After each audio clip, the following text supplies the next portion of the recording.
Session, please be seated. Good morning, Your Honor. May I proceed? Yes, please. Good morning, everyone. The matter before the court is Commonwealth versus Christine Ricci. Ms. Ricci is present. Counsel, please state your name for the record. We can start with the Commonwealth. Good morning, Your Honor. Jeremy Cusman for the Commonwealth. Good morning. Shannon Buckingham for the Commonwealth. Jason Ron for the Commonwealth. Good morning. Good morning. Joshua Wood for Christine Ricci. Good morning, Your Honor. Maura Berry for Ms. Ricci. Good morning, Your Honor. Good morning to all the lawyers, and good morning to the defendant.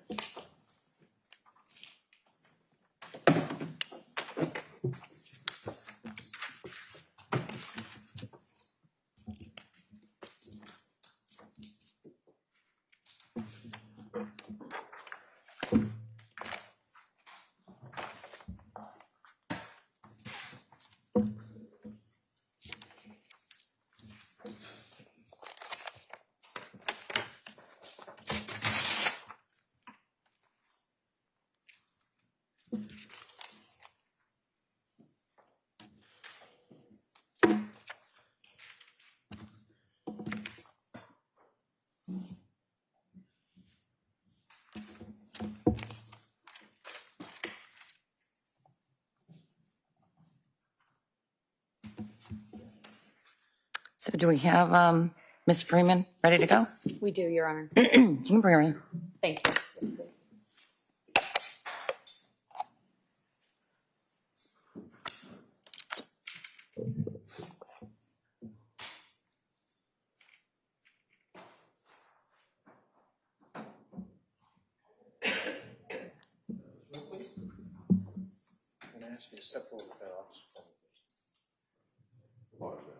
Just go right to that officer right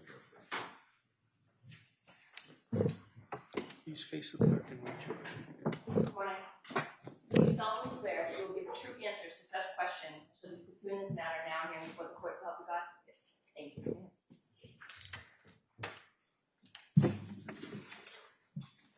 you. You may proceed. Thank you. Good morning, ma'am. Good morning. In a loud, clear voice, could you please state your name, and for the stenographer, could you spell your first name and your last name, please? Katrina Freeman, Katrina Freeman. Thank you. Ma'am, how old are you? 25. And do you work? Yes. What do you do? I do security at Beth Israel.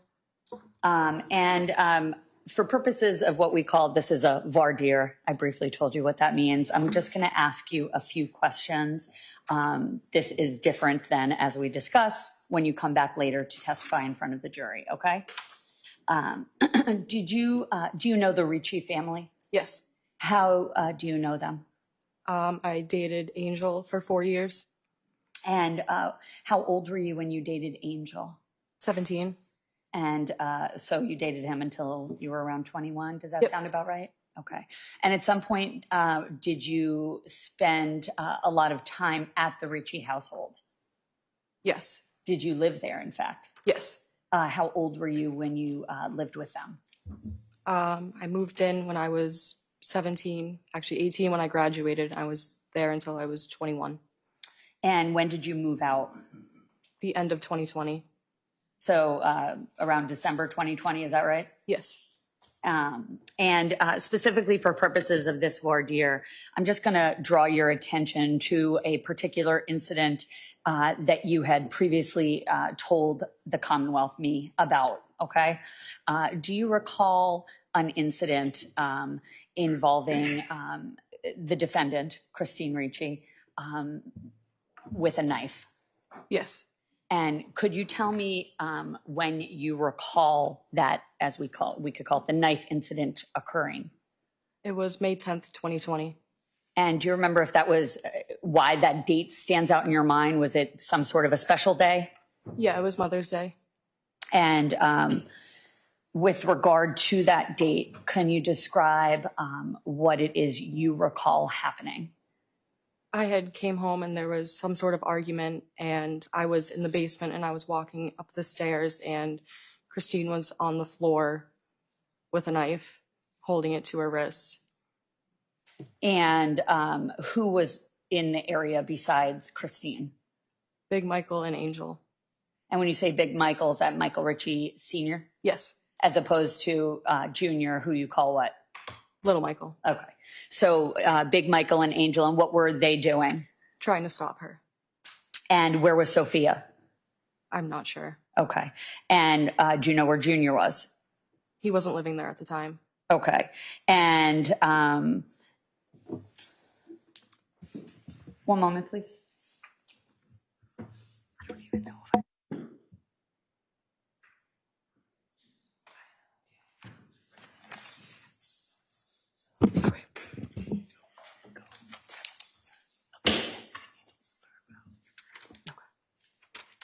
And ma'am, what did you, when you got home that day, where had you come from? My sister's house. And when you walked in, what door did you walk into the home? The side door. And is that on, you described walking up or down from the basement. Could you describe that again? I was walking up. So had you entered in through the basement when you got home that day? No, I came in the side door and had gone downstairs. Okay. And then when you walked in, can you describe exactly what happened? There was some sort of argument, and I had gone downstairs to get ready to leave because my dad was coming to pick me up. And did you engage in any kind of conversation with Christine? Yes. And what did you say? Or what was said? I don't remember the argument, but when I had seen what I saw, I asked her if she was really going to do that in front of her kids. And what were Michael Sr. and Angel doing as it relates to Christine and the knife? Trying to take it from her. Were they able to? I don't remember. What did you do after you said what you said to her? I left. And what was your state of emotion or demeanor? I was very upset. And what was the last thing you saw downstairs before you left? I'm not sure. Was the situation still going on? Yes. Okay. And do you recall talking to Angel about another incident involving a knife? Yes. Could you tell us about that? I'm not sure exactly when it was. Me and Angel had gone home from my friend's house because little Michael had called him and told us to get home. And Angel had gone upstairs with little Michael, Christine, and Big Michael, and I stayed outside in the car. And at some point, did Angel tell you what had happened? Yes. And what did he tell you? He told me that Christine went after Big Michael with a knife.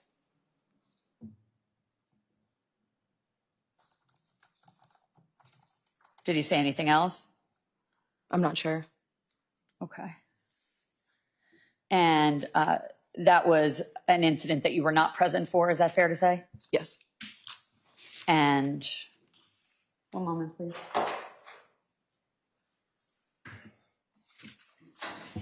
Nothing further at this time. Thank you. Defense?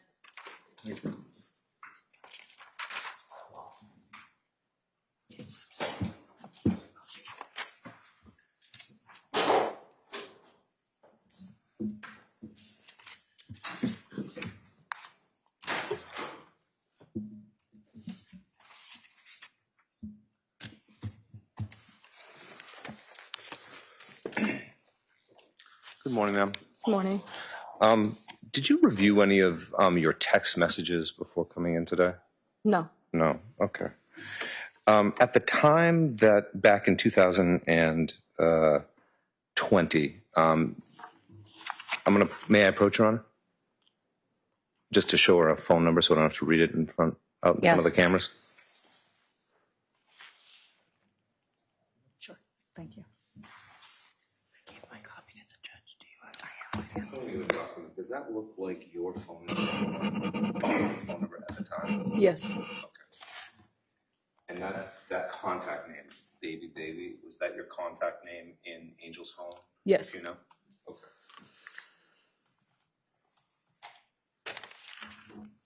And you're suggesting that you remember that happening, correct?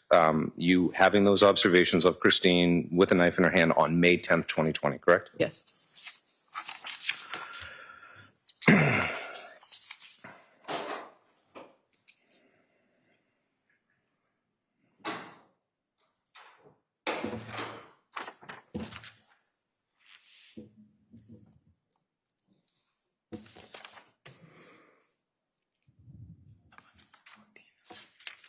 Oh, I didn't miss it. Okay, thank you. May I approach? You may. I'll show you another document, another copy of a text. Again, that's your number right there at the top. Yes. Correct? And the date on that is 5/10/2020, correct? Yes. And this is at approximately 11 p.m. at night, correct? Yes. And do I read this correctly? You say something like, no one is doing anything, right? Yes. And you had recently said something like Sophia's hurting herself. Do you remember saying that? Yes. And then Angel wrote back, so is my mom. Yes. And then he writes, she tried hurting herself today with the big knife, or tonight with the big knife. Is that what it says? Yes. And you don't respond, I remember I was there and saw it, correct? You Yes. respond, that's what Sophia said. Yes.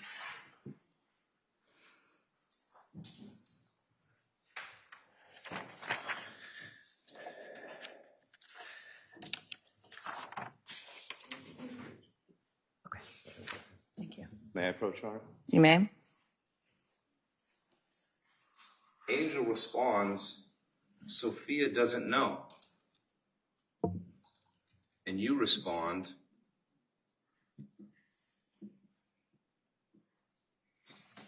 here, Sophia is the one that told me. Yes. Right. You don't say, I was there, I witnessed these things. You say that Sophia told you about the event with the big knife and Christine on May 10th, 2020. Yes, but I was still there.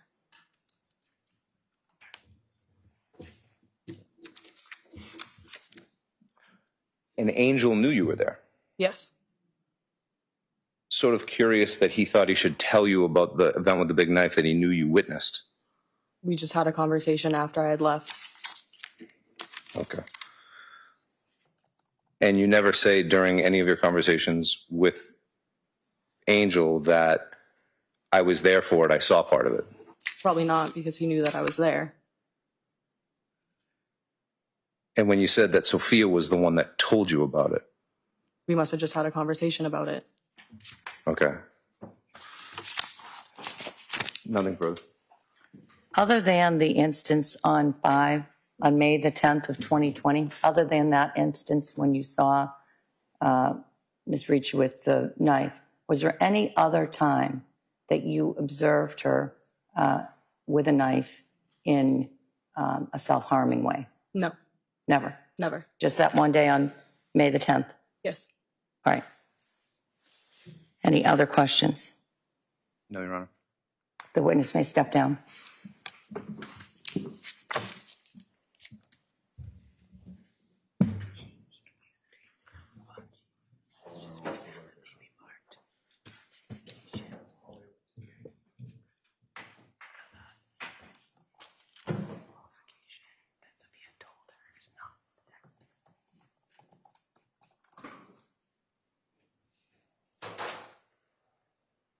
Parties wish to be heard?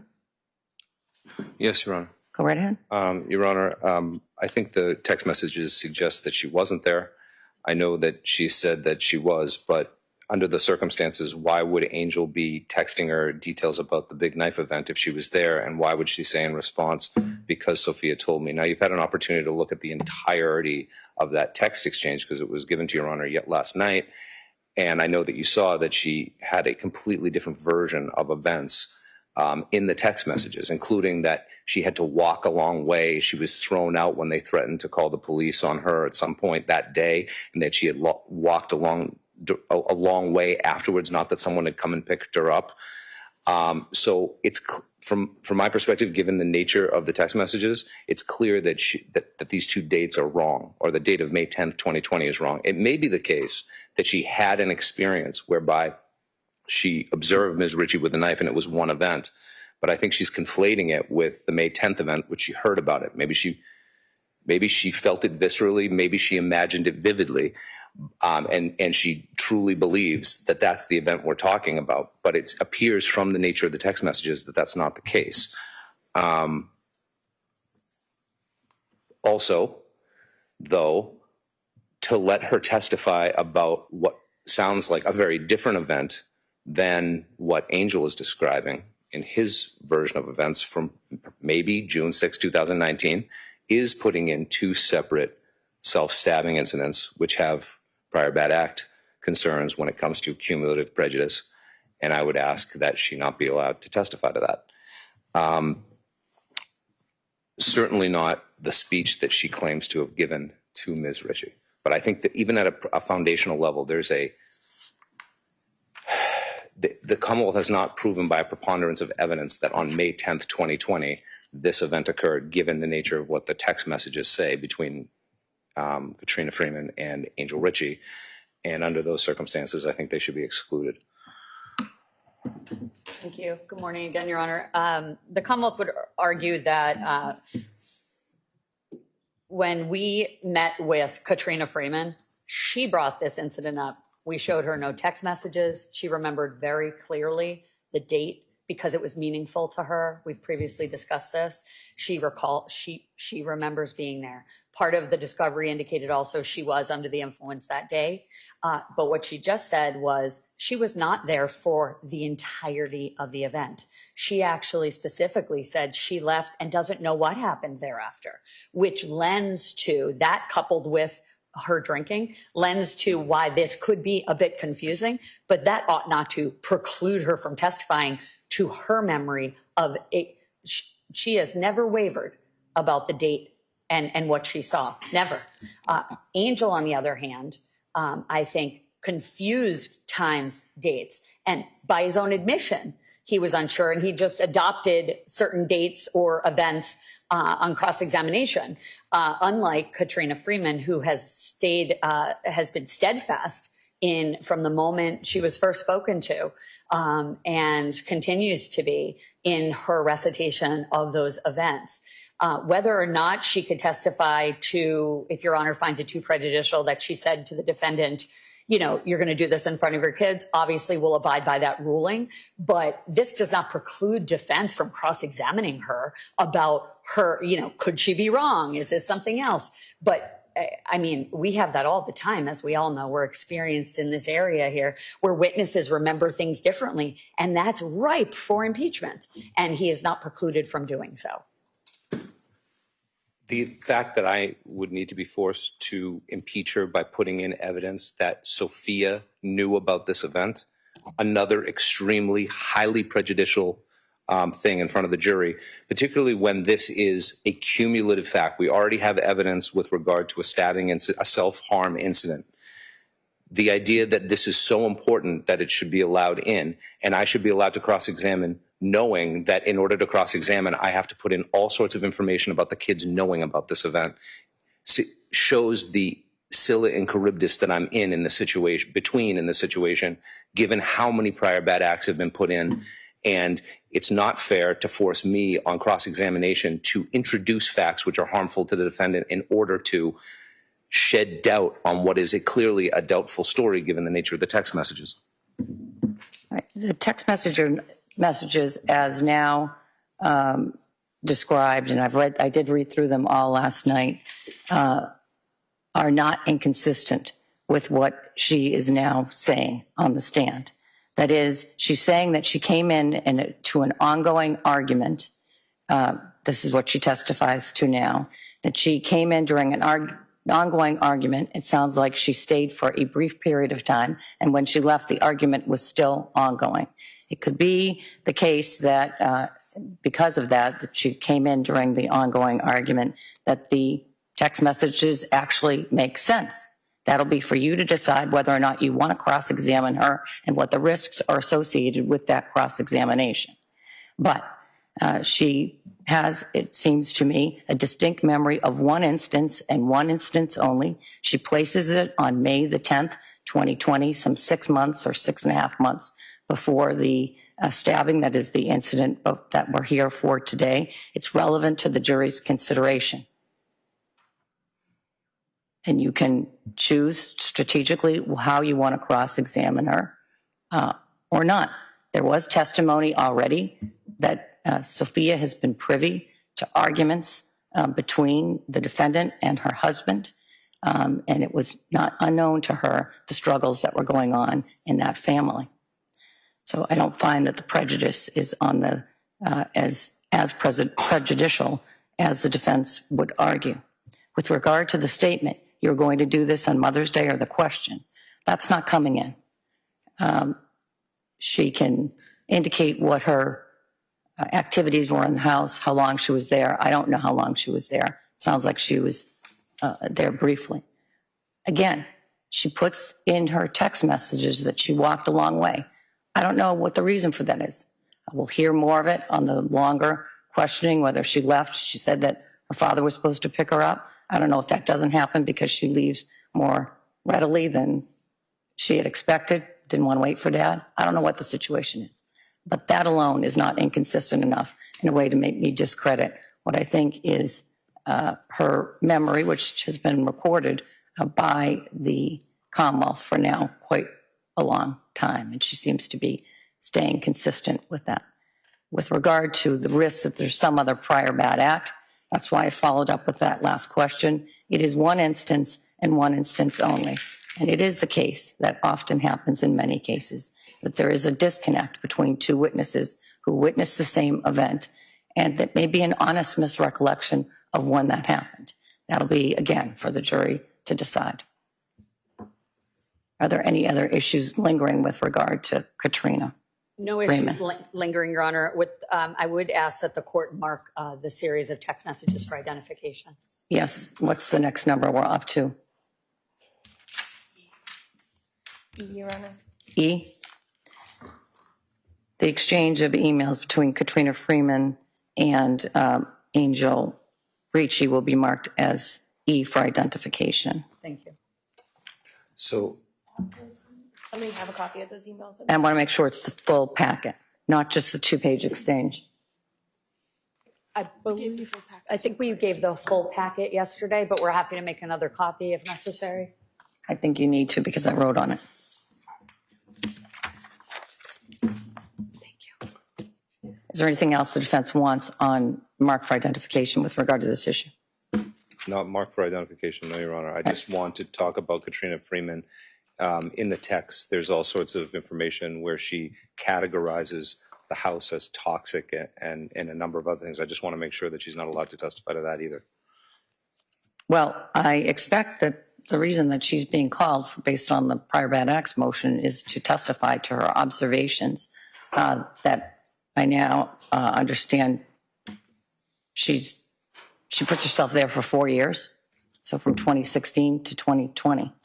So I will allow her to testify to her observations. I won't allow her, consistent with my prior rulings, to characterize it as toxic. That's for the jury to decide whether it was a hostile relationship relevant to the decision-making on motive or not. Your Honor, just so the record's abundantly clear, I did go over with this witness the court's rulings that she can testify to her general observations of the physical and verbal interactions between the defendant and the alleged victim. She cannot testify to the defendant's anxiety or other state of mind. She cannot testify to an argument with the defendant and Angel at a party where she allegedly feigned anxiety.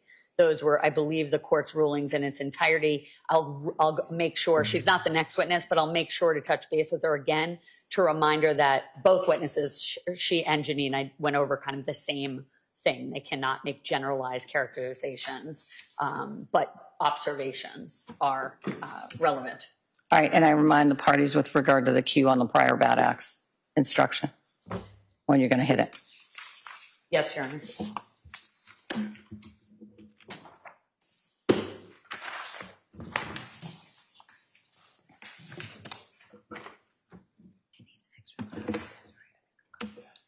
We thumbs up on the jurors, so they're all in place and ready to go. Or Well, if we're going to do Janine next, I think she just said she wasn't the next witness, or she is. Janine is. Janine and then Katrina. Janine, excuse Yes. me.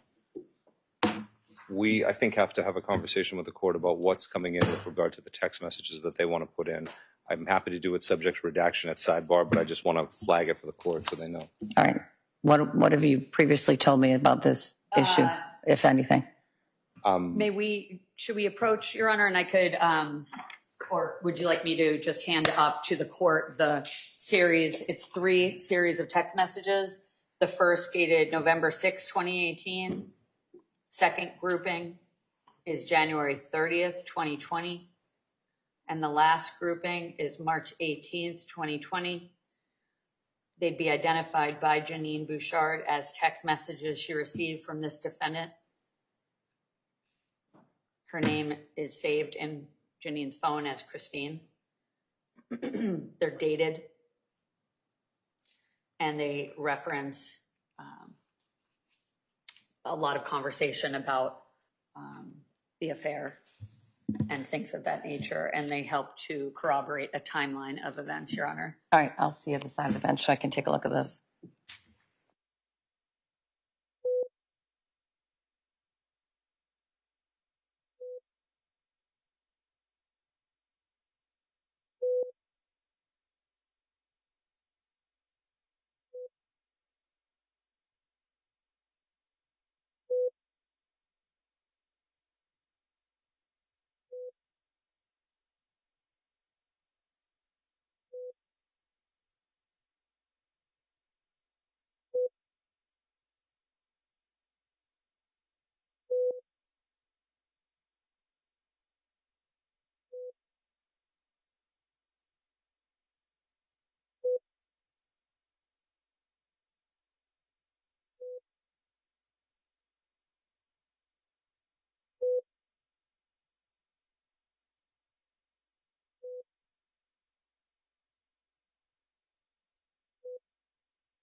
Sticky's on, right?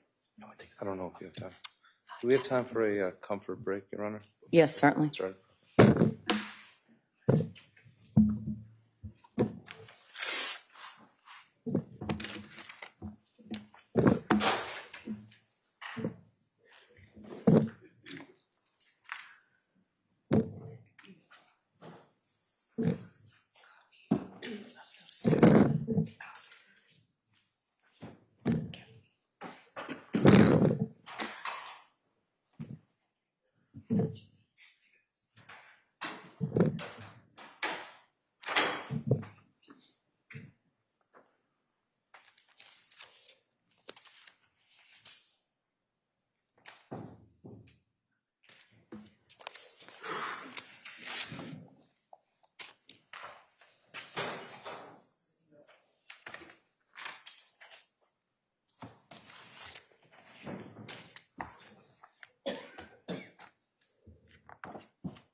jury.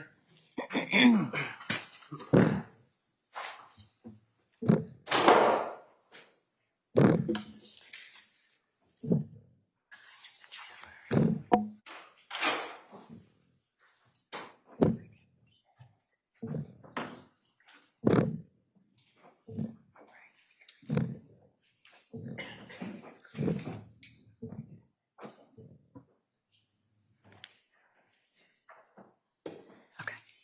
Wait, why does this look different? Okay, just the color. Okay. It's okay. I mean, I'm angry.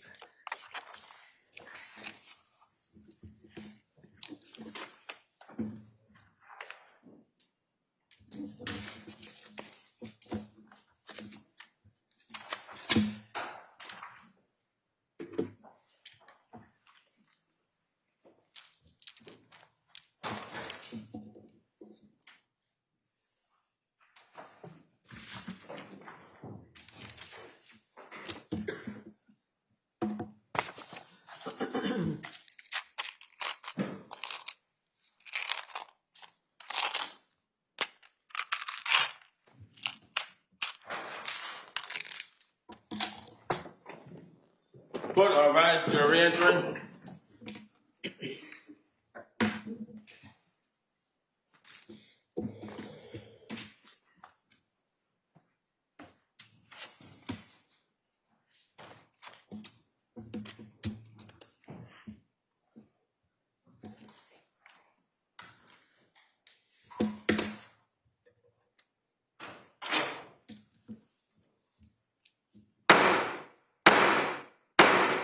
Hey, hey, hey, all persons with anything due for this honorable justice, I am Ferdinand. Justice of the Superior Court, now sitting for the Commonwealth, draw near. Give your attendance, you shall be heard. God save the Commonwealth of Massachusetts. This honorable court is now in session. Please be seated. Good morning, Your Honor. May I proceed? Good morning, you may. Good morning, everyone. Before the court is a continuation in the jury trial in the matter of Commonwealth versus Christine Ricci. Ms. Ricci is present and is represented by attorneys Joshua Wood and Maura Barry, and the Commonwealth is represented by Assistant District Attorneys Jeremy Kuzman, Shannon Buckingham, and Jason Haran. Thank you, Madam Clerk. Good morning, jurors. Good morning. Welcome back to the courthouse and to court report. We'll start today as we have started every day. Jurors, were you able to comply with my order that you not do any research about this case? Yes.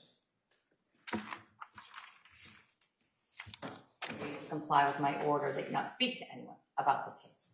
Yes. And you all still have open minds? Yes. With those three answers all given in the affirmative, we're ready to start today's work. Commonwealth may call its next witness. Thank you, Your Honor. The Commonwealth calls Janine Bouchard.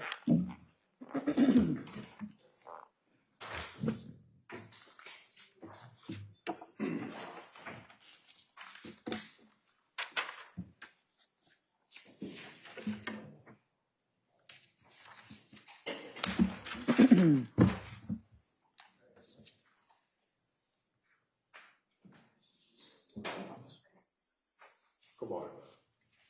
Just head right to that officer right there, please.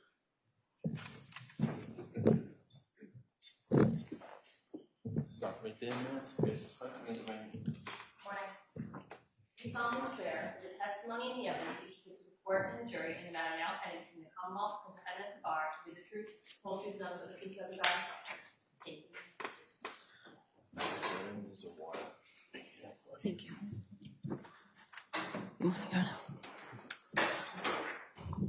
You may proceed. Good morning, ma'am. Good morning. In a loud, clear voice, could you please introduce yourself to the jury and spell your last name for the record? Janine Bouchard, Bouchard. And what is your date of? Yeah, Janine, Janeen. And ma'am, what is your date of birth? 8/26/70, How old are you? 53, And what city or town do you live in? Pembroke. And how long have you lived at the location that you're currently at? Been there the last 8 years, 9 years. And the actual address is what? 212 Plymouth Street. Are you employed? I am. And what do you do? I'm a pediatric hospice and palliative care nurse. How long have you been a pediatric hospice nurse? About 8 years. And can you describe what you do, some of your duties and responsibilities? Your Honor, I would object to this with regard to. She can give a foundation with regard to who the witness is, briefly. Could you briefly tell us about duties and responsibilities in your job? Caring for children who are terminally ill. Thank you. And prior to you doing that job 8 years ago, were you employed in another capacity? I've been a nurse for 20-something years, 22. Okay. Going to draw your attention, ma'am, to the year 2018. Did you meet or know somebody by the name of Michael Richie? I did. Where did you first meet him? I met him at my stepmother's house. And did you meet his family? At some point. And did you meet his wife? That same time, yes. And did you learn her name? I'm sure. Is her name Christine Ricci? Yes. And do you see her in the courtroom today? Yes. Could you please point to her and tell me an article of clothing she's wearing, please? Light blue sweater. Your Honor, may the record reflect the identification of the defendant? Any objection? No, Your Honor. The record will reflect that the witness has identified the defendant. And did you learn what Michael Richie did for work when you got to know him? I think when I first met him, I knew he worked for a friend, Mark, doing sprinkler systems. Did you also know that he was a firefighter? I learned that at some point. Okay. And after you initially met Michael Richie, did you, at your stepmother's house, did you see him again thereafter? Yeah, a few times. And where would you see him? There or where she worked at the BBC. And what is the BBC? A restaurant and bar in Pembroke. Or it's not that anymore. I forget the name of it now. And BBC stands for? British Beer Company, I think. Okay. Is that a bar restaurant? Yes. Okay. And how often would you go to the BBC? A couple times a month. And was there a particular day that you would go? My friend and I would meet on like Thursdays, sometimes a Friday. And did you have a particular friend that you would always go with, or would it vary? Usually. Who was the that? same one, Danielle. Was your job near there or your home? Is that why you chose to go there? It was in Pembroke, but it was in between the two of our houses, and my stepmother worked there, so. And when you say in between two of our houses, are you referring to you and your friend Danielle? Yes. Okay. And had you been going to the BBC on Thursdays prior to 2018, or was this something new? Here and there. It wasn't every Thursday. And did a friendship start between you and Michael Richie? Yes. And how did that happen? Just hanging out there. He would be there sometimes with a friend, Mark, or guys he worked with. And was Mark, is that Mark McDonald? Yes. And was he a friend of yours as well, or did he become one? He became, he was good friends with my dad, and when my dad passed, and when he was sick, I got to know Mark more, and he stayed very good friends with my stepmother. Fair to say that you knew Mark McDonald before you knew Michael Richie? Yes. Okay. And were there occasions when you and Michael Richie would stay later than friends to talk at the bar? Yes, once in a while. And you got to know him? Yes. And how often, and again, we're talking about time period of, I'll draw your attention to the summer of 2018, going into the early fall. Were you still only going to the BBC one time a week? Oh, yeah, no more than that. And would you say each time you would go there, you would see Michael on Thursdays? Not every time. And at some point, did you and Michael share with one another the state of your kind of personal affairs? Yes. And did that include the state of his marriage at the time? Yes. Did he wear a wedding band? No. What would Michael Richie typically drink when you were with him? Bud Light. Did he ever drink anything hard alcohol? Not that I saw. Any shots? No. And how much would he typically consume when you would be with him? Was it any amount that concerned you? No, maybe a handful.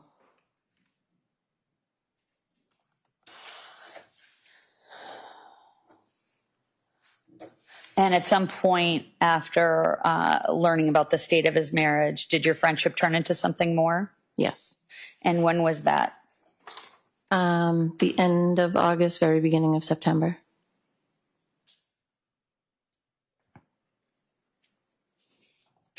And did it turn into a romantic relationship? Yes. And how long did that last? It ended Columbus Day weekend, so maybe 6 weeks. And how did it end? He had texted me that I think Sunday morning and said, "We're over. I need to end this. I will call you later. Please don't say anything. Just listen." And did you respond? I don't remember. I think I just said, okay. Were you confused? Yes. And after that initial text from Michael Richie, did you hear again from him that weekend? No. Did you hear again? Oh, yes. Oh. He texted, then he called later that evening. And this was Columbus Day weekend of 2018? Yes. Which would have been in October, correct? Yes. And what, if anything, did he say when he called you? Basically, we're over. You never meant anything to me. It was very scripted, just a few. Objection, Your Honor. Sustained. Move to strike. It's stricken. You said it was over. You never meant anything to me. Yes. And did you hear from him again after that? Yeah, a couple months, maybe a month or two later, I had several missed calls one night. I don't know, like in 10, 11 o'clock at night. I did not call him back. And then I think days later, there was another couple missed calls, and then another call I did answer. Okay. And during November 2018, so shortly after things ended with Michael Richie, who, if anyone, did you receive text messages from? Christine. May I approach the witness, please? You may.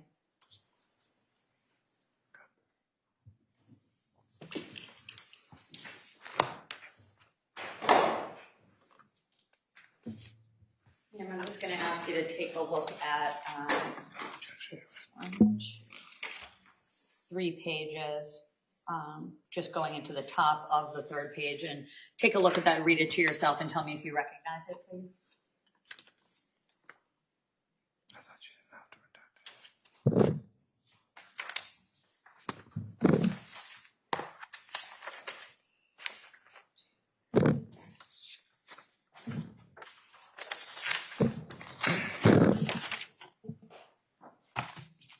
Do you recognize that series of text messages? Yes. And what do you recognize that to be? The text I received from Christine. And is that a fair and accurate depiction of the text messages that she initiated with you on November 6, 2018? Yes. I'd ask that this be marked as the next exhibit, subject to redaction. If they're actually this one, I don't think that's. Is there any further renewing. objection to this one? Renewing my objection. I note your renewed objection. As redacted, it'll be marked and admitted as Exhibit 32. And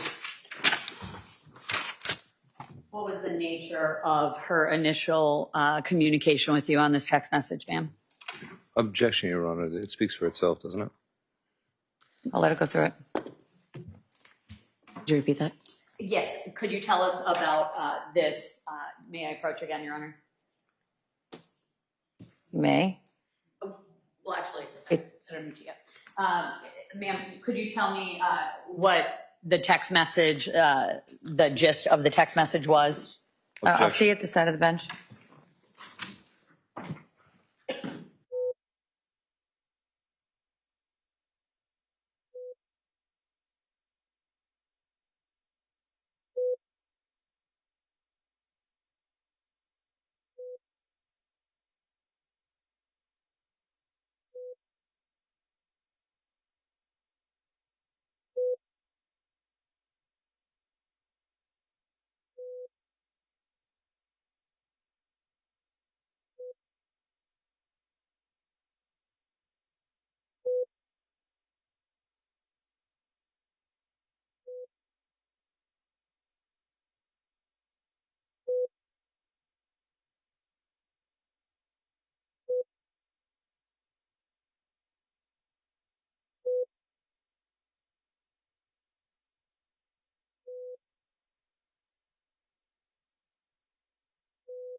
May I continue?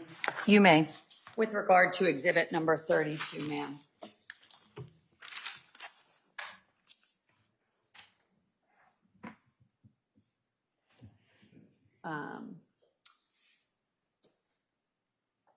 Just showing you that on the larger screen.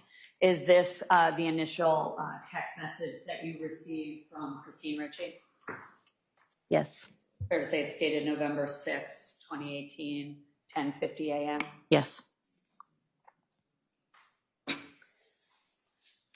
And during the course of this conversation, that was the first time she had reached out to you either by calling or texting, correct? Yes. And fair to say she indicates that she's contemplated going back and forth on what exactly she wanted to say to you. That's how she starts it off. Yes.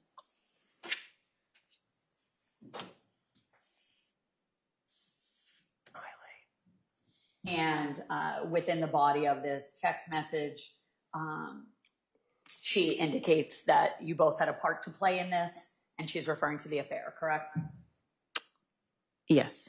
And then she proceeds to tell you of nothing, you have no guilt, no morals, not even respect for your own family, correct? Yes, And that you disrespected her, correct? correct. And now showing you page 2, this is fair to say a continuation of the initial text message we were just referring to. And she speaks about people that she knows in your family and having respect for those people. Is that right? Yes. And she also references the fact that Michael Richie owns that he made a big mistake. Yes. And she proceeds to tell you to stay away from her husband and her family, correct? Correct. And that if you see her, you should walk in the other direction, correct? Right. And then the last page of that series of November 6, 2018 message.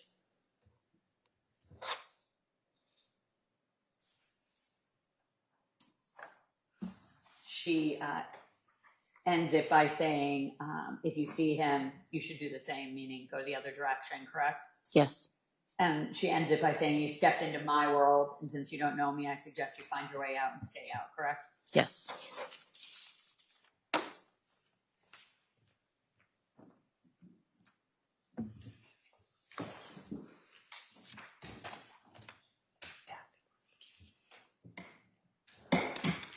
And how did you know who that text was from, ma'am?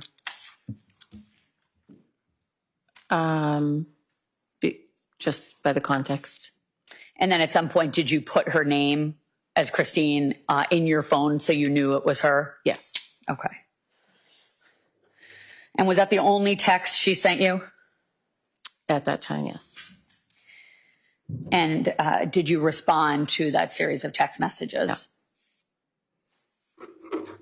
Drawing your attention, ma'am, to end of November, beginning of December of 2018, what, if any, missed calls did you receive? Those were the calls. From whom? In the middle of the night, Michael's phone. How many times did his phone number call you? At least 7 or 8. And this was approximately 2 months after your relationship ended with him. Would that be fair to say? Yes. Did you call back that number after all of those missed calls? No.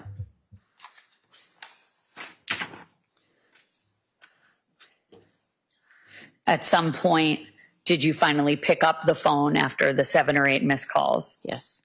And who was on the other line? Michael. And what did he say to you? Again, I don't love you. I didn't love you. I love my wife. Okay. And how did he sound? Very Objection. monotone. Overall, How did he sound? very monotone. And what did you say? I just said, okay. And once he ended your short relationship, did you ever call or text him unprompted? No. Did you ever call or text the defendant unprompted? No. Now, drawing your attention, ma'am, to December of 2019, did you see the defendant? Yes. Where? At my house. And that's at 212 Plymouth Street in Pembroke? Yes. And approximately what time of day was this? In the evening, I'd say 6, 7. Was it dark outside? Yes. And could you describe what happened, ma'am? She knocked on the door and I opened it and she said, "Do you know who I am?" And I said, "No." And she said, "Seriously?" And then I realized it was her. So I stepped outside. She said, "I need to talk to you." So I stepped outside on the deck. Was anyone else home?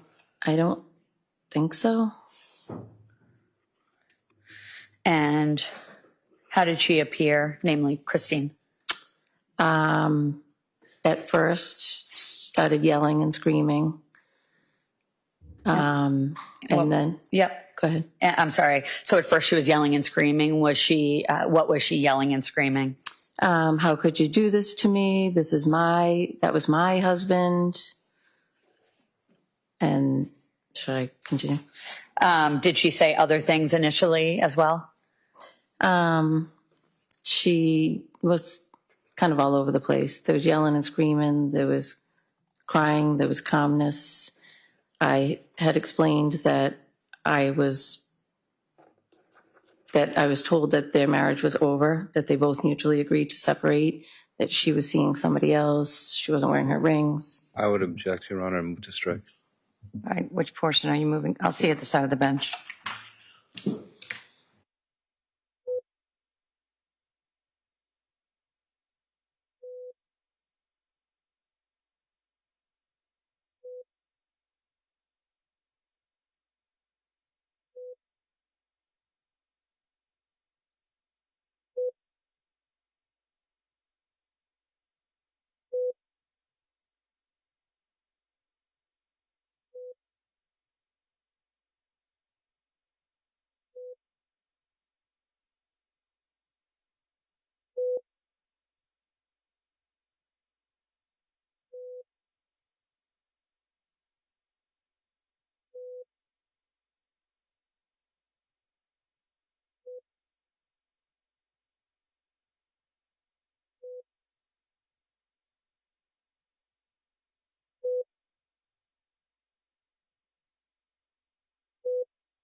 Jurors, before we go further in this testimony, I'm going to give you a limiting instruction with regard to prior bad acts. You heard this earlier. I'm going to remind you of it now.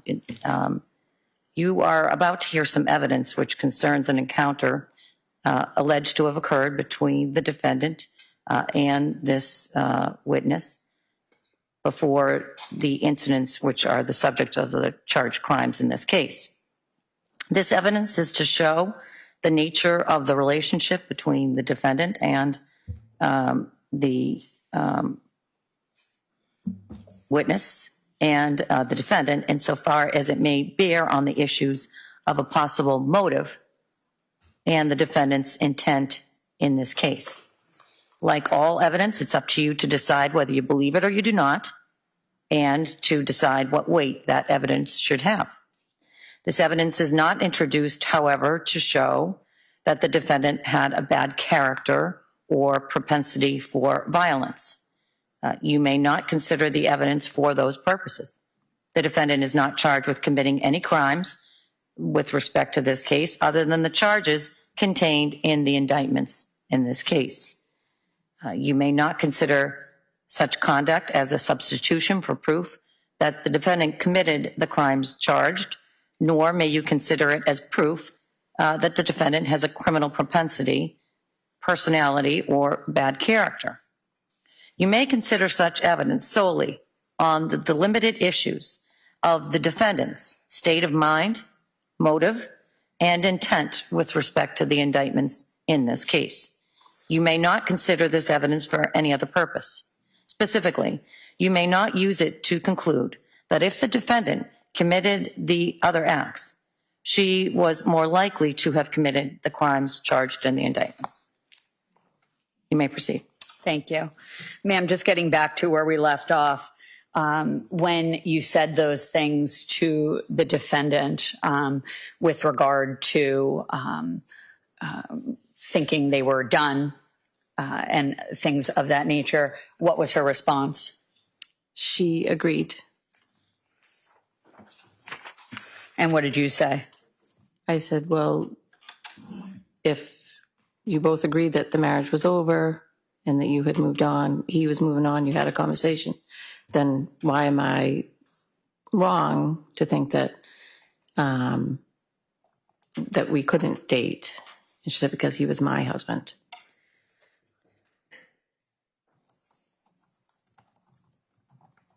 And what, if any, other questions did the defendant ask you as it related to your relationship with Michael Ricci?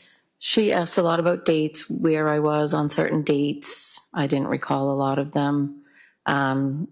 She had asked if he had bought me a birthday present.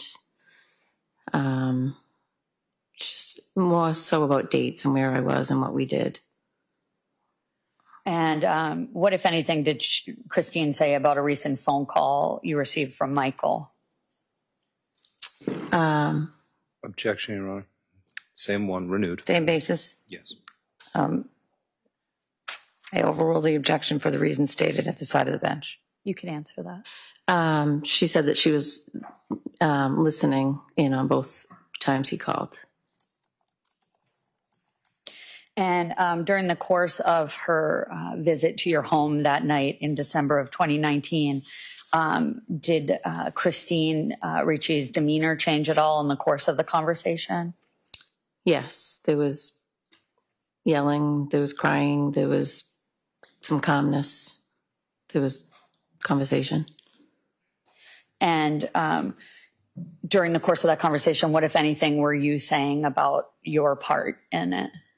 I told her I was truly sorry for my part, that I wish that I had waited for them to truly be legally divorced before anything moved on in our relationship. And, you know, I can't take it back, but I do apologize and I wish them happiness. And how long was your conversation with Christine Ricci on that date, if you recall? I'd say at least an hour. And how did the conversation end? She said she forgives me, and she asked if she could give me a hug. Did you hug? Yes.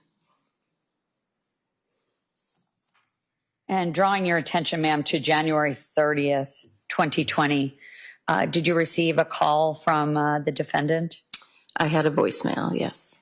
And what did you listen to the voicemail? Yes. And what did she say?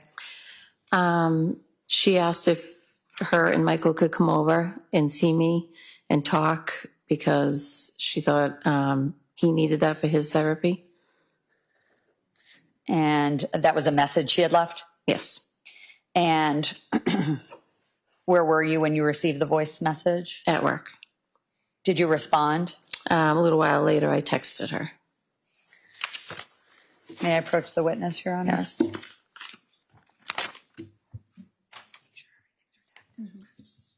is the January. Yeah. I think we're okay on this one.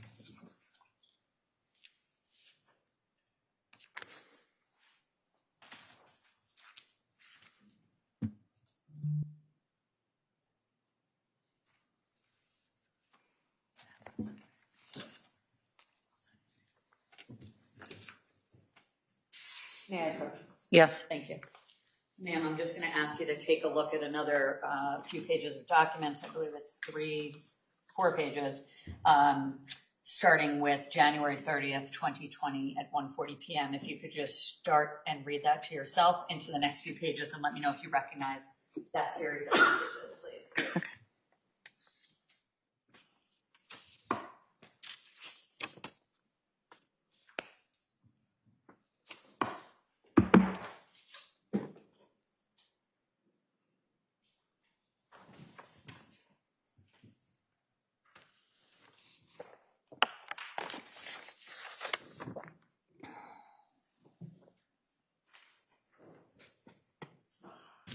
Yes. You recognize that, ma'am? Yes. What do you recognize that to be? I had texted her after the voicemail and then she responded. And is this a fair and accurate depiction of your text conversation with Christine Ricci on January 30th, 2020 at 1:40 p.m.? Yes. I'd ask that this be marked as the next exhibit, please. Any objection? Yes, Your Honor. Renewed? Yes. I understand the objection. It's overruled. It'll be admitted as Exhibit 33.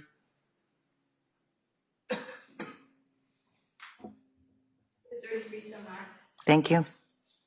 May I publish this and question the witness? You may. Thank you.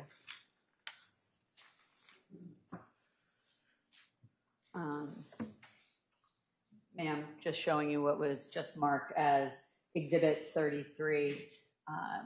Fair to say that you initiated the text conversation on January 30th, 2020 at 1:40, correct? Yes. And you initiated that text conversation after the phone call you just described, the message you received from Christine Ricci? Yes.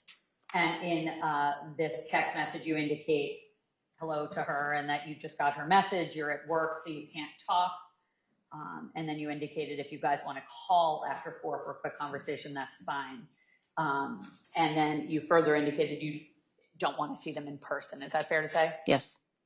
And did you receive a text message back from her? Yes. And that's a message from Christine Ricci, correct? Yes. And just so we're clear, at the top of the page, it indicates Christine, and that's how her number, that's how you knew it was from her, correct? Yes. Okay. And in this response, she indicates she understands your hesitancy to see Michael Richie and how difficult it must be, but that they are working on therapy and talking to you is something that the therapist thought would be, a good idea for his therapy. Is that correct? Yes. And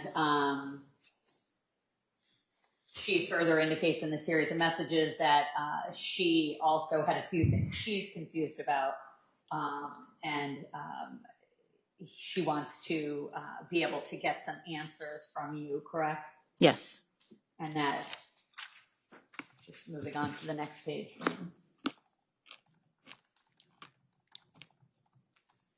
The end of that text chain indicates basically if she could get some thoughts straightened out,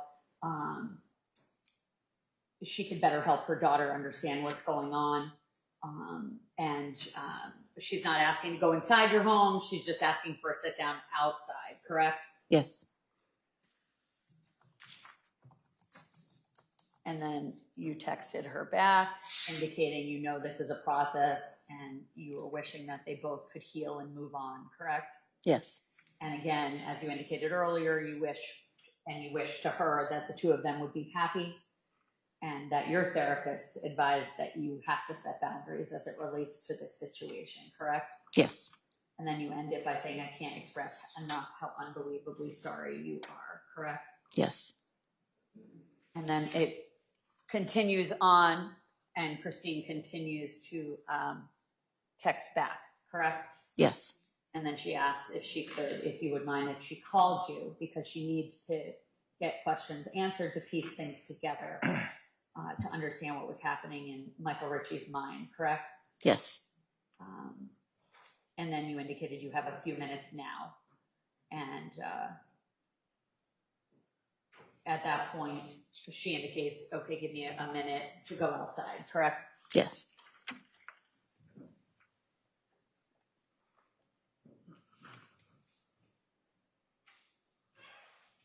And ultimately, did you speak to her on the phone that day? Yes.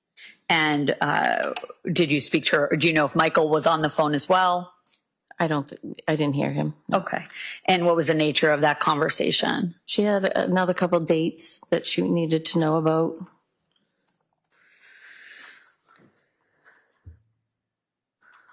Anything stand out in your mind as to a specific time or date she was inquiring about? I don't remember the date now, but I remember when she asked the date, she asked about there was a benefit for Officer Chestnut at the BBC, and I was out of the state. I was on a work conference in Memphis, so I said I was not there, so I can't help you. And then the conversation ended, is that fair to say? Yes. And now drawing your attention to March 18th, 2020, did something happen on this day? Yes. Where were you? I had just gotten home from work. And what are your hours like, or what were your hours like on this particular time frame we're referring to? I know I got home a little later. My typical hours are 8 to 4, but if there's a child, actively passing away, I don't leave right away. Okay. And who was at home with you when you got to your home? My daughter. And how old was your daughter at the time? 21. And could you describe what happened? It was the beginning of COVID, so as soon as I came in, I took my scrubs off and I was about to get in the shower. And what happened? My daughter came into my room and said that Christine was there.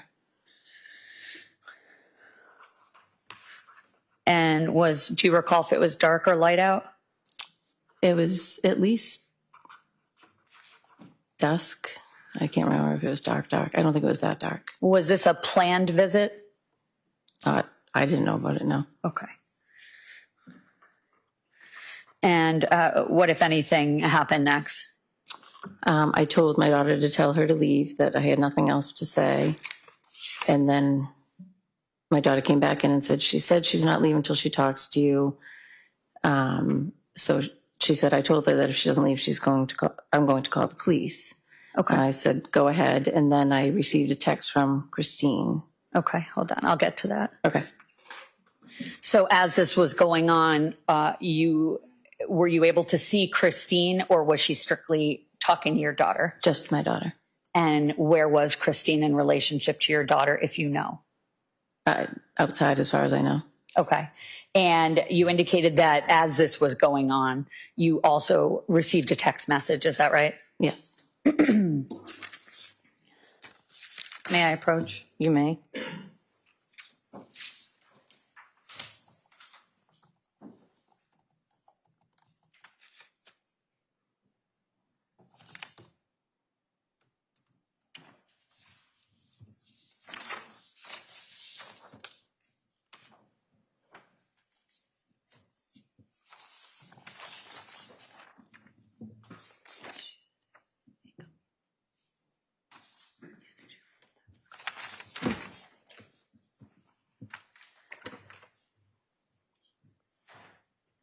Ma'am, I'm just going to show you another series, 3 pages, starting with where it says March 18th, 2020 at 6:51 p.m.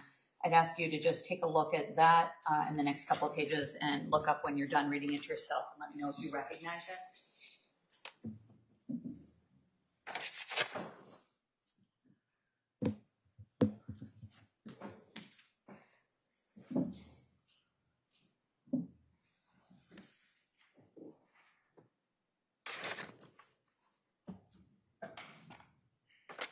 Do you recognize it, ma'am? Yes. And what do you recognize it to be?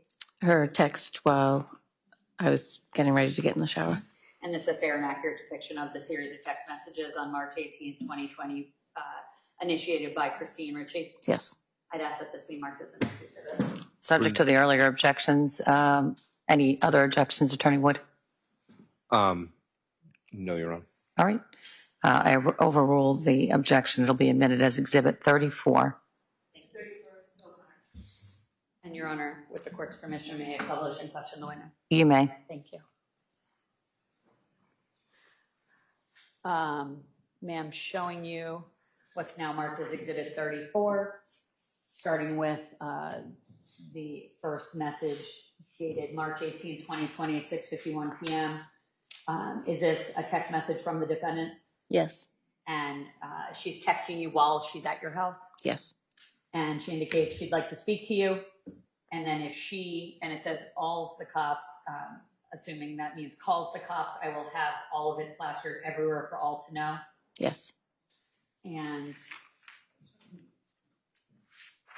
it continues on to the next page where she indicates call the cops and we could have it out in open court for public record, your choice, correct? Yes.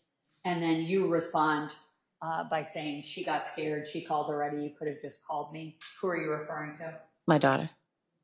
And then, again, this is while Christine Ricci is still at your house that this series of text messages is occurring. Yes. And then the defendant, Christine Ricci, indicates she asked to speak to you nicely. And she said, meaning your daughter, you were in the shower. And she indicates she told your daughter she'd wait, at which point your daughter told her to leave. And then the defendant says, you could just open the door and talk to me. I know you're right there. I need to speak to you face to face. If you want to involve the police, that's on you, but just know it's only going to hurt you, correct?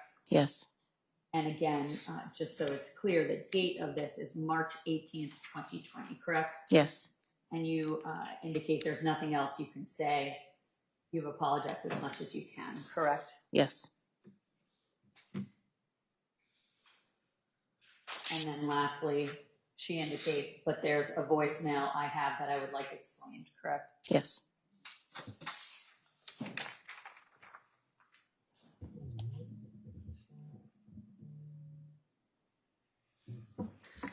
At some point, ma'am, did you go outside?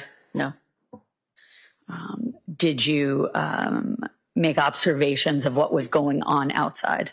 I could hear. And did you hear the defendant when you were inside? Yes. And what were you hearing the defendant saying? Her yelling. I just need to, well, at this point, the police had showed up. Okay. And so she was yelling to them, I need to talk to her. I just have a question. And then she started screaming, she takes care of dying children. Do you know who she is? I'm going to put this all over social media. And they kept asking her to leave. And she kept saying, I'm not leaving until I talk to her. Okay. And her tone of voice? Screaming.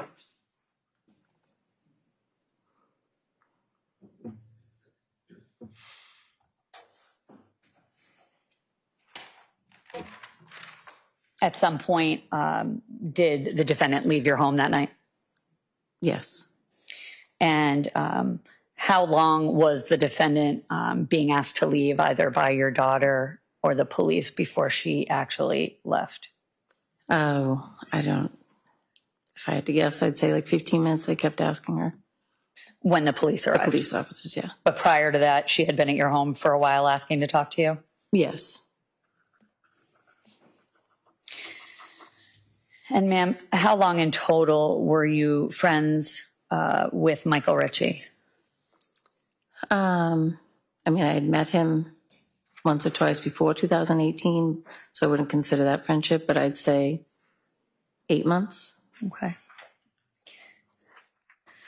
And during the times you spent with him, what, if any observations did you make of erratic behavior on his part? Objection, Your Honor. See at the side of the bench?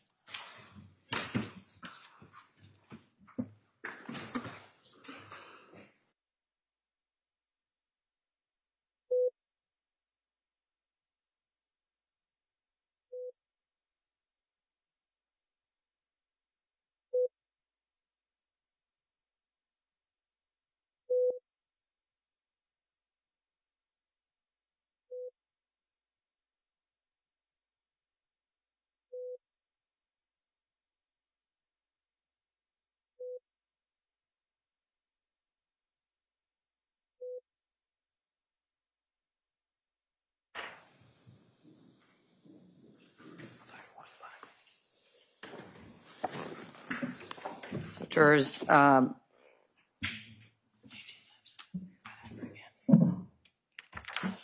gave you the instruction. Well, I'll seek counsel at the side of the bench.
Ma'am, during the 8 months of your friendship with Michael Richie, can you describe observations you made of him generally? He was very kind, very sweet, very calm nature. Did you ever make any observations of him in terms of his sobriety or his level of intoxication when you would be with him? What do you mean? Did you ever see him drunk? No.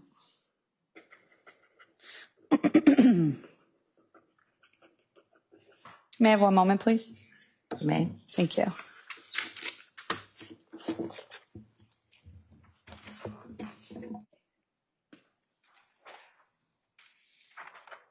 Nothing further, thank you. Your Honor, briefly at sidebar, if I could. Yes.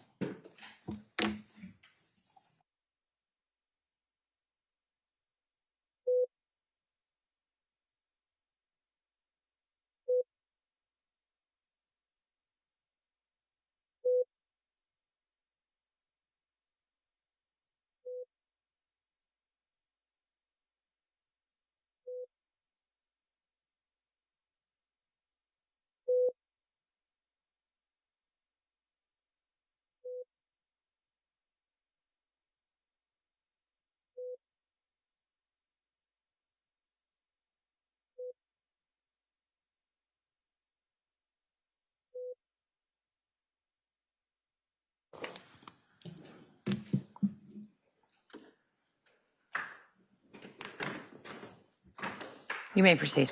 Thank you, Your Honor. Good morning, ma'am. Good morning. You said that you had met Michael Richie for the first time at a Super Bowl party in 2017. Is that right? I don't remember the year, but it was before 2018, Yeah, so maybe about a year before 2018? maybe. Okay. And that was at your stepmother Tricia's house, correct? Yes. Now, your stepmother Trish was already friends with Michael, wasn't she? She Yes. knew him.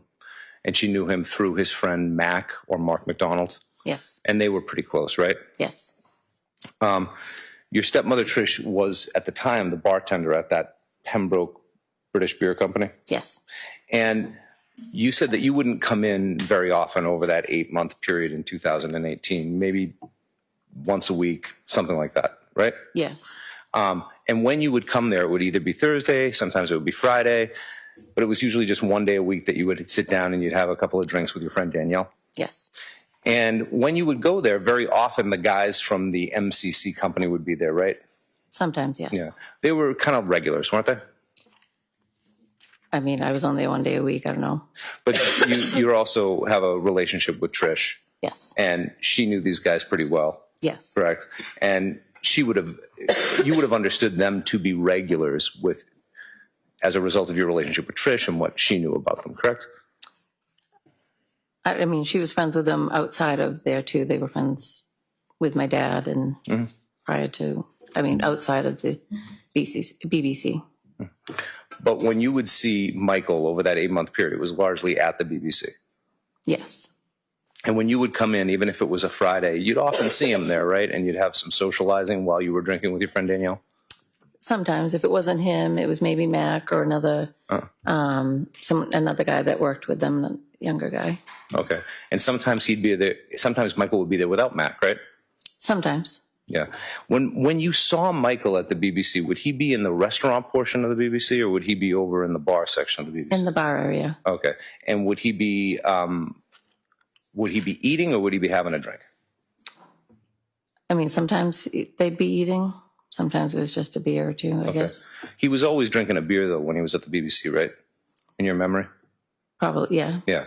And the entire time that you would spend time with him at the BBC, he would have beers. You said a handful, right? Yes. And does that mean anywhere up to about 5 or 6? Probably. Yeah.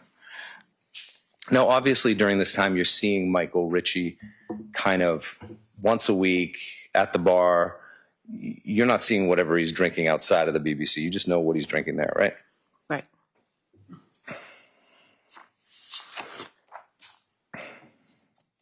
Now, in 2018, Trish was still good friends with Michael, right? Yes. She knew about she would have known about his marriage situation, right? I don't know what they talked about. Did you ever talk to her about it? After it became romantic with him, yes. Okay. And you were aware that when you first met him at that Super Bowl party, he was there with his family, right? I don't remember. He was there a few times throughout the years. Mm-hmm. I think only once I saw the family with them. Okay. Do you think that was before 2018? Yes. So you were aware that he was married, of course. Yes. Right. And you had met his daughter, right? Yes. Okay. Now, his friend, meaning Michael's friend, Mac, ended up getting married at your stepmother Trisha's house, right? Yes. And that was in August of 2018. Yes. Okay. At this point, you and Michael had been, were you guys already romantically involved or not quite yet? Okay. But you'd been seeing each other regularly at the BBC at that point? I mean, it definitely wasn't weekly. Sometimes it was once a month. Sometimes it was a few times a month. Okay. And sometimes it was as often as once a week? Yes. Okay. So you were already seeing him pretty regularly at the BBC by August of 2018 at Tammy and Mac's wedding? Yes. And when he came to the wedding, did he come alone or did he come with someone? His wife was there. I don't remember if the kids were there. Okay. Do you remember Sophia being there? I don't recall. Do you remember having a conversation with Sophia there? No. No. Okay.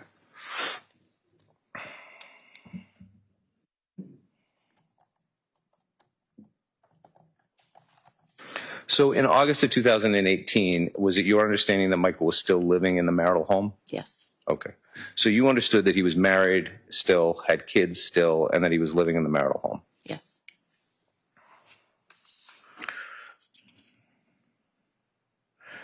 Obviously, at that time, you weren't looking to start a relationship with a happily married man. No. Correct? So he told you he was practically divorced already, right? By the end of August, he had said that they both agreed that the marriage was over. Mm-hmm. Thereby overcoming your objection to having a romantic relationship with him. Yes. Yeah.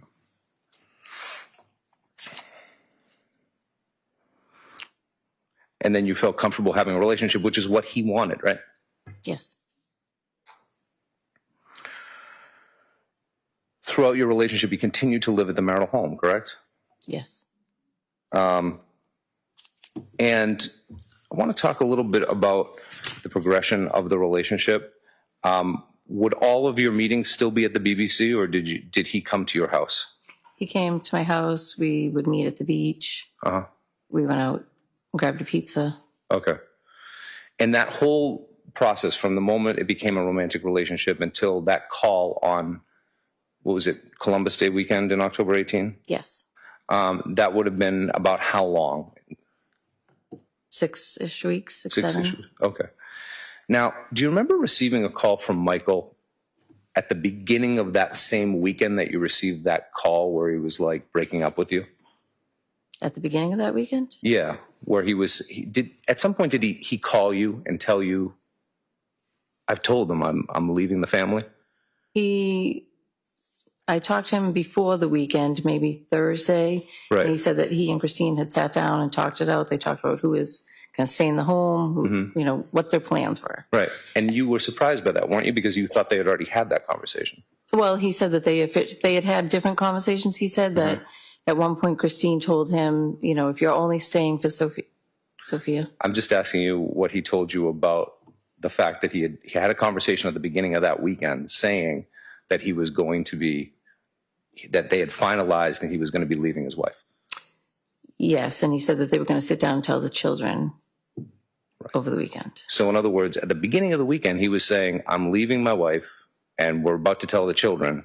And then just 3 days later, he's calling you with that phone conversation that you earlier described. Yeah, he didn't say he was leaving his wife. He said their marriage was over. But he was part of their plan that he was going to be leaving the marital home at that point? Yes. Okay. And when he said that to you, did he express any interest in moving in with you? Was that expressed during that phone conversation or not? No. Because you weren't there yet, right? It just hadn't come up, no. Yeah. Okay. Did he give any indication of where he was going to be living? No, he had mentioned that a lot of times he'll stay at work, and I don't know. I assume that's the firehouse. Mm-hmm. Was it your understanding that someone could live at the firehouse all the time? I have no idea. Okay. All right. After that phone conversation in October of 2018, when he tells you, look, we're over, and says all the other stuff that was probably unnecessary, do you ever see him at the BBC again? Nope. Okay. And is it your understanding that at that point he stopped sort of working with Mac, or do you not know that? I didn't learn that till much later. Okay.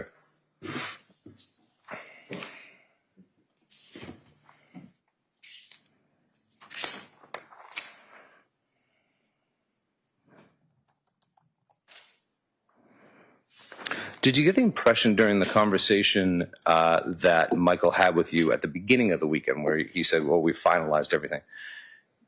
Did he give any indication about a sense that this was a serious relationship with you at that point? I don't really recall exactly how it went. Mm-hmm. I wouldn't say those words. Okay. Did it seem like he was much more serious about you than you were about him during that phone conversation? No, I don't think so. Okay.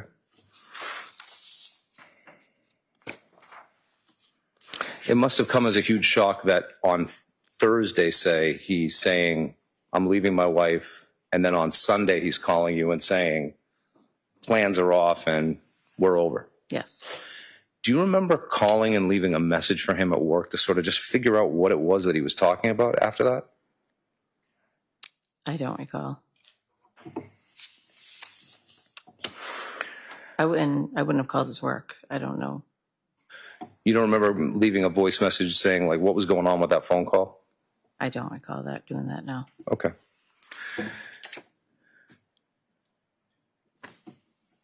I want to talk a little bit about the December of 2019 sit down with Christine, if I could. Yes. Okay. Before that December 2019 sit down, you hadn't heard anything from Christine since the previous November, right? Correct. And when you sat down and talked with her, it was clear that she was having a lot of emotions, correct? Yes. But at the very end of the conversation, it was clear that you were talking about forgiveness, and you actually even ended with a hug, right? Correct. She had a lot of questions, you mentioned, about particulars, right? Did it become clear from the questions that she was asking that Michael wasn't giving her the answers that she wanted? Objection. Sustained as to that form. Did she seem to want to know a lot of questions that anyone who had lived through the experience that you had lived through would have been able to state without problem? Sustained.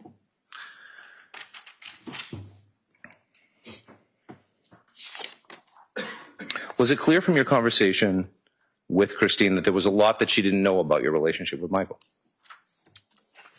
Most of the questions were dates. Where was I on certain dates? And she didn't know the answer to those dates because she wasn't getting them anywhere else, right? Objection.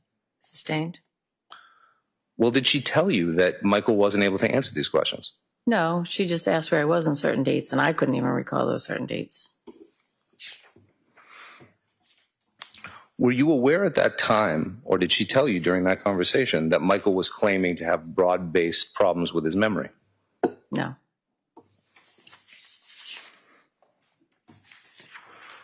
Was it your understanding during that conversation that Michael was in Alcoholics Anonymous? She just said that he was doing better, that they had renewed their vows in Hawaii, they were doing great. And that they were in therapy? She did at some point, I don't know if it was that conversation or just the text, she did mention that they were in therapy. And that he was in therapy on his own? I don't know. Okay.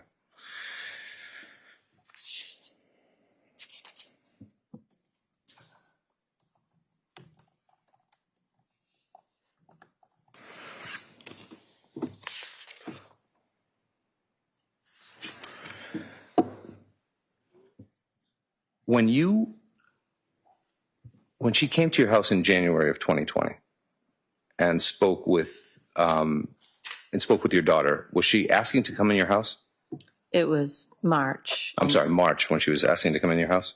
I don't know if I don't know the conversation with my daughter, but Okay. all I heard is that she wanted to talk to me. Okay. And you weren't willing to talk to her at that point? No. Okay. Now, are you still close with Mark McDonald? Probably not as close. But you still see each other a lot? No. Do you see Once in a while. Yeah, once in a while. Mm-hmm. Okay.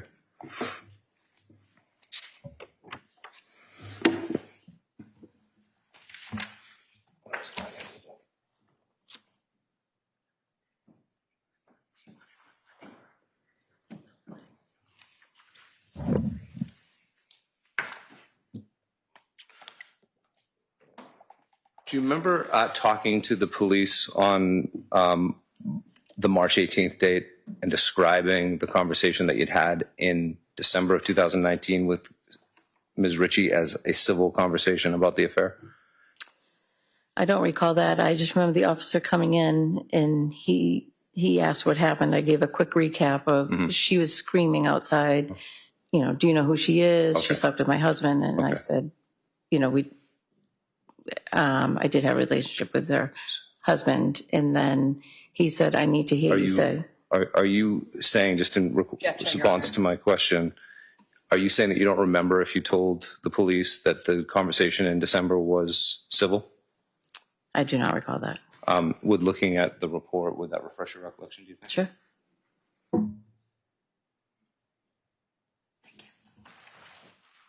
You could just take a look at the underlined portion and look up when you're done.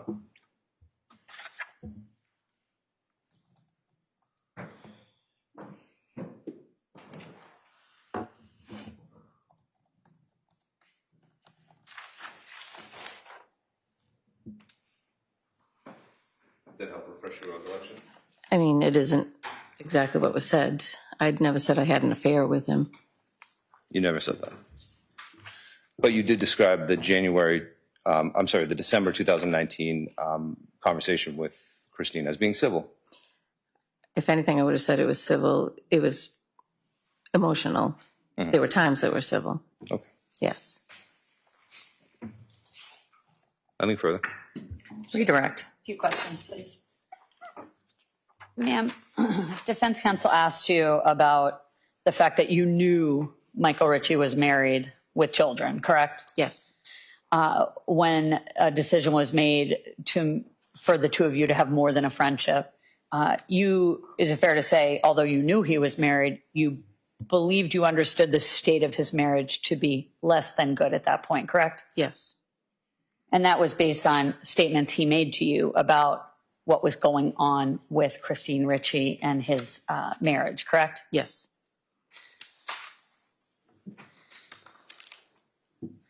And defense counsel asked you about how when you saw Michael Ricci at Mac's wedding, at that point you were not looking to engage with a happily married man or get involved in with a happily married man, correct?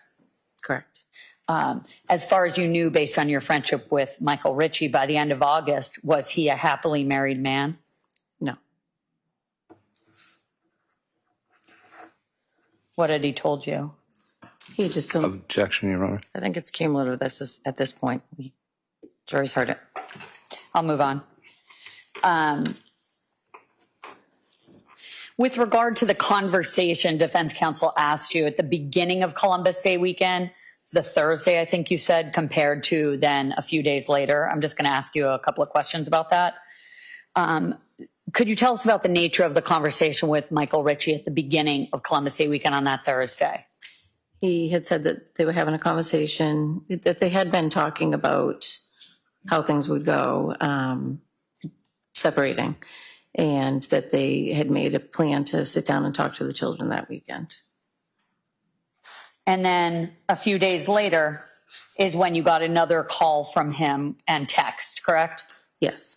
And how did, I know you testified to this earlier, but defense counsel asked you, were you surprised that a few days later everything kind of changed? Yes.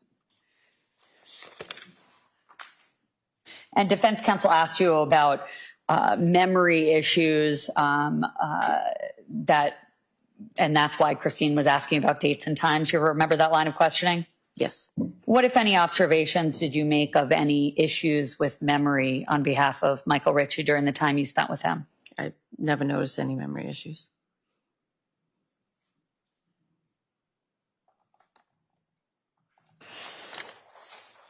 And lastly, defense counsel was asking you about some sort of March 18th conversation and it being civil. And you remember that line of questioning? Yes. And what exactly, I believe you were trying to tell us, what exactly did you tell the police was happening?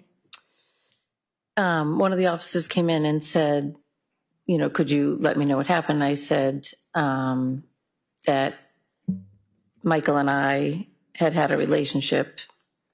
You know, I thought they were separated and that she had come over once before. We've talked. I've apologized. She's accepted. She said they were happy. And now she is here again for more questions. And you mentioned something about that you told the police that the defendant was screaming.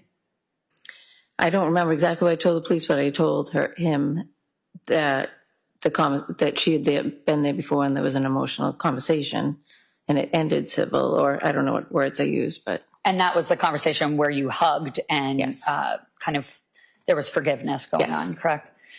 Now, with regard to the final time when the police arrived at your home, was that conversation civil?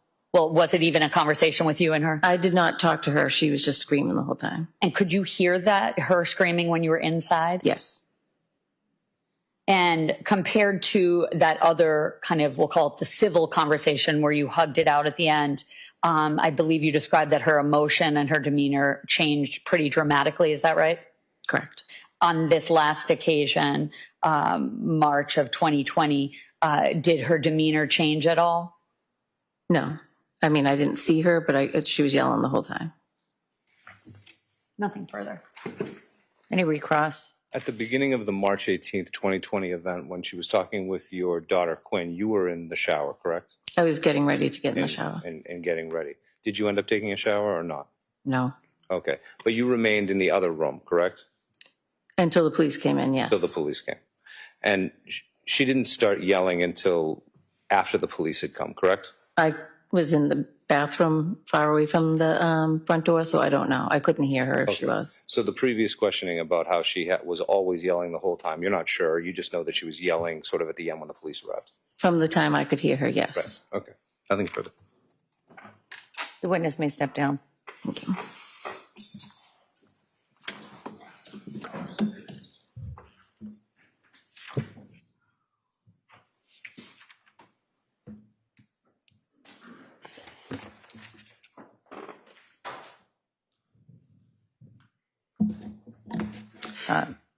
The Commonwealth may call its next witness. Katrina Freeman, please.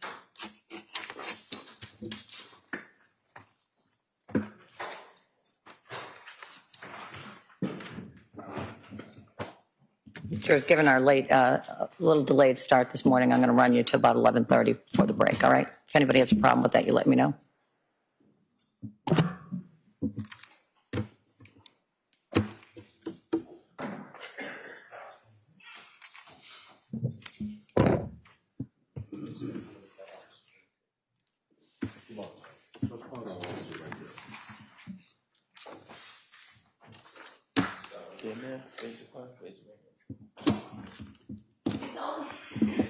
Do you solemnly swear that the testimony of the court and the jury in the matter now and Commonwealth defendant Marshall the truth, whole truth, nothing but the truth, so help you God?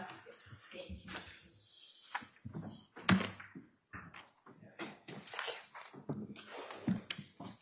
You may proceed. Thank you. Good morning, ma'am. Good morning. In a loud, clear voice, could you please introduce yourself to the jury and spell your first and last name, please? Katrina Freeman, Katrina Freeman. Thank you, ma'am. And your date of birth? 3/27/99. How old are you? 25. And what city or town do you currently live in? Pembroke. How long have you lived in Pembroke? 2 years. Can you describe what your level of schooling is? Just got my high school diploma. And then did you begin working? Yes. And are you currently employed? Yes. Where are you employed? Beth Israel. In what capacity? I do security. How long have you been doing Beth Israel security? 2 years. What did you do before then? I did housekeeping. And do you know the Richie family, ma'am? Yes. How do you know them? I dated their son for 4 years. Which son? Angel Richie. How old were you when you dated Angel Richie? 17 until I was 21. And how did you meet him? I met him when we both worked at Kohl's. And where's the Kohl's? In Pembroke. Who, if anyone else from his family, worked at Kohl's with you? Christine Ricci. Do you see her in the courtroom today? Yes. Could you please point to her and tell me an article of clothing she's wearing? Blue blazer. Your Honor, may the record reflect the identification made by the witness of the defendant, please? Any objection? No, Your Honor. The record will reflect the witness is identified the defendant. Thank you. And who did you meet first? Was it Christine Ricci or Angel Richie? Christine. And could you describe what your relationship was like when you first met Christine, please? We were friendly at work. Became friends on Facebook. And over the course of the next few years that you were dating Angel, did your relationship with Christine become closer? Yes.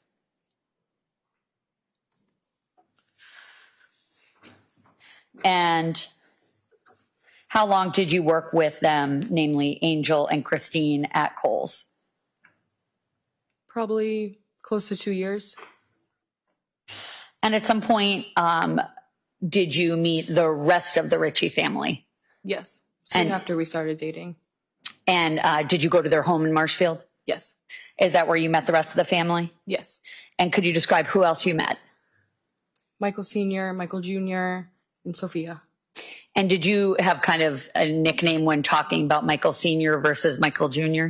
Big Michael and Little Michael. Okay.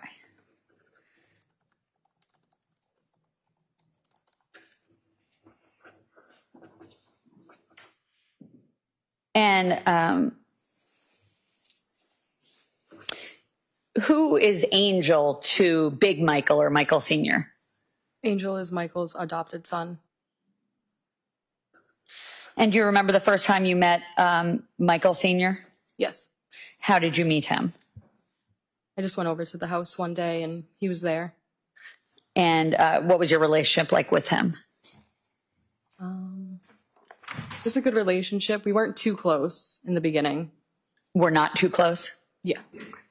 Was he, did you speak often, or was it more a relationship you had with Christine in terms of how much you communicated with the family? Closer with Christine.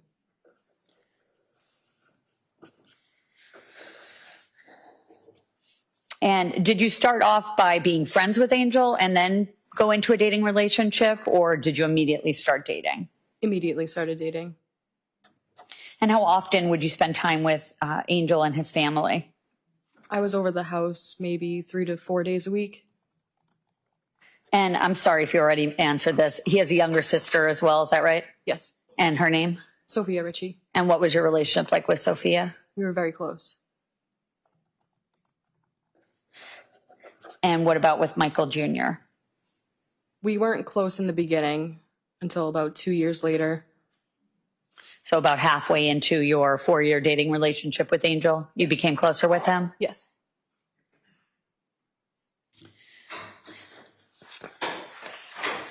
And do you recall the address in which the Richie family lived?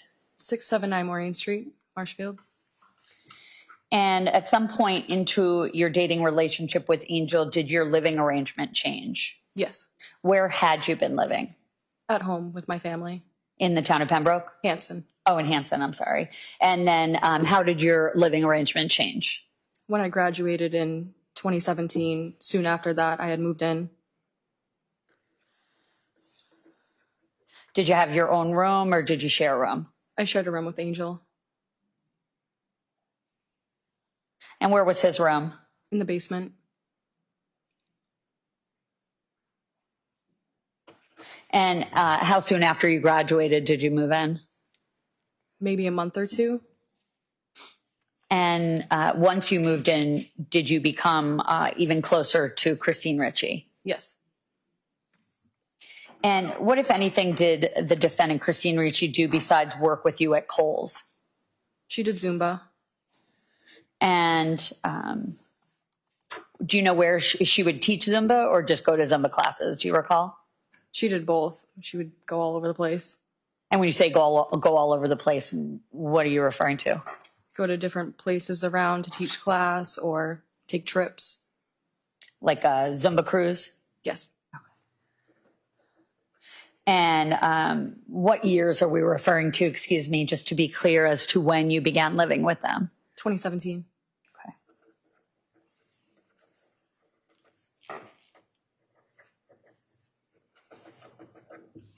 And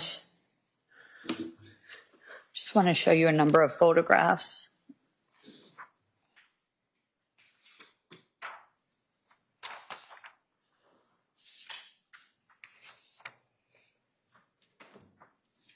May I approach, please? You may.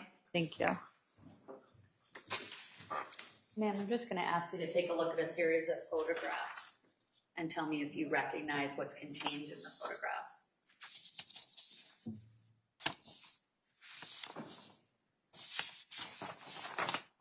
Outside of the house. Okay, and the house you're referring to, is that the Marine Street address? Yes. Okay, and are those all fair and accurate depictions of the exterior of that location, Yes. 679 Marine Street? Yes. Okay, I'd ask that each of these be marked as exhibits, Your Honor, and then request to publish them as I ask for further questions. How many photos are there, Madam Prosecutor?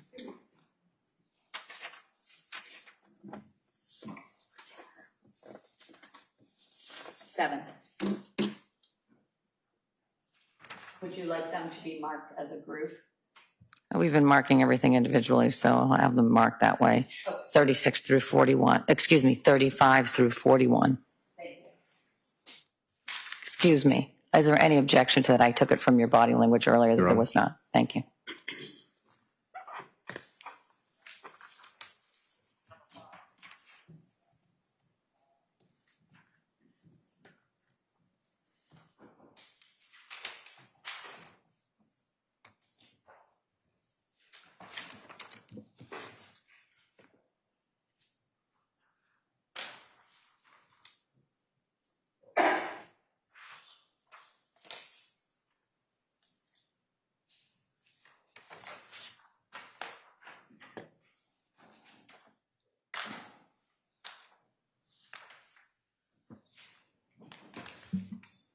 35 through 41 so far. Thank you.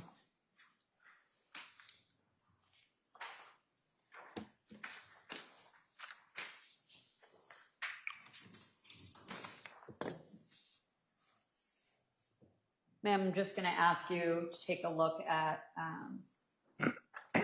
what was previously marked as Exhibit 35. Do you recognize this to be a particular location? That is the front of the house. And I'm pointing now to a door. Is that the front door? Yes. And if you can, with Your Honor's permission, if the witness could get off the stand and just describe what rooms are where in the home. She may. There's a pointer on top of the platform in front of the TV. If you can, Katrina, Ms. Freeman, actually, sorry. Could you point on the photograph to the various rooms that you recall and who they belong to? That one was Sophia's room, and these two windows were Michael and Christine's room. And then that room was the front room. And what about the room underneath Sophia's room? The dining room or living room. And does this photograph show where you stayed with Angel?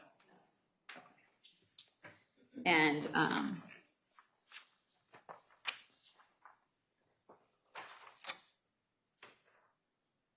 just going to show you what was marked as 41 exhibit. Could you tell me what we're looking at here? That is the back of the house. So these two windows were in the kitchen. That's little Michael's room and the upstairs bathroom. And what is on the side here? The living room. Okay. And showing you what was marked as Exhibit 36, what are we looking at there? The back of the living room. And Exhibit 37? That is also the living room. Different angle? Yes. Okay. And 38? Also the living room. Okay. And is this just a different angle? Yes. Is that? And then over there is the dining room. Okay. And showing you what was marked as Exhibit 40. That is also the dining room. And the red door here, that's not the front door, correct? Correct. Would people, what area of the home, if you went in through that door, would it lead to? The dining room. Okay. And in terms of the number of doors downstairs in and around the dining room area, are there multiple ways to get in and outside? Yes.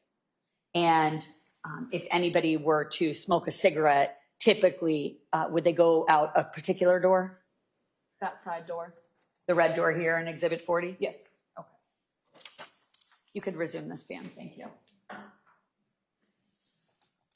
And with regard to those doors, when you were living there for 4 years, were those doors typically kept unlocked unless everyone was leaving for the day?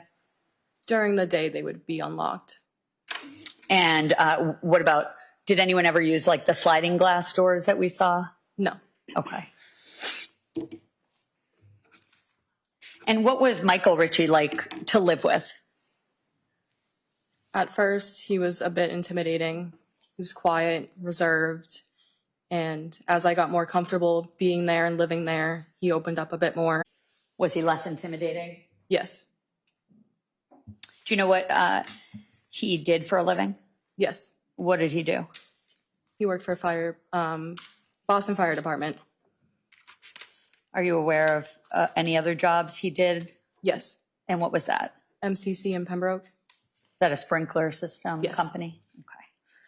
And in terms of Michael Richie and living with him, could you describe your observations during the first 2 years you lived at that location, observations of how he was with the defendant? They were pretty close. Their relationship was good. They did a lot together, took a couple trips together. And how was he with his children? Good. And what about the defendant? How was she with her children those first couple of years, based on your observations? She was good. And how was she with Michael Richie? Also good. And how often, when you were living there, would Michael Richie be home versus at work, if you recall? He worked a lot during the week, during the day, and then 2 days out of the week he would be at work in Boston. And when he came home from work, if you were home and made observations, what would he typically be doing when he got home from work? When he got home after working for 24 hours, he would usually be asleep. And other days he would get home in the evening and sit in his chair in the living room and drink beer. And when you were living there and things were good in the family, would you all do things together kind of as a family? Sometimes, like sit in the living room and watch TV. Would you describe it as a happy house during those first couple of years? Yes. At some point, did everything change? Yes. When was that? October of 2018.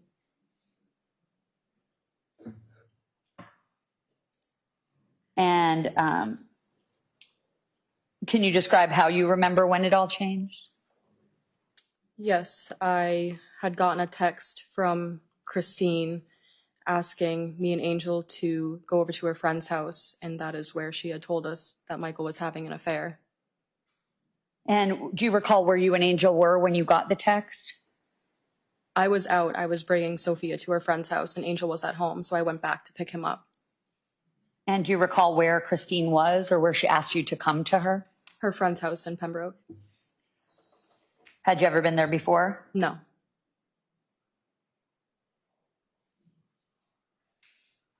And upon your arrival, can you describe what happened? We had walked in, and she was sitting on the couch. Her back was towards us, and she was smoking a cigarette and having a drink.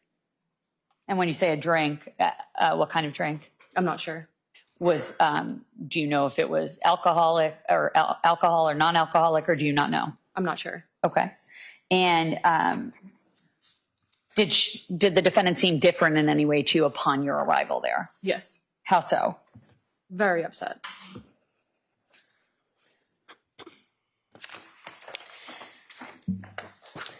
Had you ever seen her smoking before? No.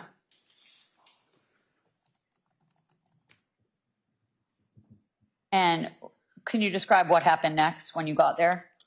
She sat me and Angel down and told us about the And what affair. did she, I'm sorry. She told us about the affair when she sat us down. What else did she say to you about the situation? She told us that there was someone else and that he was leaving.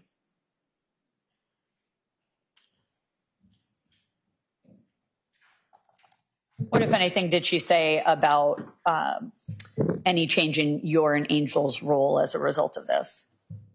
She talked to us about how we were going to move forward and take care of the house and things like that. And as far as you understood, was her plan to end things with Michael Richie? Yes. Did that change after she initially told you that at her friend's house? Yes. How soon after? A day or two, maybe 3. What did she say? She told us that Michael was going to stay. Did she indicate how they were going to continue on together? She just said that they were going to work on things.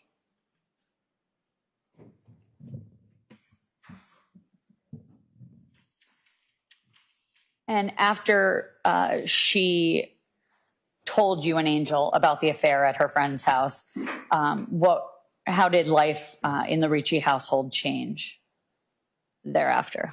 It was very different. There was a lot of fighting and yelling and just a lot of tension in the house.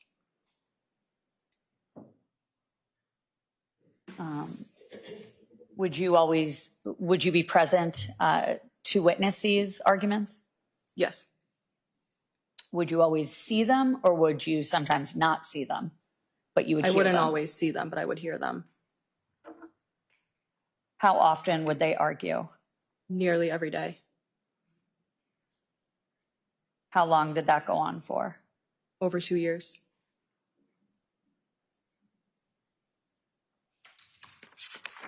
At some point, had you kind of hit your breaking point in terms of how often the arguing was going on? Yes. And what did that prompt you to do? I moved out. When did you move out? Summer of 2020. 1 month before Michael Ritchie's death? Yes. And were the daily arguments, as you just described, happening up until the point you moved out? Yes. And with regard to those arguments, can you describe things you would hear in terms of their voices and then other objects around the house during the course of the argument? Objection, Your Honor. Rephrase the question. What, if anything, can you describe the arguing that you heard? A lot of yelling and crying. By who? Christine. And what kinds of things would you hear her say? Objection, Your Honor. Overruled. It was mostly, well, always about the affair. Up until you left in December of 2020? Yes. And do you recall her any specifics of what she would be yelling? No. And what about Michael Ritchie? What, if anything, would you hear when she would be yelling and crying? He didn't remember. And when you say he didn't remember what? Any questions that she had about the affair. So she was asking details about the affair? Yes. And he wouldn't remember, or he wouldn't remember. Objection as to the characterization by the prosecutor of what the testimony just was. I could ask a different question. Thank you.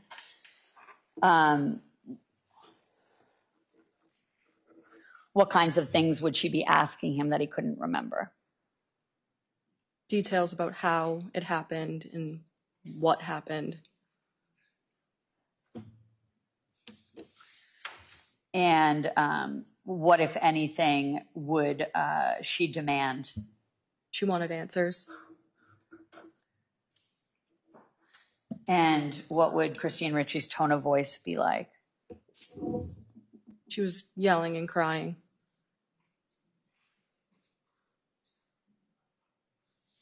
And where would the kids, as we call them, Angel, Michael Jr., and Sophia, be when they would be fighting? Your Honor, more foundation is necessary for this question, I think. If it's a you know. 2-year period.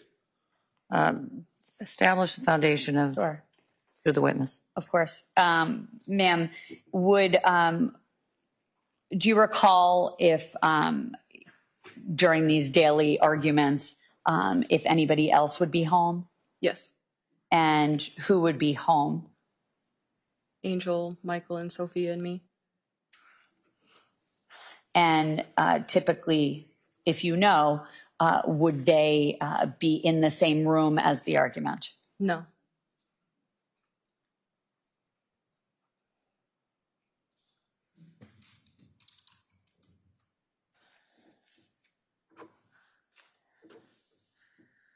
And would you hear Christine Ricci and Michael Ritchie argue about anything else besides the affair? No. What, if any, injuries did you ever see as a result of the fighting on Christine Ricci? She had... Objection, Your Honor. Let's see at the side of the bench.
So jurors, I'm going to give you the limiting instruction again on prior bad acts as I anticipate. I anticipate you're about to hear evidence concerning certain encounters alleged to have occurred between the defendant and the decedent, Michael Richie, before the incidents which are the subject of the crimes in this case. This evidence is introduced to show the nature of the relationship between the defendant and the complaining witness, and the decedent, and insofar as it might bear on issues of possible motive and the defendant's intent in this case. Like all evidence, it's up to you to decide whether you believe it or you do not, and to decide what weight you should give this evidence. This evidence is not introduced, however, to show that the defendant had a bad character or propensity for violence. You may not consider the evidence for those purposes. The defendant is not charged with committing any crimes with respect to the decedent, other than the charges contained in the indictments in this case. You may not consider such conduct as a substitution for proof that the defendant committed the crimes charged, nor may you consider it as proof that the defendant has a criminal propensity or a bad character. You may consider this evidence solely on the limited issues of the defendant's state of mind, motive, and intent with respect to the indictments in this case. You may not consider this evidence for any other purpose. Specifically, you may not use it to conclude that if the defendant committed these other acts, she was more likely to have committed the crimes charged in the indictments. You may proceed. Thank you. With regard to any injuries, let me start by asking, did you ever see the defendant injured following an argument? Yes. And do you remember when this was? The end of 2018. And describe what happened. I was told that there was an argument and she had punched him in the face. Who told you that? Christine. Had you been hearing them argue prior to her making those statements? Yes. Where were they arguing? Outside. Outside the home? Yes. And then, was it over the affair? Yes. Where were you? In the basement. Were you able to hear their volume from being inside? Before they had gone outside. So did the argument begin inside and then work its way outside? Yes. And was that common? Yes. That they would take the fight outside? Yes. And do you know why that was? So we wouldn't hear.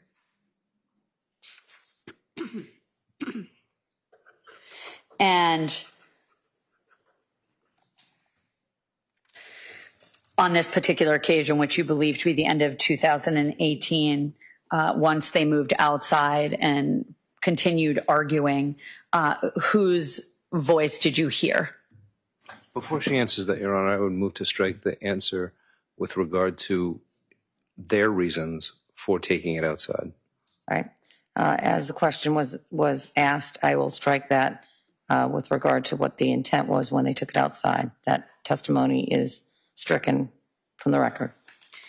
And on this particular occasion, at some point, did you have a conversation with Christine at the conclusion of the argument? Yes. Where did that take place? I don't remember. Was it the same day? No. And was it soon after? Yes. And what, if anything, did she say to you? She told me what happened and that she had gone to the hospital after. What did she tell you had happened? That there was an argument and she punched him in the face. Who? Christine. Punched Michael. She punched who? Michael. Did you see his face after that argument? Yes. What, if any, injuries did you observe? He had a bruise.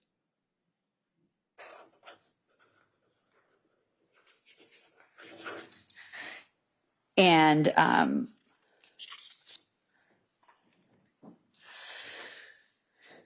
during the course of following the defendant telling you about the affair, and that they were going to try to work on things. What was the general mood like in the house thereafter? It was very depressing. And what, if any, changes did you see in the defendant in terms of housekeeping? Objection, Your Honor. Basis? I think it's irrelevant. May we be heard at Frankly- sidebar? I'll see you at the side of the bench.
I think you had just testified that the general mood in the house during the last 2 years you were living there was depressing. Is that correct? Yes.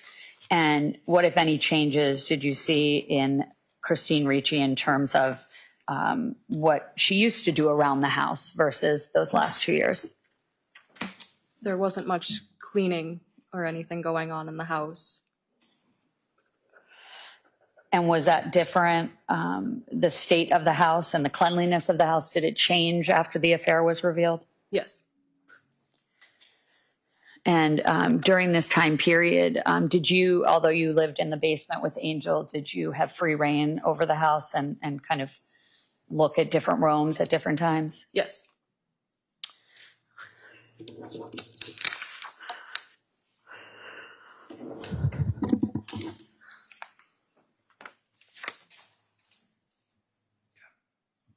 May I approach the witness, please? You may. Ma'am, I'm just going to ask you to take a look at a photograph. Tell me if you recognize it. Yes. What do you recognize that to be? The kitchen. And is that a fair and accurate depiction of, was the last, let me ask you this, the last time you were in the Ricci home, was that when you left in December of 2020? Or Yes. had you been back there thereafter? I didn't go back. So is that a fair and accurate depiction of how you remembered that area looking? Yes. I'd ask that this be marked as the next exhibit, please. Any Nope. further objection? The same one. All right. It'll be marked as Exhibit 42. And I'm just showing you another photograph. Do you recognize that photograph? Yes. What do you recognize that to be? The kitchen. And is this just a little bit of a different angle than the last photograph? Yes. And is this a fair and accurate depiction of how it appeared, that area, when you last were there in December of 2020? Yes. I'd ask that this be marked as the next exhibit. Same objection? Yes. It'll be marked in a minute as Exhibit 43. 43 somewhere. And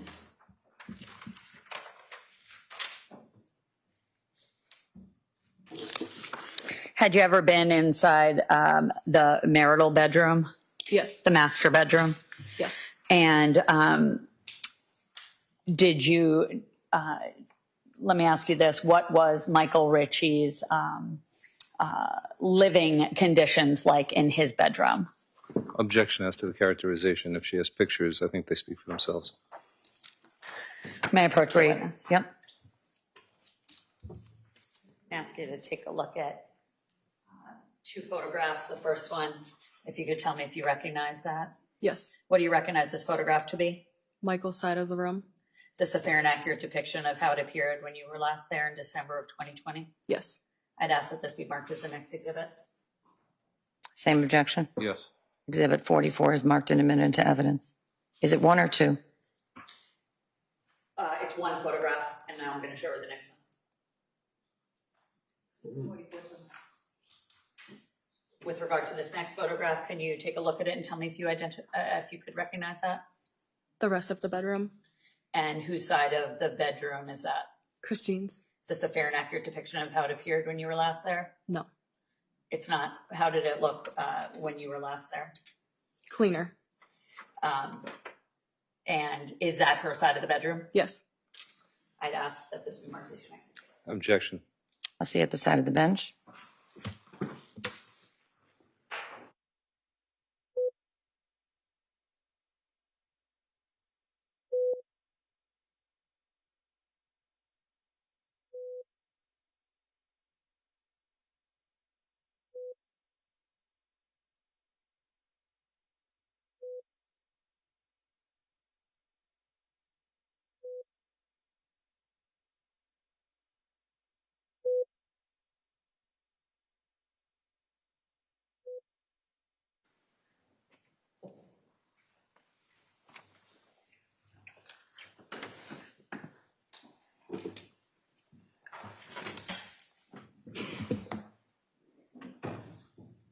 With your Honor's permission, may I publish these photographs that were marked? Exhibits 42 to 44? Yes. Yes. Thank you. Ma'am, just for the jury's purpose, I'm showing you Exhibit 42. And this is in terms of, just so we have some idea, what area of the home is this? The kitchen. And in relation to the dining room, where is this room? Can you ask that again? Yes. Where is this kitchen area in relationship to the rest of the home? Up the stairs from the living room, dining room. And with Your Honor's permission, could she get off the stand and show us with the pointer where that area is she's referring to? Yes. Thank you. If you came in through like over here, that's where the living room was and those steps. So if I'm looking at the photograph, would I be kind of in the living room area? No, Where is the living room? behind, if you were standing there. Behind me? Yes, And what room would I be in? the kitchen. Okay, thank you. And I'm going to show you now Exhibit 43. This is just a different angle than the last photograph, correct? Yes. And could you tell us, may I approach? You may. What are we looking at this area right here where there's kind of an arch? The front room or another living room. And the other angle of the photograph that we were looking at is the kitchen area would be where I'm making a circle a few feet in front of the photograph. Yes. And then the steps down, where is that in relation to where we're looking? If you were standing there, it'd be behind you. And the steps down lead to where? The living room. Okay. Dining room. Thank you.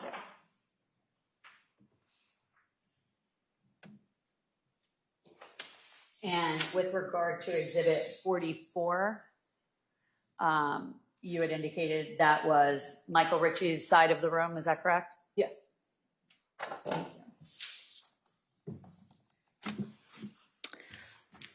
Madam Prosecutor, I think we're going to take our break this morning. I'll stick it to a 15-minute break. We'll be back on for another hour of evidence right at noon, or a little bit right after noon. Jury to station no books on the chair and exit this way.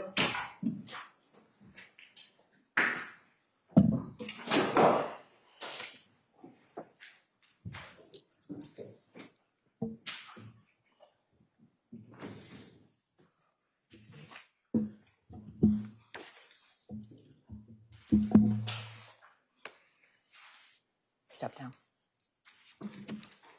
You seated? I'll see you back in 15 minutes. Thank you. Boy, all right.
Court's now in session, please be seated. Your Honor, we are returning to the matter of Commonwealth versus Christine Ricci. All parties are present in the courtroom.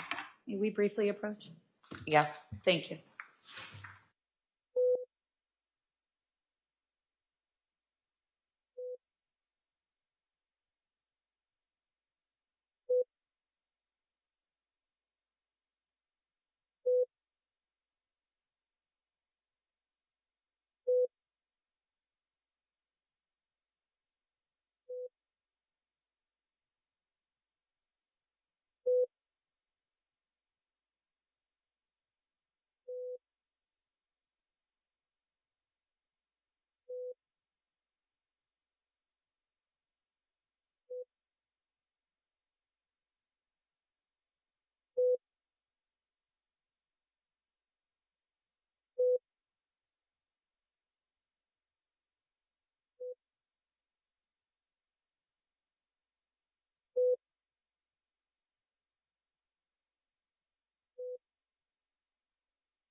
Need water. Yes, please.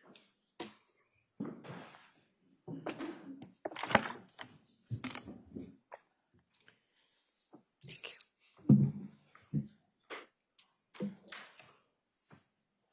Just would like to remind you and under oath.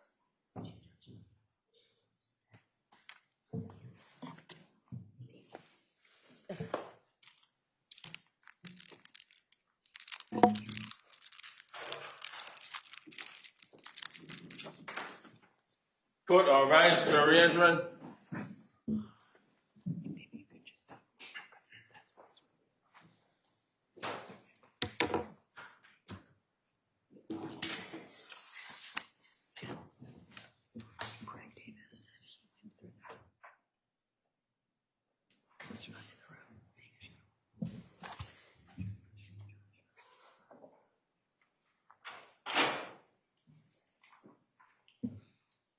This court's now in session. Be seated, please. You may proceed. Thank you. Ms. Freeman, did you see any changes in Michael Ricci after the affair was disclosed? Yes. Could you describe what changes you saw in him? He became a bit more talkative.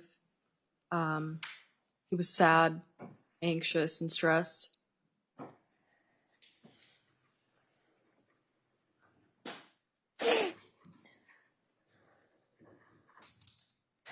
And what, if any, changes did you see in the defendant in terms of her kind of getting out and about? She would still go out and do things, but it lessened over the years. Could you describe further what you are talking about in terms of the time frame? She would go out and do things in 2019, but then in 2020, when COVID hit, she stayed in the house a lot. In all fairness, didn't most people? Yes. So was there anything unusually different about the way she was acting compared to other people in the house? She eventually stayed in her room most of the time. And was that leading up to the time that you left? Yes.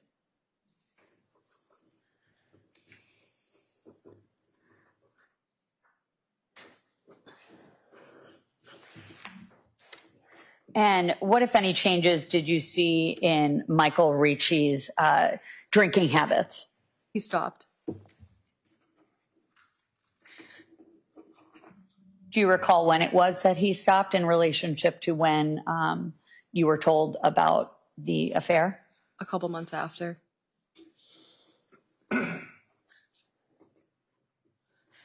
Are you aware of any groups he began attending relating to his drinking? Yes. And what group was that? AA.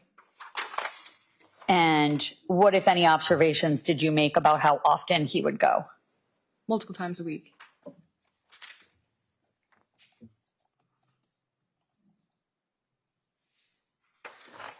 And who, if anybody, would go with him to the AA meetings? Christine. As far as you observed, did she go to each meeting, to every meeting? Objection. Based on the Sustained. foundation.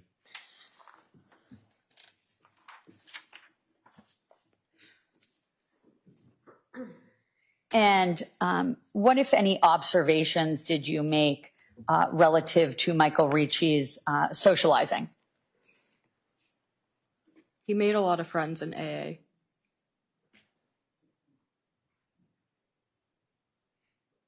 Were you familiar with his friends that were not AA related? One of them. Who was that? Mark McDonald. What, if any, changes did you see in the way or the amount of times that Michael Ricci hung out with friends like Mark McDonald after the affair was revealed? He did not see his friends. What's that? He didn't see his friends.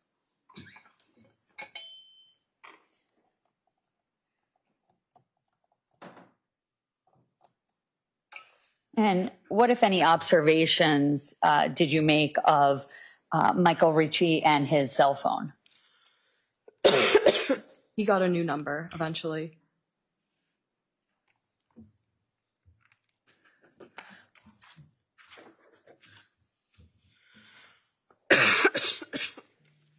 Do you know the circumstances of him getting a new number? Because of the affair. Objection, Your Honor. Sustained. The last strike. answer is stricken. And were you aware whether or not Michael Richie, when you first moved into the house, was on social media? Yes. And would you see him posting things? Not much. And what, if anything, did you observe as it related to his social media? All of his social media was gone. Did you know why? Objection, Your Honor. Sustained.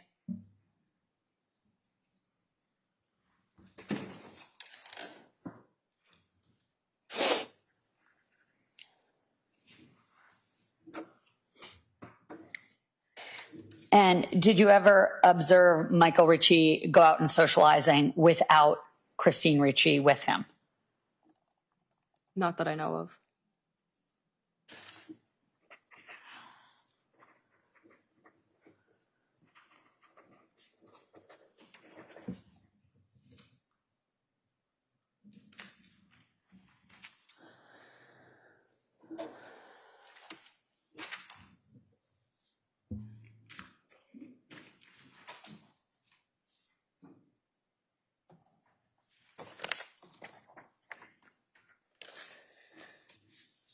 And with regard to the incident that you previously described, where the defendant told you she punched or hit Michael in the face, do you recall seeing an injury to her body? Yes. Other than that injury to her hand, I believe you described, did you ever see any other injuries on her person following arguments with Michael? Yes. What other injuries did you see? I had seen cuts on her.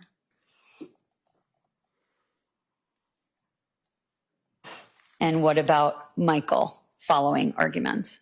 No. Other than bruised face? Yeah.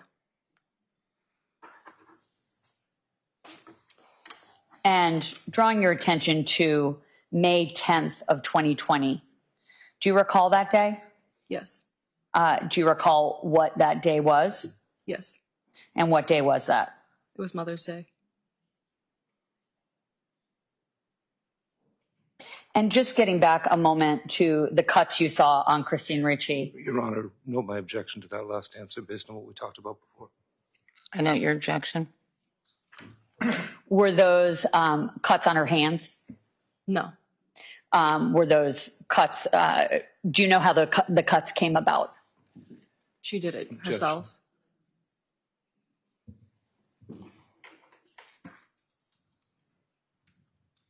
I'll let the answer stand. She did it herself? Yes.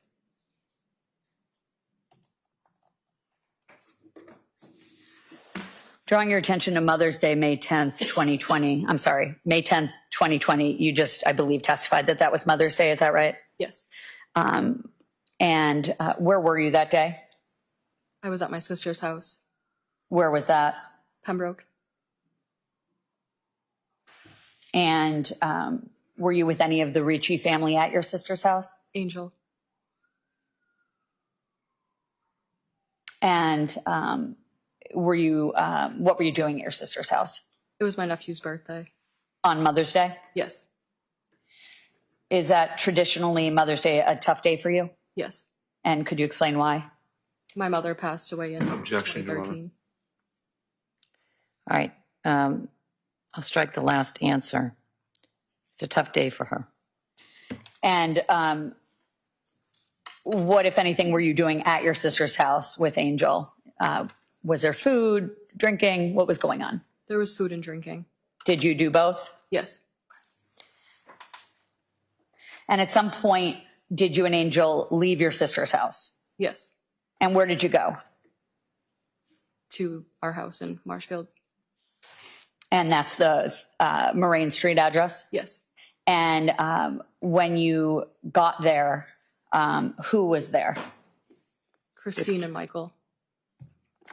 I'm not Would sure. now if be a Sophia good time was. for the short instruction? Yes. Jurors, I'm going to give you an instruction again with regard to prior bad acts.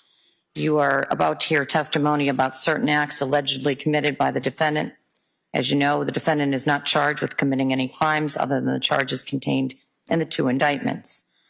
You may not take the defendant's prior acts as a substitute for proof that the defendant committed the crimes charged, nor may you consider them as proof that the defendant has a criminal personality or bad character.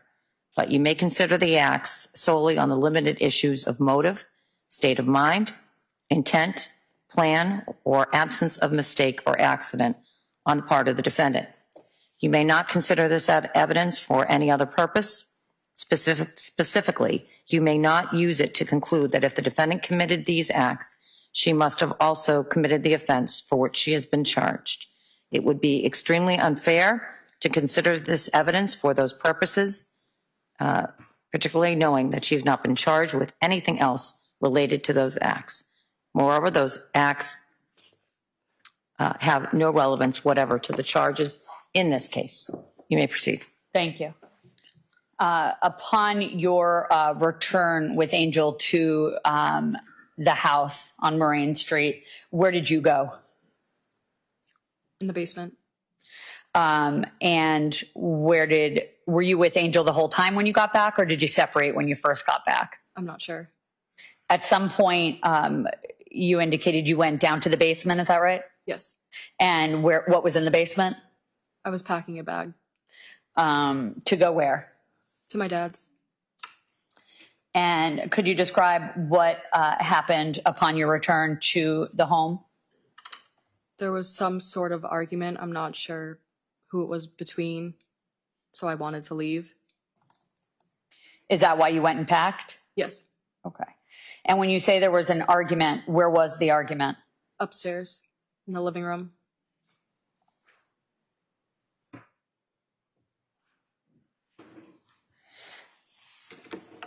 May I have one moment, please? Yes.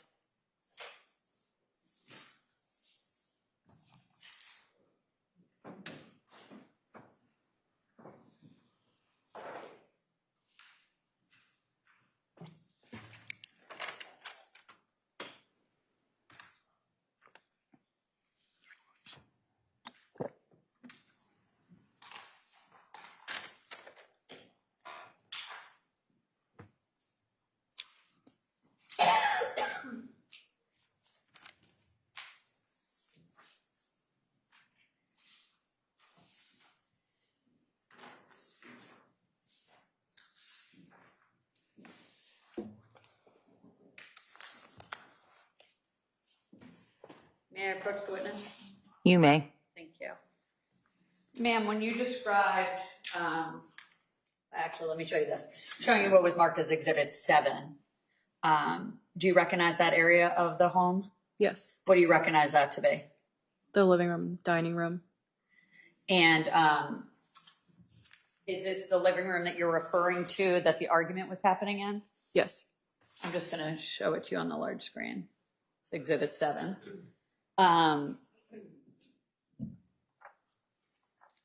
So if you can tell us, what room are we looking at here? Dining room. And just for the record, I'm pointing to the lower left-hand corner of the photograph. And is it fair to say it goes right into the living room? Yes. And the only kind of delineation is by the material on the floor? Yes. And the furniture, obviously.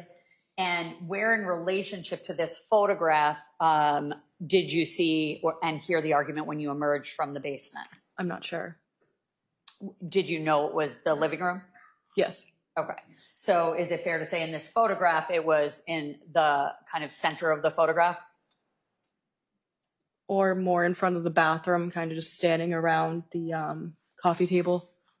Could I ask for the witness to show us on the actual big screen what area she's referring to, please? She may.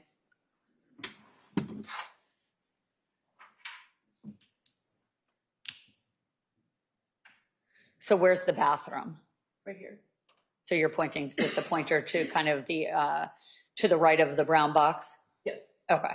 And best of your recollection is that that's where, in that general area, the argument was happening? Yes. Okay, thank you.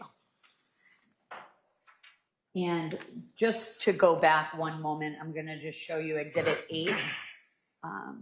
Earlier in your testimony, you were describing how the kitchen has steps down to an area, correct? Yes. Is that shown in this photograph, Exhibit 8? Yes. And those, I'm pointing to the stairs in the middle, are those the stairs that you're referring to? Yes. And that goes, that area goes into this area, is that correct? Yes. All right, I'm showing you Exhibit 6. Okay, thank you. You could resume the stand. Now, with regard to Mother's Day, May 10th, 2020, can you explain when you got home what door you came in through? The side door. And the side door was the one that you showed us, and the other red door without the wreath on it, is that right? Yes. And when you walked in, did you see the defendant and Michael Richie? Yes. And what did you hear? Was there arguing going on? I'm not sure if it was between the two of them. Okay. Did you hear Christine speaking? Yes. And what was the tone of her voice? Upset. Did you hear anyone else speaking? Angel. What was the tone of his voice? Upset. What about Michael Richie? I'm not sure. You have no clear memory of his, if he was speaking at all? Okay. And at some point, you made a decision to go downstairs to your and Angel's bedroom, is that right? Yes. And you indicated earlier you were packing a bag, correct? Yes. And then at some point, did you come back upstairs? Yes. Could you describe what you saw? Christine was sitting on the kitchen floor with a knife.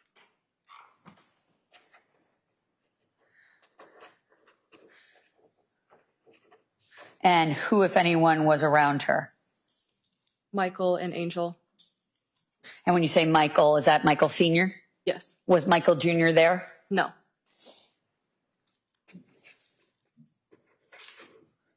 And what, if anything, were Michael Sr. and Angel doing as Christine was on the floor holding a knife? They were trying to stop her.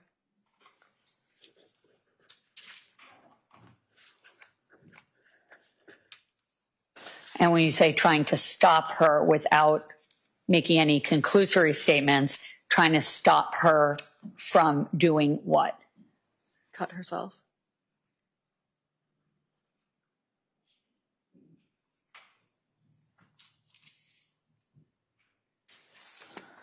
And at some point, were they successful in removing the knife from Christine's hand? I'm not sure. Okay. What did you do as this was happening? I left. Who'd you leave with? My dad.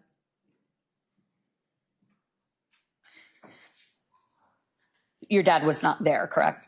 Correct. So you left to go to your dad's? He picked me up. Okay.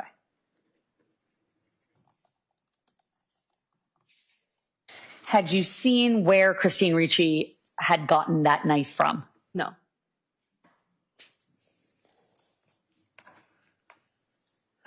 At the time that you left the home, what was going on in the home on that day?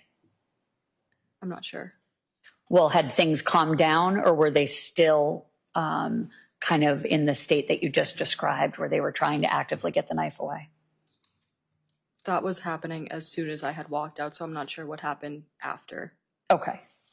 So basically, generally the same time she was holding the knife, they were trying to get it away and you were leaving? Yes. Okay.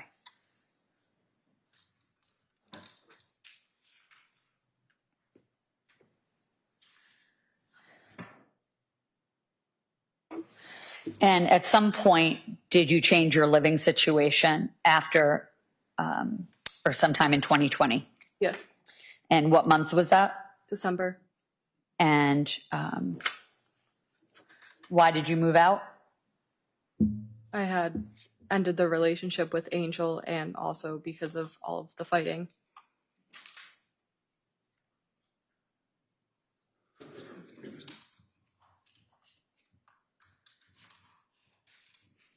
Did you remain in contact with Christine Ricci? No. Did you remain in contact with any of the Ricci family after you moved out? Yes. Who? Angel, Sophia, and little Michael. And after you moved out, did you ever go back into the home? Yes. And what was that for? To get the rest of my things.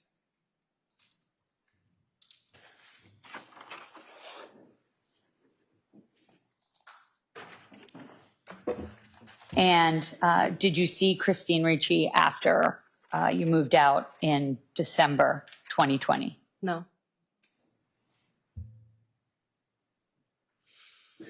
And at some point, did you come to learn about the incident on January 28th, Yes. a month later? Objection, Your Honor. I'll see you at the side of the bench.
And ma'am, when you lived with the Ricci's for, how long did you live with them again? About 4 years. 4 years.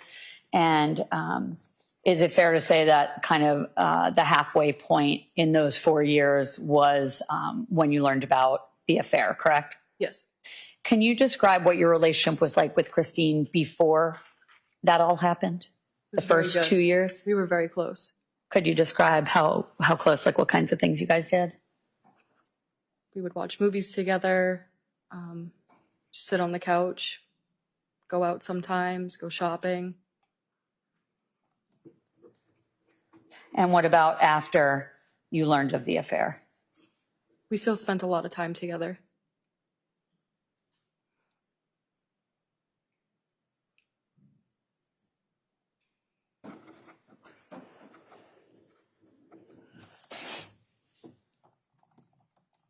I have one moment, please. Yes? Thank you.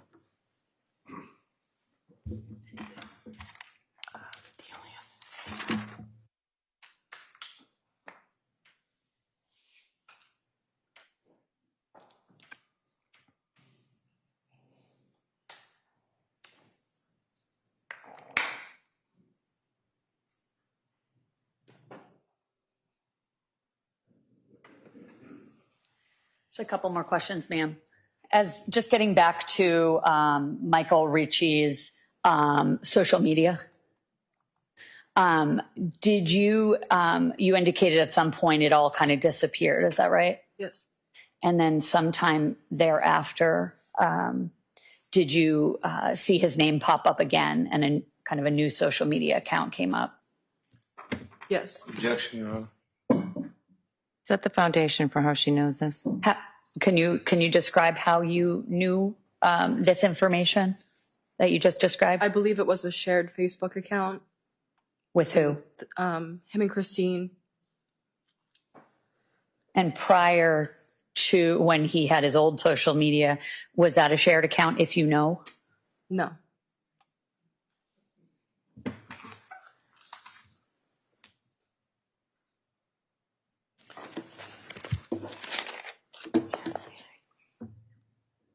Thank you. Cross-exam.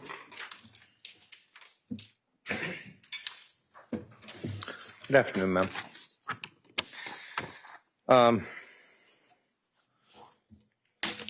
Having lived at the Richie home at 679 Moraine Street for 4 years, you're fairly well familiar with the layout of the house, and you talked a lot about it on direct examination. Yes. I want to talk about that living room, dining room area along the side of the house. As you stated, there is a transition between that room and the kitchen, and there's 2 stairs. Yes. And is that about a foot, would you say, or a little bit more than a foot between the sunken living room, dining room, and that kitchen? Yes. How tall was Michael? 6'2", Okay. And Christine? 5'2". Okay.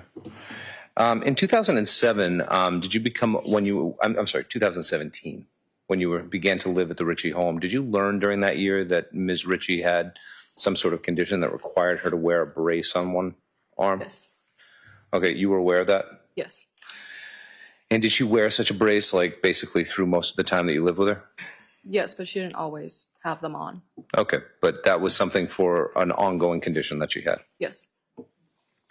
That event where you mentioned in end of 2018 where you said they had an argument, they came back in, Christine had an injured hand, correct? And Michael had, you said, some swelling near his eye? Yes. The result of that, the injury that you saw was some swelling by his eye, correct? It was a bruise. A bruise. Had it already formed a bruise by the time you saw it, or only later? Probably later. 'Cause Okay. It happened late at night, so I didn't see either of them until the next day. Till the next day. Okay. But Christine was fairly well hurt by that interaction, right? Yes. She went to the hospital Yes. and she had like a cast on after that for weeks. Yes. That took place, as you say, at the end of 2018. So that would have been like 2.5, 3 months after the affair. Yes.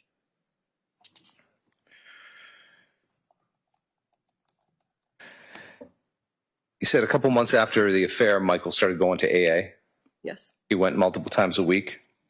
Yes. He got a sponsor. Yes. He worked the steps, correct? Yes. He went to a men's group. I believe so. He also did commitments, which is when people speak at other events, right? Yes. Right. He stayed sober. Yes. He also started to go see a mental health counselor. Yes. He went to see a psychiatrist as part of that. Yes. And he was prescribed some medications. Yes. And as far as you know, Is that the basis? May we be heard at sidebar? Yes.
You observed Michael take those medications?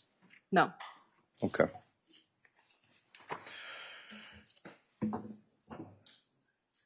You mentioned that Michael claimed to have some memory problems in the aftermath of the affair, correct? Yes.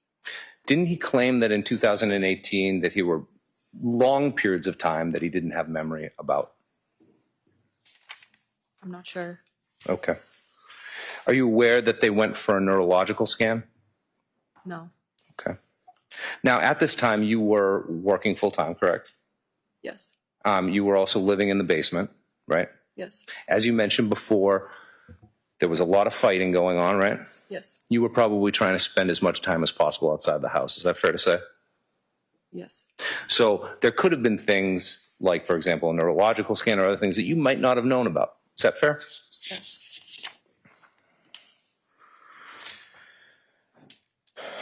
Now, Michael's schedule, you said during direct examination, was that when he worked for the fire department, he'd work one day, correct? And then he'd have 2 days off. Yes. Then he'd work another 24-hour shift, right? Yes. And then he'd have 4 days off. Yes.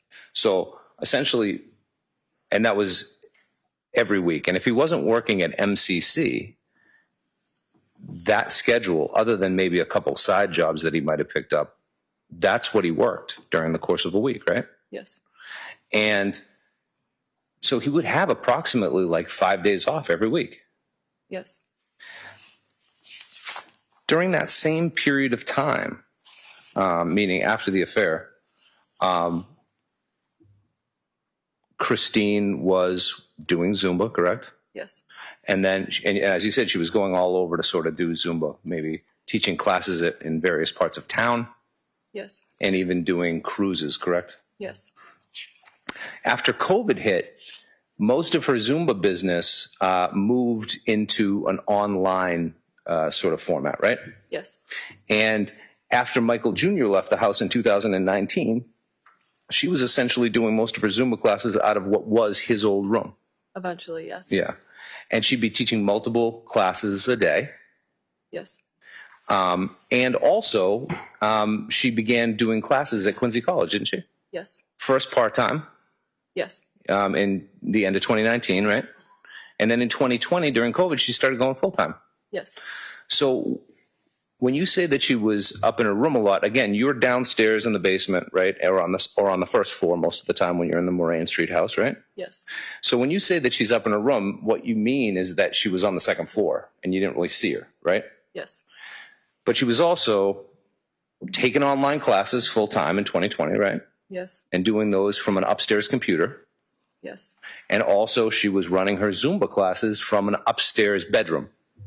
Yes. Okay. And she was essentially between the school, full-time school, doing the homework, plus the Zumba stuff. She had like more than a full plate, didn't she? Yes. Yeah. And this was at a time when Michael Sr. was only working, as you say, maybe 2 24-hour shifts over the period of a 7-day period. Yes.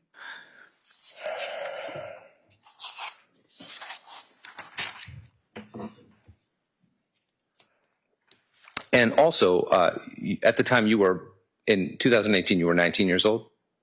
Yes. And so was Angel? Angel's 2 years older than me. Oh, so he was 21? Yes.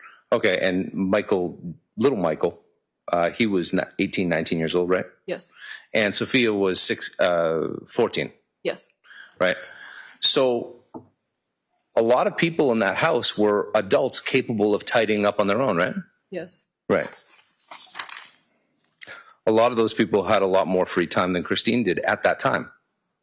Yes. You mentioned that a lot of the arguments and throughout the arguments were about the affair. Is that your testimony? Yes.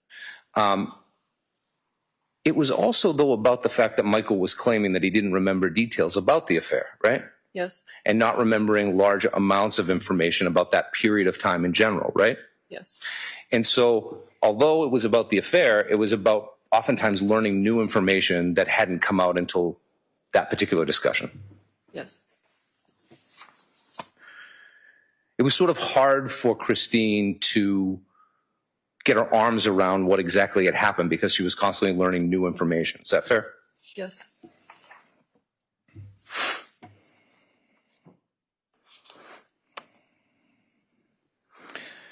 Now, in the aftermath of the disclosure of the affair, is that when, from your perspective, Michael stopped working with Mac at MCC? I'm not sure how long after. Okay. Was it sometime in that area of end of 2018? Maybe soon after. Okay, like a month or two? Best of your recollection? I'm not sure. Okay. But it certainly wasn't like 6 or 7 months. It was a fairly short order after the events? Yes.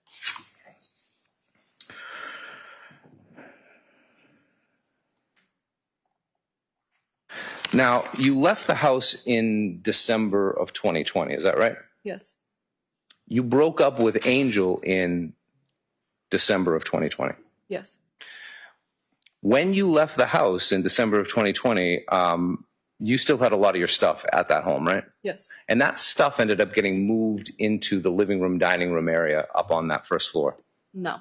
Did you have a stuffed moose? Was that one of the things you had? Yes. Okay.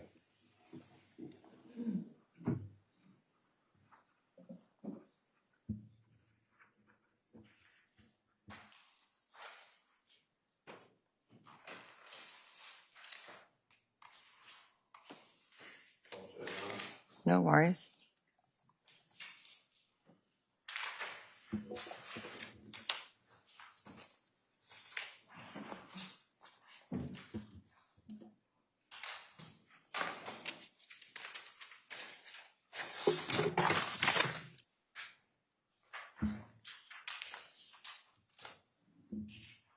Five, six, maybe in there.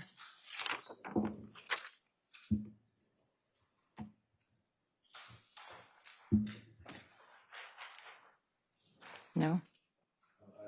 5, 6, 7, 8.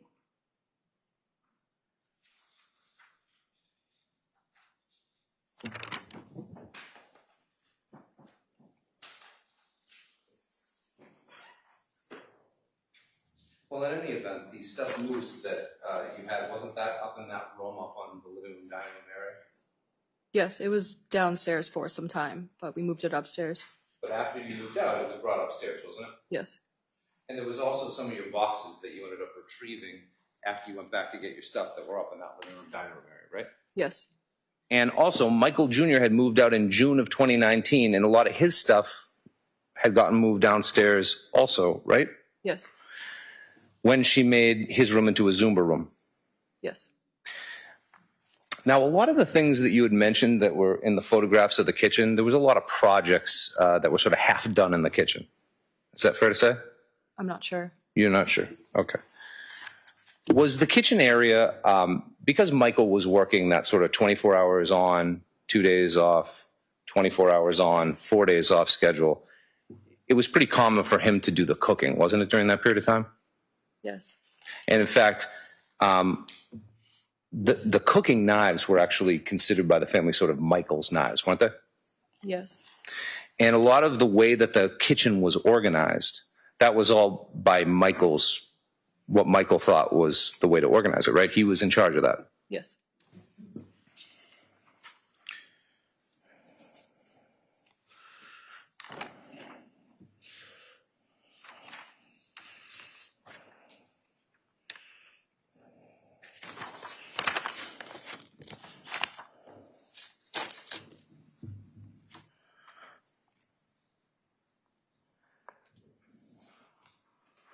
The event that took place in May of 2020, it was your understanding that that was an attempt that Christine made to hurt herself, right? Yes.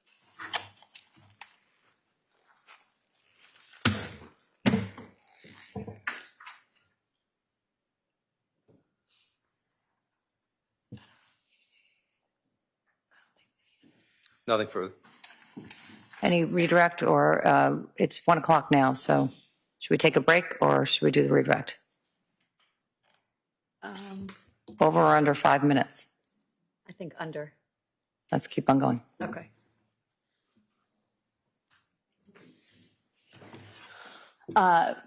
Ms. Freeman, defense counsel asked you about the incident in which the defendant told you she hit Michael Richie in the face with her hand, thereby injuring her hand, correct? Yes. And that he further asked you if she went to the hospital for that injury, correct? Yes. As far as you knew, based on her statements, the injury was not from Michael. She created the injury to herself by hitting him in his face, correct? Yes. Defense counsel was asking you about medications of people in the home. Were you aware of whether or not Christine was on many medications? Yes.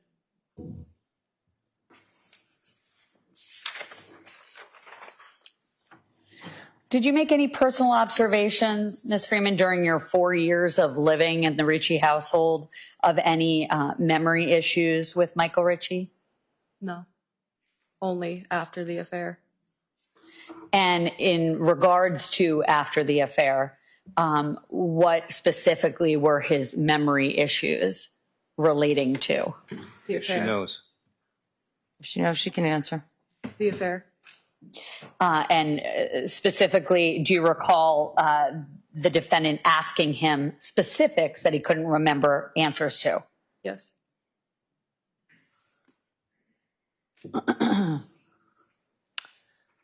Based on your observations of when you were living in the Ricci household for 4 years, did you ever, and let me ask you, were you ever a bartender? No. Did you ever drink alcohol at the time you were living there? Yes. Did you ever observe people to be alcoholics No. in your lifetime? Yes. What, if any, observations of any alcoholics did you observe in the Ricci household? Objection, Your Honor. Sustained as to that question. Did you ever observe Michael Ricci to abuse or overdrink Objection, alcohol? Your Honor. She can answer to her own observations. Limited to your own observations. No.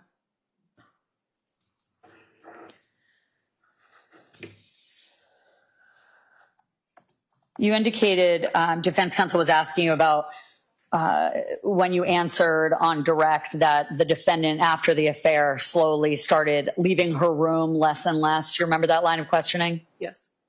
And then defense counsel asked you, well, it was because she was teaching Zumba in her room. You remember that line of questioning? Yes. Was that, in fact, your understanding that she was locked in her bedroom teaching Zumba? Objection, Your Honor. Or Rephrase that question. what was your understanding about why the defendant was not leaving her bedroom? There was a few reasons. One being because Objection, Your Honor. We've gone over this before. Move on. I will.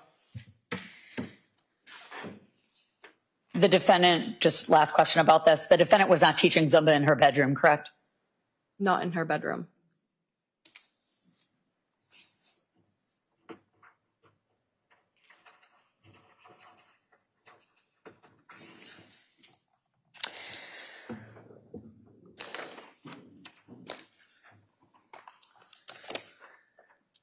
And defense counsel was asking you about the stuffed moose line of questioning. You remember that? Yes. And he further asked you, upon moving out, he asked if you had moved all your stuff up to kind of the main living area. And what was your answer? So I hadn't moved my stuff from downstairs to upstairs. Those boxes were from when I had moved out of my house officially. And those boxes were left in the living room. And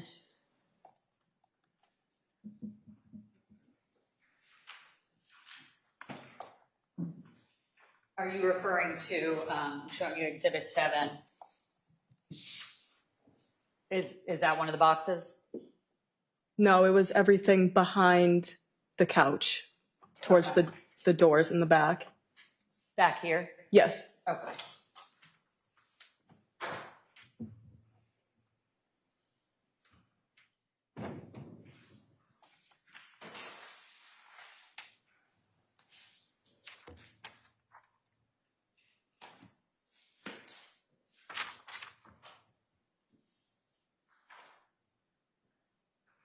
Show you what was marked as Exhibit 43. Is that all your stuff? No.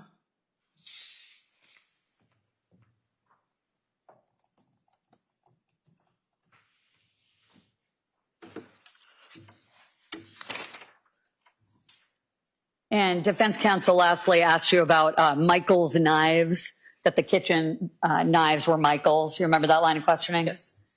The knife that you saw Christine Ricci holding the day that she was trying to hurt herself, May of 2020, was that one of Michael's knives, if you know? I'm not sure. Thank you. A recross. That exhibit number 43 that she just showed you, that was the kitchen, correct? Yes. Michael's domain, right? Yes. Nothing further. The witness may step down.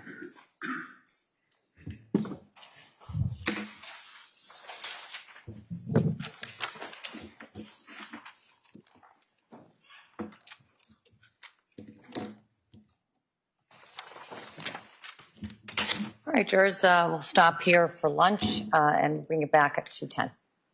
Court Nice authorizes lunch. the jurors to place the notebooks in the chair and exit this room.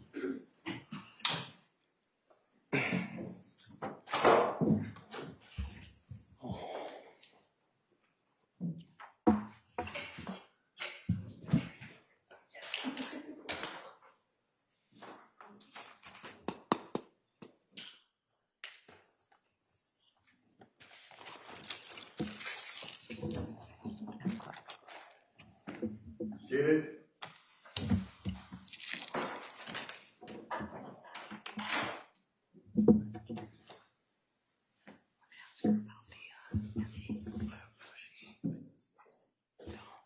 Both of the things at the 2 o'clock list have been asked to come at 1:45. We'll see if they can get here at that time. They're both short, so I expect we'll be able to start right on time. Thank you. Thank you. Court, all rise.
Hello. Couple things. The medical examiner is not experiencing a fever or any Oh, okay. symptoms today. Stopped experiencing them yesterday. So Okay. by tomorrow, Maybe okay. she says she's fine to come in With a wear mask. mask. Okay. So I wanted to raise that with the court. I should get one and put it on. Congested. A nice background for the Zoom. Okay. Congested. Everyone's on the same page. So that's that. Then, I was planning on, I think today what's going to happen is we'll get through Lee Rivera will Yeah. be super fast. Yeah. Then we're going to have Robert Higgins. Then I have Detective Davis. Okay. And saving Michael Jr. Tomorrow and morning. the OCME tomorrow. Okay. Do you anticipate Davis being pretty good? Yeah. Because there's only so much he could say. Yeah. It's just to lay out, like, The we did. steps. Yeah.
Court's now in session. Please be seated. Good afternoon, Your Honor. May I proceed? Yes, thank you. Your Honor, we are returning to the matter of Commonwealth versus Christine Ricci. Ms. Ricci is present. All parties are present in the courtroom, Your Honor. You all set? Your Honor. May we approach briefly to give the court an update regarding the medical examiner? Yes. Thank you.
Sorry. Court are rise to re-entering.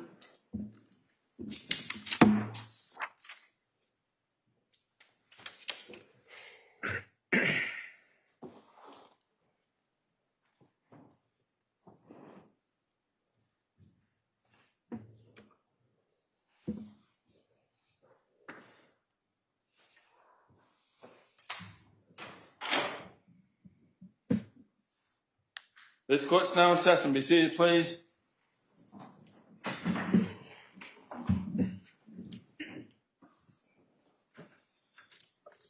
Commonwealth may call its next. I'll call Lee Rivera.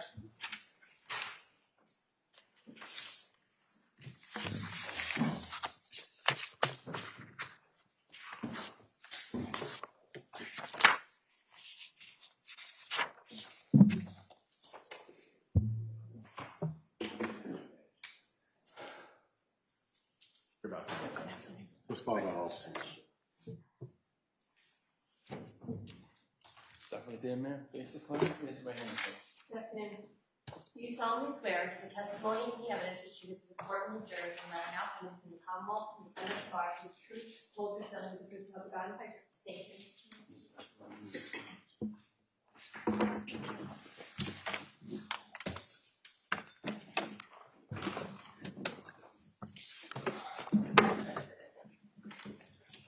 May I You inquire? may proceed. Thank you. Good afternoon, ma'am. Good afternoon. In a loud, clear voice, could you please introduce yourself to the jury and spell your first and last name? Sure. Good afternoon. My name is Lee Rivera. I am the investigator from the Department of Children and Families, LEIGHRIVERA. And your date of birth? 4/12/81. And where are you currently employed? I know you just stated it, but if you could just... Department of Children and Families, Plymouth, Mass. And how long have you been employed by the department? 11 years. What did you do before you were employed there? I was a teacher. And as it relates to your current title at the Department of Children and Families right now, what is your title? Response worker. What does that mean? So we receive 51As, and then we go out and investigate the 51As to determine the safety of children around the vulnerabilities in the home. Could you explain what a 51A is? The 51A is a report of child abuse or neglect. Your Honor, Yes? I would object. Could I be heard at sidebar briefly? Yes, you may.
Ms. Rivera, so you became involved because a 51A was filed. Correct. And I'm sorry, you were explaining what your roles were in the capacity, in your responsibilities at the Department of Children and Family. Let me move on. Are you familiar with the Richie family? Yes. And when did you first, you yourself become involved with the family? June of 2019. And what prompted your involvement? Michael Jr. had gone to the hospital, which resulted in a 51A being filed with the department. And had you ever met any of the Richie family prior to that date in June? I did not. And if you know, was a 51A filed by the hospital staff and that's how you became involved? Correct. And Once you, the 51A was filed, what is your role at that point? To review the report that was filed and to make contact with the family to schedule a home visit. And is that deemed part of your investigation? Correct. And did you do that in this situation? I did.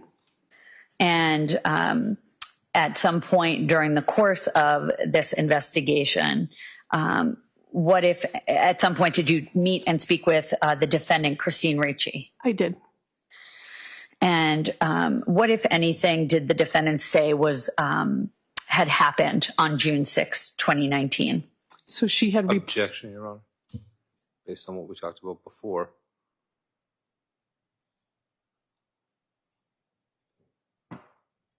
I'll see you at the side of the bench.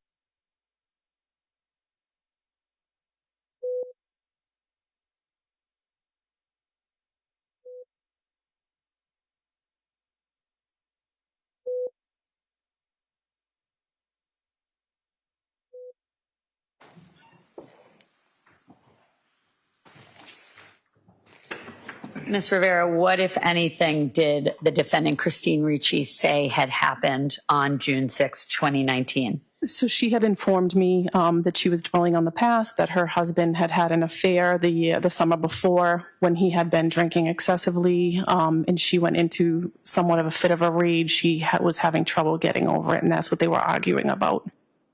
And did she specifically use the term she was in a fit of rage? Correct. And what did she claim she grabbed in her fit of rage? She grabbed a mirror in her bedroom and smashed it. And did she indicate anything further as to any statements she said as to anything thereafter? I'm not sure what you're asking. I'm sorry. Did she indicate after she was in a fit of rage and grabbed a mirror in the bedroom, smashing on the floor, did she indicate that she made any statements aloud to any family members present about being better off alive or dead? She's made a comment that she'd be better off dead. And at some point, as part of your investigation, did you question the defendant about any kind of physical abuse she suffers in her home at anyone's hands? Yes. And what did she state? She denied any abuse whatsoever in the home. Actually made a comment that she and Michael were doing well and that they were in therapy trying to work through it.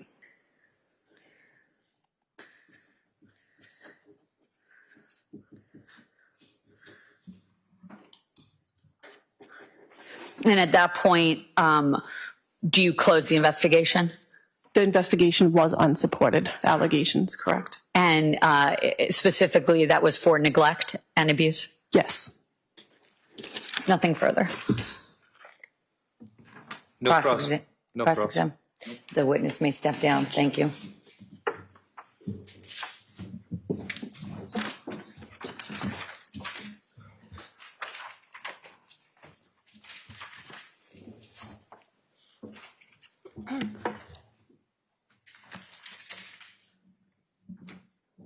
Commonwealth may call its next witness. Commonwealth would call Robert Higgins.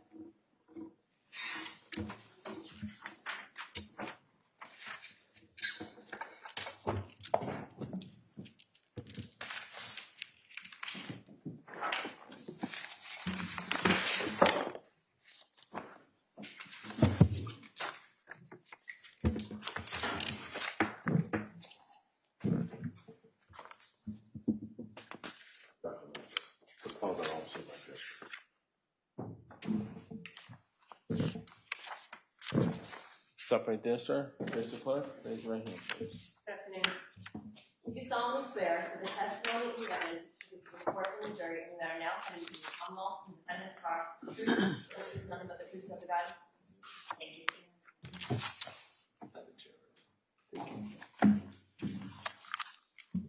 you. You may proceed. Thank you. Good afternoon, sir. Hi, Could you please tell the jurors your first and last name? Robert Higgins, And how old are you? 56. If you could just speak up so that everyone can hear you into that microphone. 56. Thank you. What city or town do you live in? Marshfield, Massachusetts. How long have you lived there? 30 years. Do you work? I do. What do you do for work? Self-employed. I'm a carpenter. Okay. And do you volunteer? I do. What do you do for volunteer work? I am a recovery coach for South Shore Peer Recovery on a volunteer basis, certified. Sure. I'm a certified recovery coach at South Shore Peer Recovery in Situate, a nonprofit. How long have you been a recovery coach? 3.5 years. 4.5 years. I'm sorry, 4.5 years.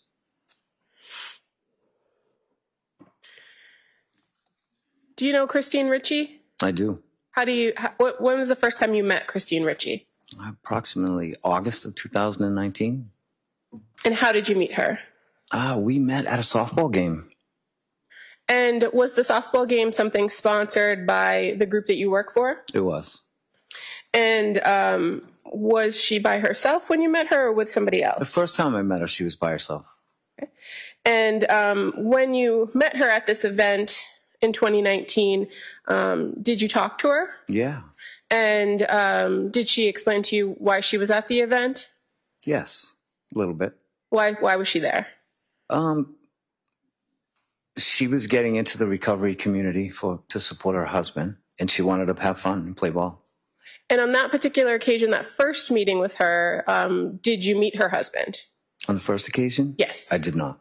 Was he there at all that day at the event or at the game? No. At some point, did you meet her husband? I did. And who was her husband? Michael Richie. And when did you meet Michael? The following week. And what was the circumstances in which you Same met? circumstances at a ball game. Christine and Mike came together. And was that another game that was sponsored by the South Shore Peer Recovery? Yes. Okay. And after you then met Michael, did you begin to hang around with Michael? I did. And how about Christine, the defendant? Did you hang out with her as well? I did. And can you tell us a little bit about your relationship with the two of them? Sure. What were you friendly with both of the individuals? Yes, both. As a couple and individually? Yes. And when you would spend time with both of them, would you be by yourself with them or with a small group of people? It varied at different times. And when you were with a small group of people, did you all know the people in common? Yeah, yes, we did. And were they all part of that sober community that is associated with the South Shore Peer Recovery? Yes. When you would spend time together as this sober group, what kinds of things would you guys do? We would go bowling. We would go out to AA meetings and sponsored events and gatherings at Christine and Michael's house. And we would go, I'd take Mike out on my boat. Now, as far as the gatherings at the Richie household, how often would you gather at their household? I personally hung out there a lot.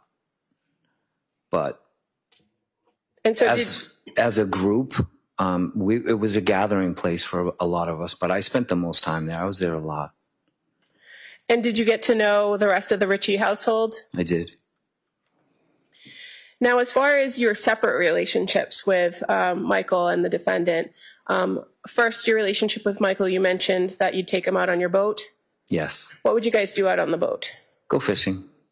Would it just be the two of you, or were there other people present? Just the two of us.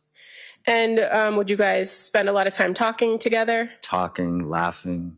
Did you find that you had a lot in common with him, or you could share experiences with him? Yes, we got close really quick, Christine and I, and Michael and I. Now, this all started, you said, in the summer of 2019, Correct. your relationships with them? Yes. And kind of moving forward to the winter of 2020 and early 2021, did you notice any changes in Michael's behavior? Yes. Did you see him as often as you had seen him before? In early 2020. Well, I'll direct you to the winter of 2020 and the early of 2021, right before his death. Yeah. Okay. Yes, there was a decline in Michael's participation in the recovery community and in our personal relationship. And so when you say decline, had you not seen him as frequently as you had before? That's correct. And were you concerned by that? Very. And so as a result of noticing that he was not participating, what did you do? I was calling him. I was texting him. And I went over to the house actually when I hadn't heard from him, and I knocked on the door. And how, in relation to his passing, what was that time frame that you went to the door? 2 weeks. Was he home when you went to the house? He was. And did you have the occasion to see him and speak with him? I did. What were your observations of his physical appearance at that time? He looked tired. He looked gaunt. He looked like he hadn't slept. His complexion was, he looked like a defeated man. Objection, Your Honor. All right, I'll strike he looked like a defeated man. He looked tired and gaunt. Correct. And so were your observations of him on this particular occasion different from how you had seen him previously? His physical appearance? Yes, he didn't invite me into the house, and I could see that the house was dark and in a dismay. And did you have a brief conversation with him at that point? Yeah, I did. And then you left him. I told him that I loved him and that if he wanted to come to my home and stay for a while, he could. Now, was that the last time you saw Michael? It was. As far as your relationship with Christine Ricci, did you have a different type of relationship with her than you did with Michael? Yes. How would you qualify it? Is still a friendship? Yes. Would you spend a lot of time talking with her? Yes. What kinds of things would you do when you were alone with the defendant? She was very inquisitive into the recovery aspect of what was going on. As far as she wanted to know how Mike was addressing his sobriety and also the marital issues. And so if I may stop you for a second, sure. These are conversations you would have directly with Christine, and I would talk about her feelings and what she was going through. And as far as the questions that you said she would ask you about the recovery process, do you have some familiarity with the AA community and the process of AA? I do. And did you feel you had information about AA that you could share with her? Absolutely. So were you able to answer her questions about the procedure, like the protocols? I was, because the only requirement for AA membership is a desire to stop drinking. So yes, I shared with Christine. And as far as also talking about, you mentioned the affair. So did you have conversations with the defendant about the affair that Michael had had with another woman at some point before you met them? I'm sorry, could you repeat that? Did you have conversations with the defendant about the affair that Michael had with another woman prior to you meeting them? Yes. And how often did you talk with her about that? Multiple times we talked about that. And you said she would share her feelings Correct. About what happened. Yes. In relation to these multiple conversations with her, did you ever share your thoughts of the whole situation with her? I did. I had empathy, and I identified with where she was at. And during those conversations that you would have with just the defendant, were there any times where you maybe disagreed with her position? Sure. And what was her reaction when you weren't as empathetic or you disagreed? She didn't like it. She wasn't happy about it. As far as the things you would do with Christine, so you described you would fish with Michael, right? Yeah. What would you go do with Christine? Christine and I had no driver's license at the time.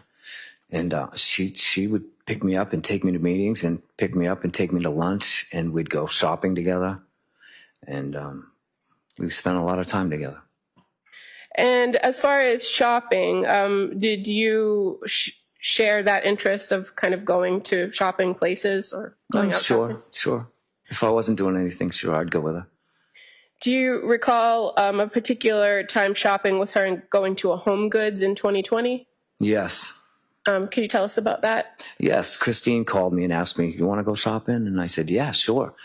And we went to Home Goods, and I said, "What are we shopping for?" And she said, "Mirrors." I said, "Okay, mirrors."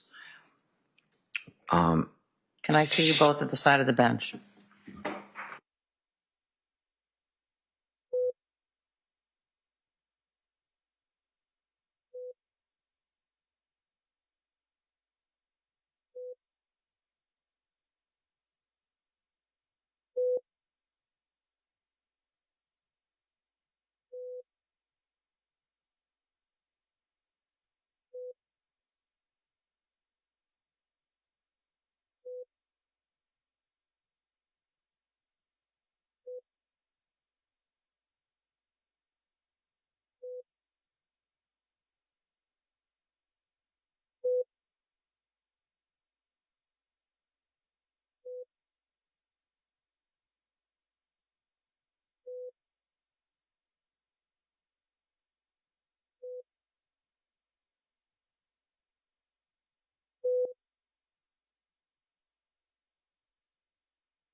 Mr. Higgins, did you have the occasion to observe the Richies as a couple?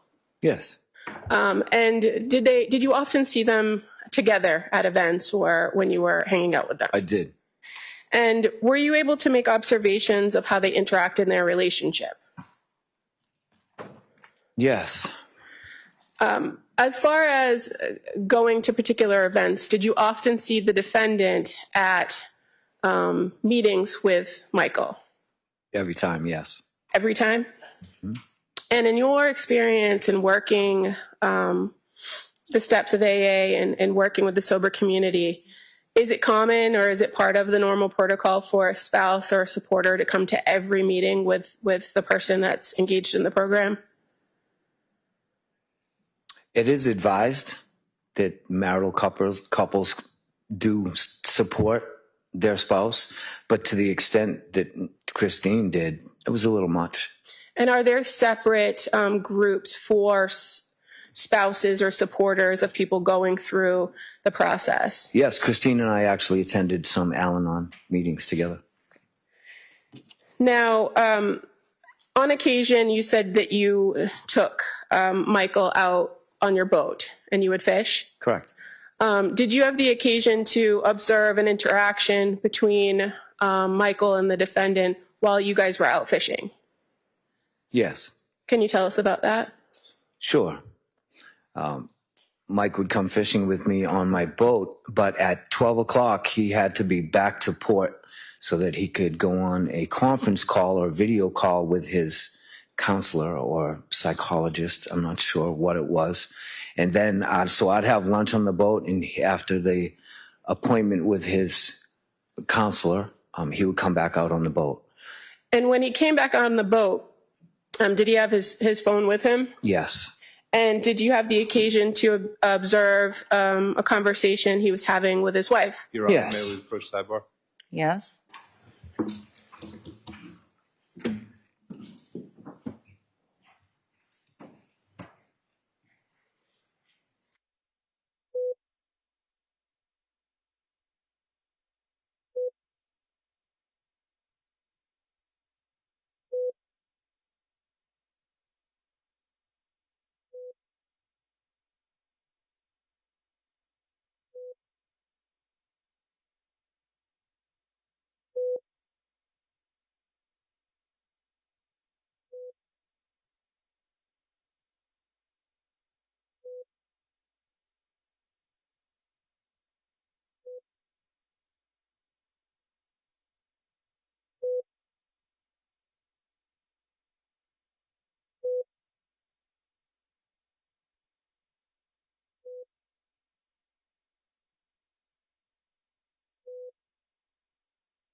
So, Mr. Higgins, as far as when Michael came back to the boat, you indicated that you were able to overhear that he was having a conversation with his wife. Correct. And that the conversation was about that that therapy appointment that just had occurred, Correct. that he left the boat to go take the call for. Is that fair to say? Correct. Okay. And as far as what you could overhear, what you observed in that conversation, did the defendant seem upset?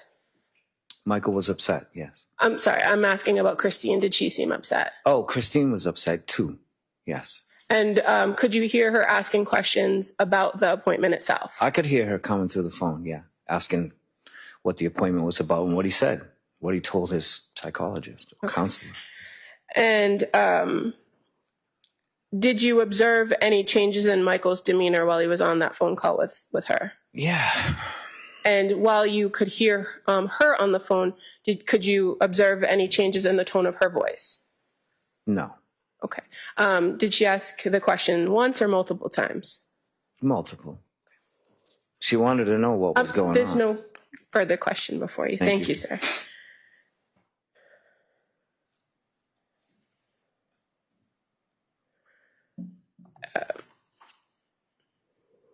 I have no further questions. Thank you. Cross-exam. Good afternoon, sir. Good afternoon. You mentioned on your direct examination that the only thing that's necessary in order for someone to be accepted into AA is The only requirement, yes. the only requirement is that someone sincerely want to stop drinking. Has the desire, correct. Correct.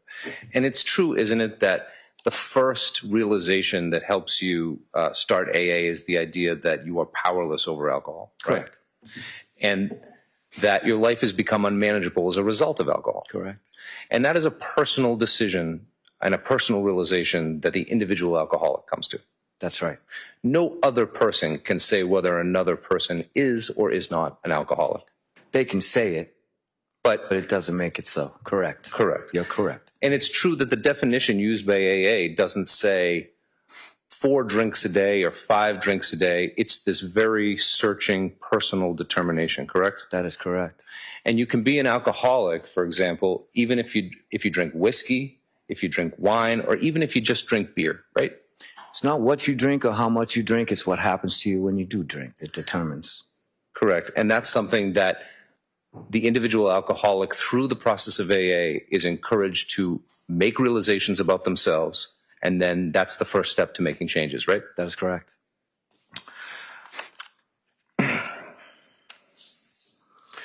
There are some people who never enter recovery until their alcoholism has reached such a degree that they're in a really desperate position, right? Right. There are some people that never enter recovery. Correct. And there are people that get off or seek help way before it progresses to that level of desperation. Correct. And that's why not all alcoholics look the same. That's correct. So it wouldn't be enough to just simply point at like, oh, you were never passed out during a period of time when you were drunk, or you weren't a mean drunk, as a way of determining whether an individual is or is not an alcoholic. Correct. Now, the process, once you have declared yourself to be an alcoholic, of starting the recovery process with AA involves coming to meetings, correct? Correct. And getting a sponsor. Correct. Which is an older person who's had some history in the recovery program. Correct. And can offer their perspective. And guidance. And guidance. And is there a certain amount of time that a person has to be in recovery in order to qualify as a sponsor? No. Okay. And the steps that we talk about that occur in AA involve, among many other steps, 12 total steps. One of the steps is the process of making amends. Would you agree with me? In step 1? No. During the process of working through the steps. Eventually, yes. That's step 9. That's step 9. Yes. Okay. Now, I want to talk about the amends step just for a moment. Okay. That involves someone who is in the recovery process who goes to someone that he feels that he wronged, or he or she wronged, during the time that he was drinking, correct? Step 9 is made a direct amend to people we had harmed and became willing to make amends to them all. And that usually involves a face-to-face sit-down with the person that you wronged. It can, yes. Okay. And obviously, this is a fairly emotionally awkward, or it can be a socially awkward moment for someone the first time they do it. Isn't that fair? Can be. Oftentimes people write out their amends before they give the amends. Isn't that right? Yeah, could be. And one of the points of the amends step is for the alcoholic to confront the shame that he has about things that he did when he was drinking, which can be a driver, can it, to somebody maybe returning and getting off the path. Could you elaborate, please, for me? Yeah, well, let's put it this way. When a person gives amends to someone, they're doing it, yes, to say sorry to the person they've wronged, but they're also doing it for themselves, aren't they? As part of their recovery. It's not sorry. And each individual has their own way of addressing their amends with the person that they're making the amends with. So I can't speak on that. What happens if during the process of giving amends, the person they're talking to says, you don't need to apologize to me? Could it still be important for the alcoholic to finish making that amend even though the person says, I don't need an apology? Usually the individuals that are making amends have already been through step 5. And we do that in step 5. Okay. That's where we find our forgiveness. Right. So what the individual does with the amends that we're trying to make in step 9 is on them. Right. We're already free. We found our freedom already. So the saying of amends doesn't depend on the person that you're talking to or the person you're making amends to needing an apology. Well, an amends is becoming willing to do whatever it takes to make amends to that person. It's action. And it's the willingness in the individual to do it. And the action, yes. And the action. Correct. And even if the person says, hey, I don't need an apology, it can still be important for the alcoholic to do that step 9 and make the full amends, list out to the person what he feels that he did that was wrong, and make a direct statement in that way. That's an individual basis. Yeah. But it could be that way, right? That's possible. Could be, sure, yeah.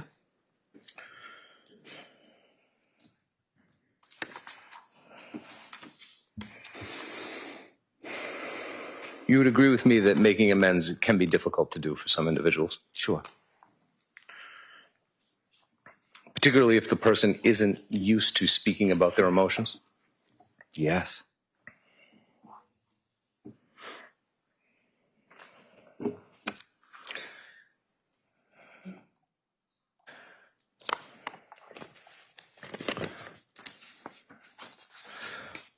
Are you familiar with the term dry drunk?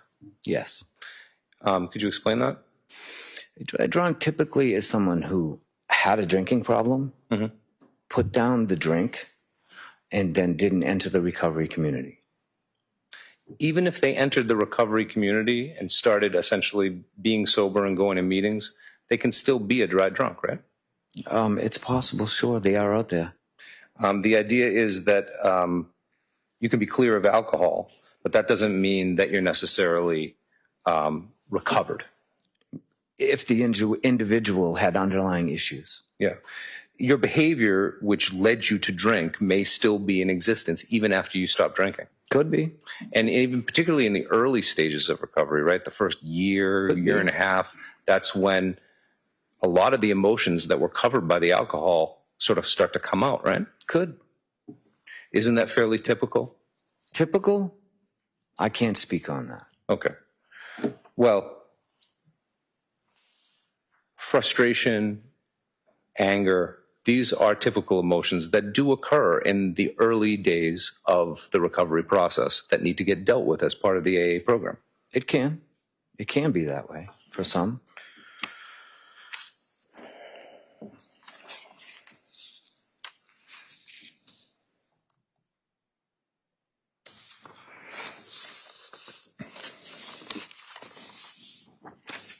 Now, Al-Anon is a program for people who have members of their family who are suffering from alcoholism, right? It's a support group, correct. Yeah, and it helps the person in the alcoholic's family recover, but it also gives tips as to how that person can support the alcoholic, right? Correct. In addition to all the other things that you mentioned a moment ago, you said that did you know that Michael had a sponsor in AA? Yes. And are you aware that he would also do commitments, speaking commitments? Yes. And are you aware that he went to a men's group? Yes. Okay.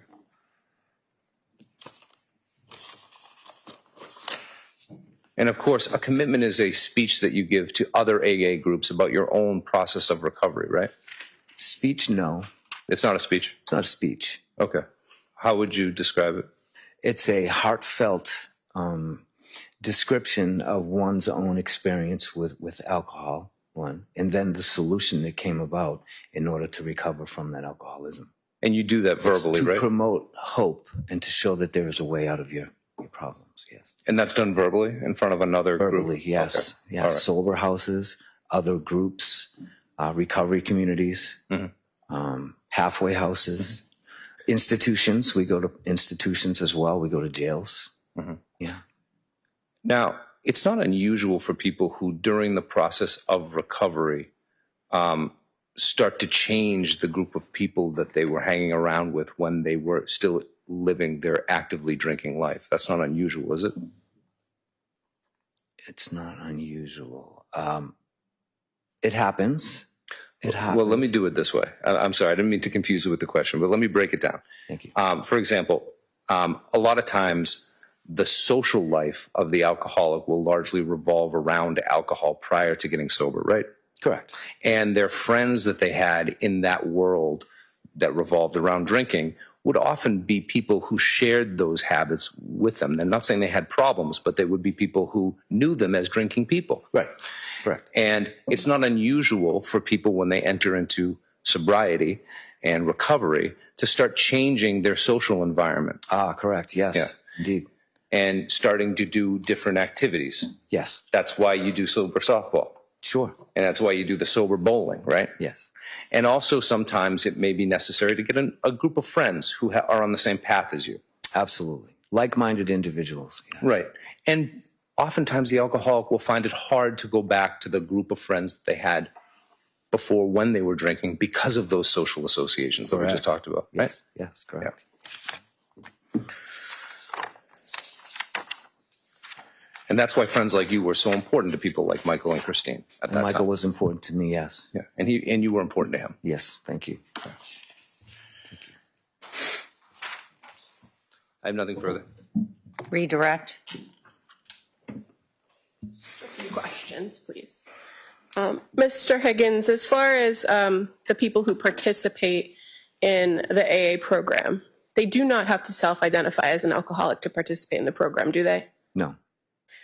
And as far as the 12 steps of the process, is it fair to say that the defendant, you spent a lot of time talking to the defendant about each and every one of those 12 steps? Yes. And she asked a lot of questions about each of those steps and how to go through those steps and work those steps. Yes. And when you were asked about step number 9, you mentioned that step number 9 is amends, but there's a prior step before that, step number 5, where you find forgiveness, and that's for the participant in the program, correct? Correct. And as far as step number 9 goes, you were asked some questions about that, but can you explain who step number 9 is focused on in the process? Is it on the participant or is it on somebody else? Both. Okay. And But when it's primarily for the individual the participant wants to approach. So the person that they wronged. It's about making amends to that individual, yes. Okay. You were also asked on cross about the fact that some people find that there's kind of frustration and anger in those early stages of sobriety. Do you remember that line of questioning? I remember that question, yes. Is it fair to say each journey's process through sobriety and through the steps of AA are different and personal to them? Absolutely. And as far as your observations of Michael Richie when he was working these steps and going through the process, did you observe him with frustration and anger in his sobriety? He was willing and enthusiastic about it. Thank you. Nothing further. What's up? The witness may step down. Thank you. Thank you.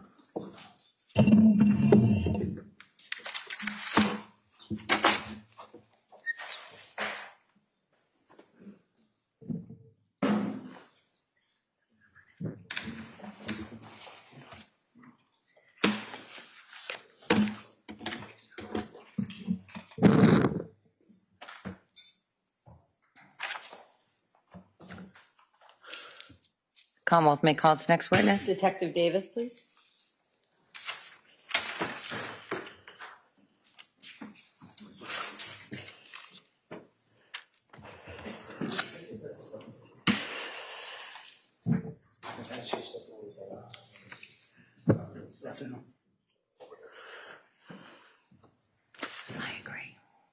Stop right there, sir. Clerk, raise your right hand. Good afternoon. Do you solemnly swear that the testimony and the evidence that you give before and the jury that I am now pending to the Commonwealth and the benefit of the truth, full truth, nothing but the truth of God? Thank you. Thank you.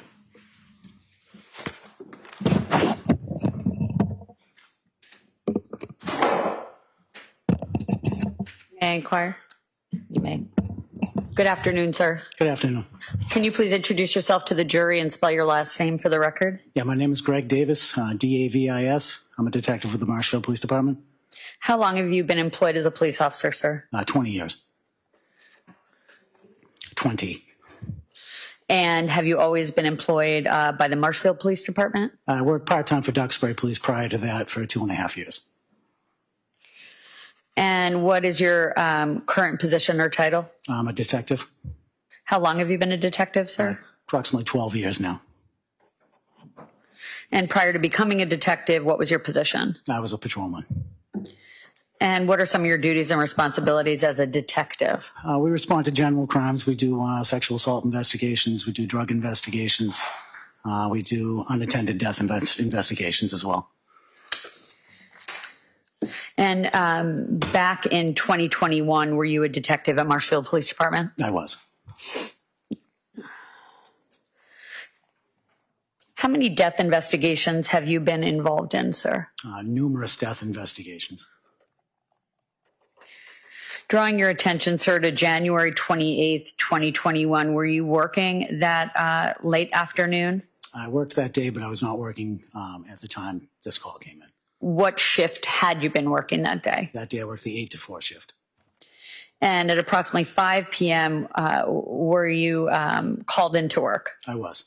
By whom? Lieutenant Marcolini. For what? He said that there was a stabbing on Moraine Street, and he said that state police were responding, and he'd like me to meet them there to assist. And how large a department is Marshfield, sir, just to give us an idea? Approximately 45 employees right now. And is that unusual for you to be off work but get called in following a situation like this? No, not at all. And after you got that call at approximately 5 p.m., where did you go? I went to 679 Moraine Street. And could you describe that location, sir? Yeah, it's a single-family residence located on Moraine Street, amongst other single-family residences. Just showing you what was previously marked as Exhibit 35, sir. Is this the location that you responded to? Yes, it is. And when you arrived, what was your role? What did you do? At that point, I arrived. There were 3 other officers from Marshfield at the scene, Lieutenant Sullivan, Sergeant Tingley, and Officer Hunt.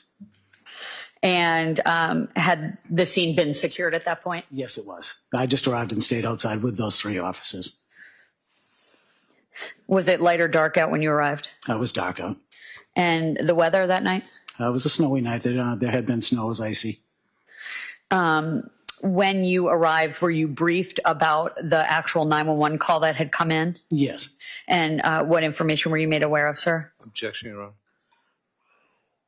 Generally, what were you there for, sir? I was there to respond to take over and assist with the state police that were responding to the scene as well. And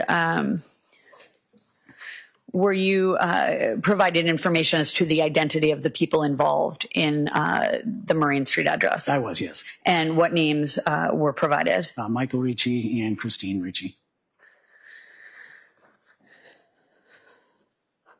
And when you arrived, sir, did you go inside the home or did you stay outside the home at that juncture? Yeah, at that juncture, I stayed outside. And were you made aware of where Michael Ricci was at that time? Yes, he'd been transported to South Shore Hospital. And where was Christine Ricci? At that point, she was at the Marshfield Police Station. And were you made aware of any other relatives that had been in the home that had since left the home? Yes. And who was that? Sophia Ricci. And where was she? She was also at the Marshfield Police. And what did you do next after you were initially briefed at the home? I went back to the Marshfield Police Station. And Once there, sir, did you coordinate efforts with the state police at that point in the investigation? I did, yes.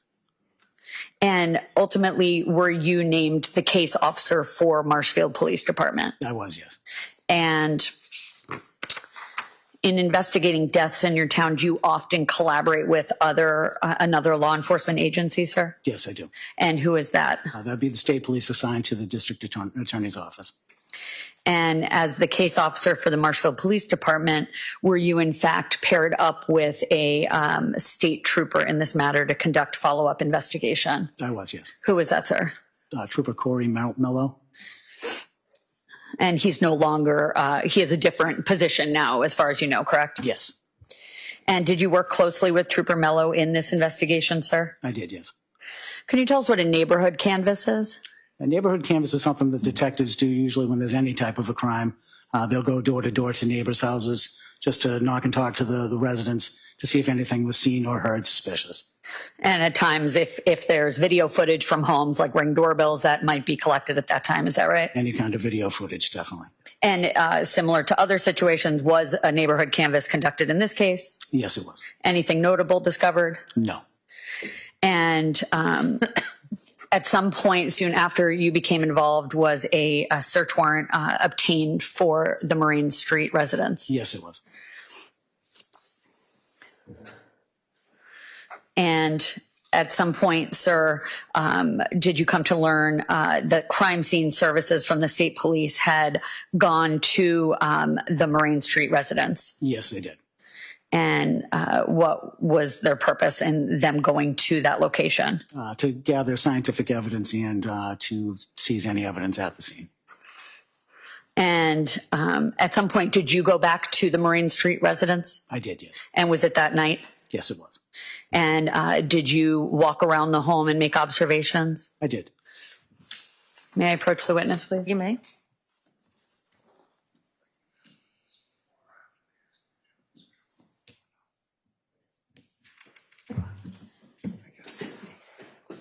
May we approach? You may.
May I approach?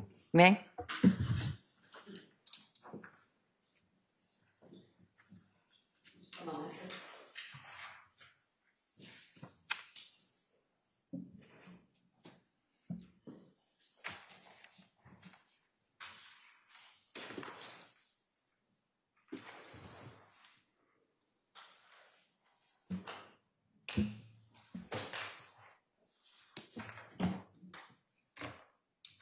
So I'm just going to approach with what was previously marked as Exhibit 44 and ask if you recognize what that is in the photograph.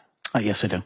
And what is in Exhibit 44 as best as you recollect, sir? I believe that's the master bedroom. And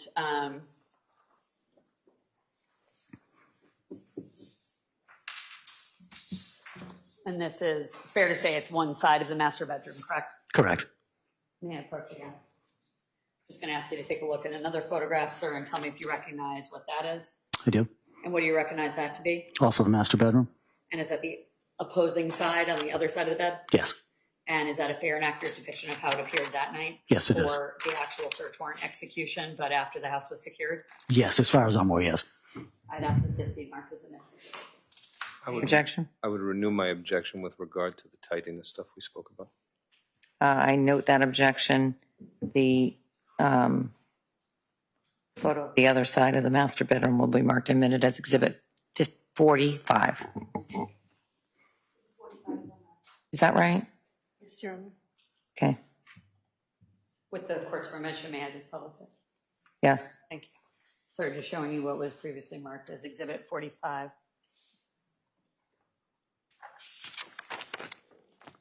This is the other side of the bedroom, is that right? Yes. And in essence, we're looking at the same bed here, just different angles, is that right? Correct. Okay. Thank you.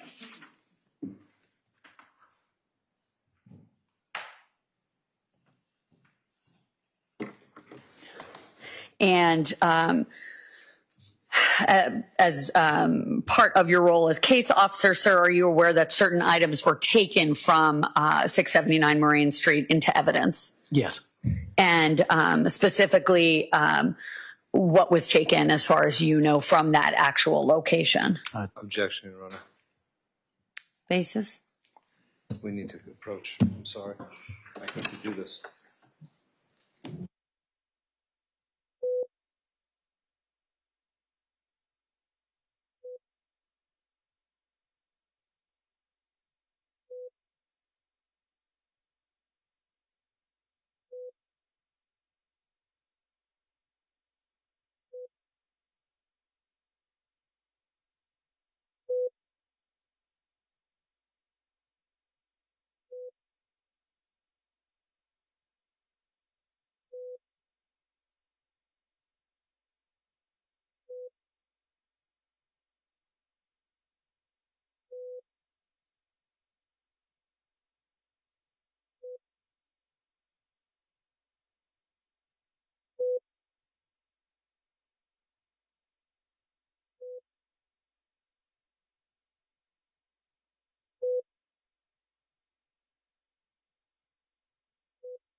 Sir, in the course of the investigation, were certain items taken from the scene that were deemed to have some evidentiary value? Yes, they were. And specifically, were those knives that were located on the scene? Yes, they were.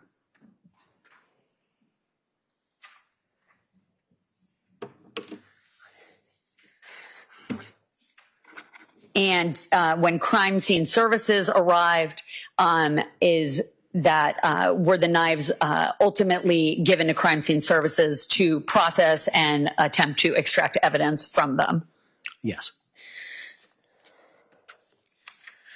And during your observations of the living area and where the crime allegedly occurred, did you make any observations of any sign of furniture disturbed or turned upside down or anything out of order? No, I did not.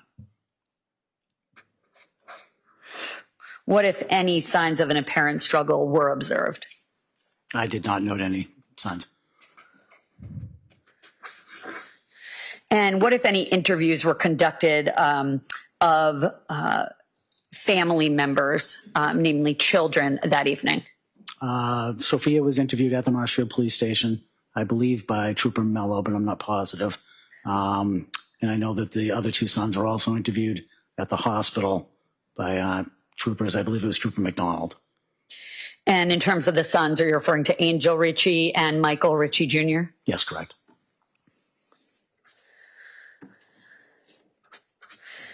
And following the interviews of Angel, the brief interviews of Angel and Michael Jr. At the hospital by Trooper McDonald, excuse me, are you aware as the case officer that they consented to provide their phones?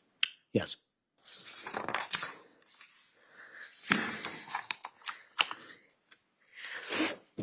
And at some point, that evening, sir, as a case officer, did you come to learn that Michael Richie was declared deceased? I did, yes. And was that information provided by a particular doctor that you know the name of? Dr. Toyer, I believe his name was. And at approximately what time was he declared deceased? Approximately 5:30 p.m. And did you come to learn of or observe the injuries that Mr. Richie suffered from? I did, yes. Could you describe the injuries that you observed? Objection, Your Honor. We have this through multiple sources already. Sustained. And are you aware if law enforcement officers took photographs at the hospital of Mr. Richie? Yes. And was that a crime scene services trooper that took the photographs? Yes, it was. And what, if anything, was taken into evidence from Michael Richie's person? I believe it was clothing that was taken as evidence. And did that include his the two shirts that had been torn off him to perform life-saving measures? Yes. And is it fair to say those were sent to the lab? Correct, yes.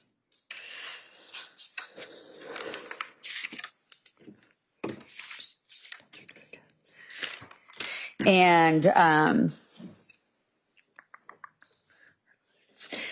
in terms of Christine Ricci, were certain items taken off her person and sent to the lab? Yes. And what items were taken from her? Clothing as well.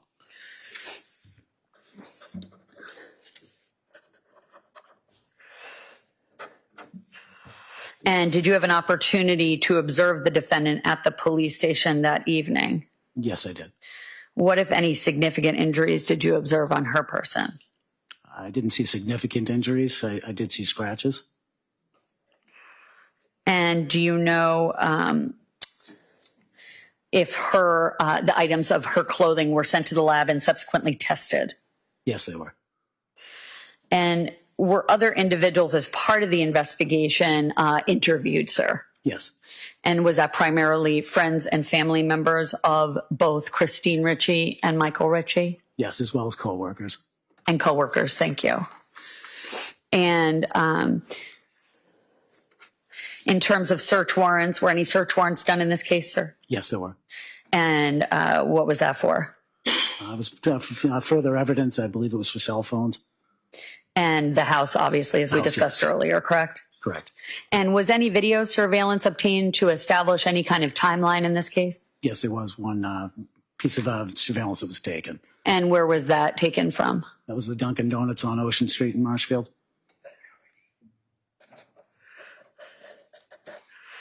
And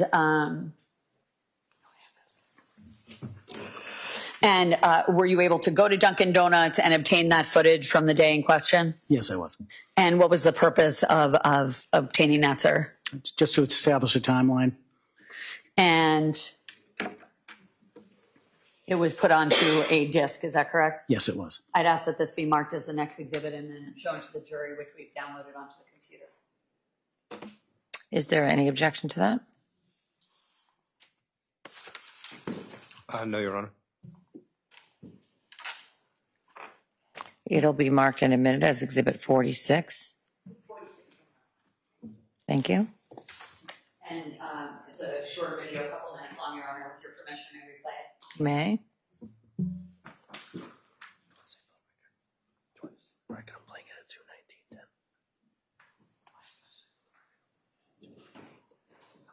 And for the record, it's going to start at 2:19 p.m., 2:19 and 10 seconds in the afternoon.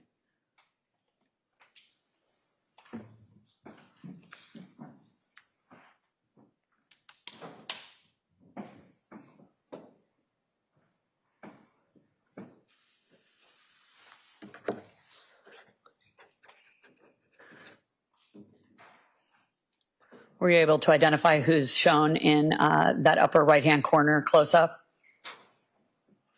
Yes. And who is that? Michael Richie.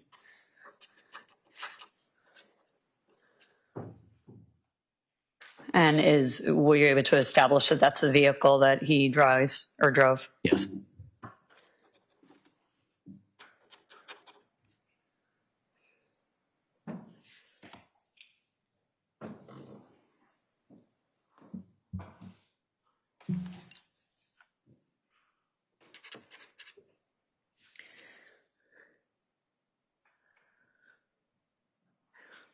And while this is playing, sir, which Dunkin' Donuts was this? It was the Dunkin' Donuts located on Ocean Street in Marshfield. Where is that in relationship to the Marine Street, 679 Marine Street? I'd say probably within a mile and a half tops. There's two in Marshfield. There's another one on Plain Street, but that's much further away. And just for the record, Mr. Ricci is pulling up to the drive-thru and obtaining his food, beginning at 2:19 and ending at approximately 2:21. Is that accurate? 2:22, sir? Yes, correct.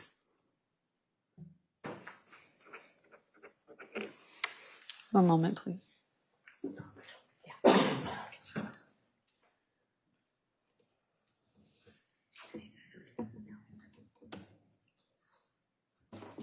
Nothing further at this time. Thank you. Oh, I'm sorry. One last question. Sir, as part of your investigation, did you also obtain text messages from a Janine Bouchard? Yes, I did. And who were those text messages between? Janine and Christine Ricci. And there was a series of multiple text messages from 3 dates that you were able to successfully obtain, correct? Yes, correct. Nothing further. Cross-exam.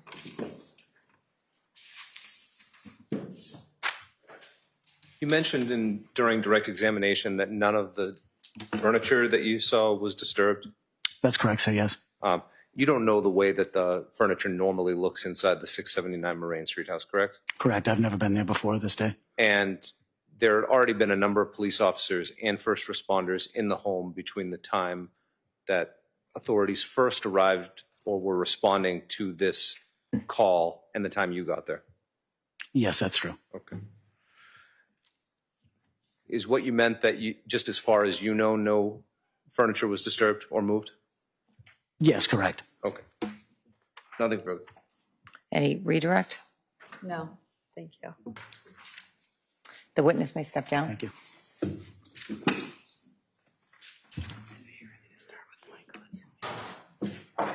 May we briefly approach her? You may. Thank you.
Commonwealth, call for Michael Richie Jr.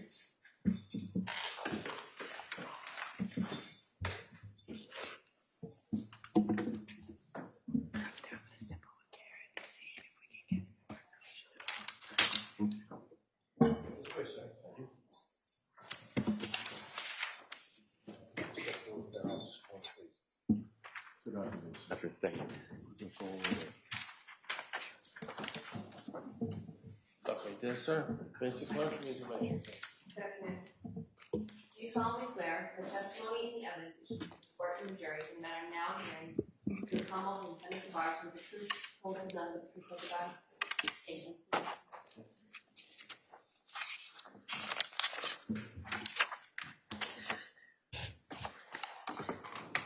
You may proceed. Thank you. Good afternoon, sir. Good afternoon. In a loud, clear voice, could you please introduce yourself to the jury and spell your last name? Yes, my name is Michael Ritchie Jr. Its last name is R-I-C-C-I. Thank you, sir. And what is your date of birth? 11/04/1999. And how old are you? 24. What is your current address? 100 Reedville Street in Hyde Park. And who do you live there with? My girlfriend. And do you work, sir? I do. What do you do? I work for a boiler company. It's called George T. Wilkinson. George T. Wilkerson? Wilkinson, yeah. Wilkinson? Wilkinson, yeah. And you said a boiler company? Yeah. And what do you do for them? I'm a parts driver. And prior to your current employment, what did you do, sir? I was working for a firearm company called Prestige Alarm.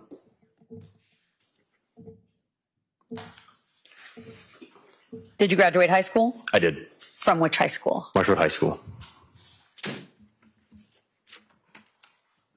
Where did you grow up, sir?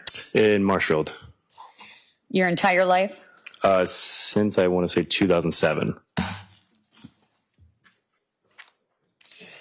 And what specific address did you live at? 679 Moraine Street. And when you lived there, sir, who did you live there with? My brother and sister, Angel and Sophia, and my parents.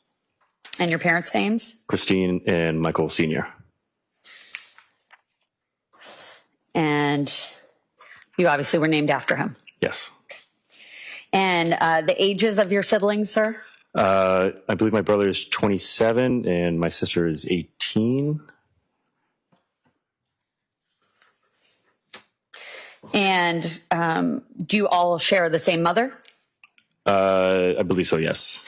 And do you all three share the same father? No, me and my sister share the same father. And your father is Michael Richie Sr.? Yes. And then was Angel at some point early on adopted by your father? Yes. And what did he call your father? Did he call him Dad? Dad, yeah. Okay. And that was a legal adoption, correct? I believe so, yes. Okay. And your mother, Christine Ricci, do you see her in the courtroom today, sir? I do. Can you please point to her and tell me something she's wearing? Of course, she's in the blue blazer right over there. Thank you. May the record reflect the identification made by the witness of the defendant? Any objection? The record will reflect that the witness has identified Christine Ricci. And your father, sir, his full name is Michael Richie Sr.? Yes. Is that right? I'm just going to show you a photograph, sir, and tell me if you recognize the photograph. Yep, I do. Is that your dad? That's my dad.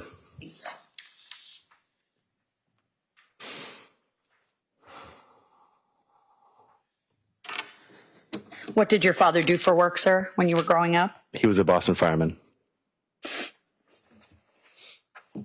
Do you know how long he was a Boston firefighter, sir? I think about 22, 23 years. Did you know what firehouse he was working at when he passed away? I do. I believe it was, I was the fires on Atherton Street in Jamaica Plain. I think it was ladder 42, I think. And besides being a firefighter, were you aware of any other jobs your father did? Yes. What else did he do? He worked for a sprinkler company.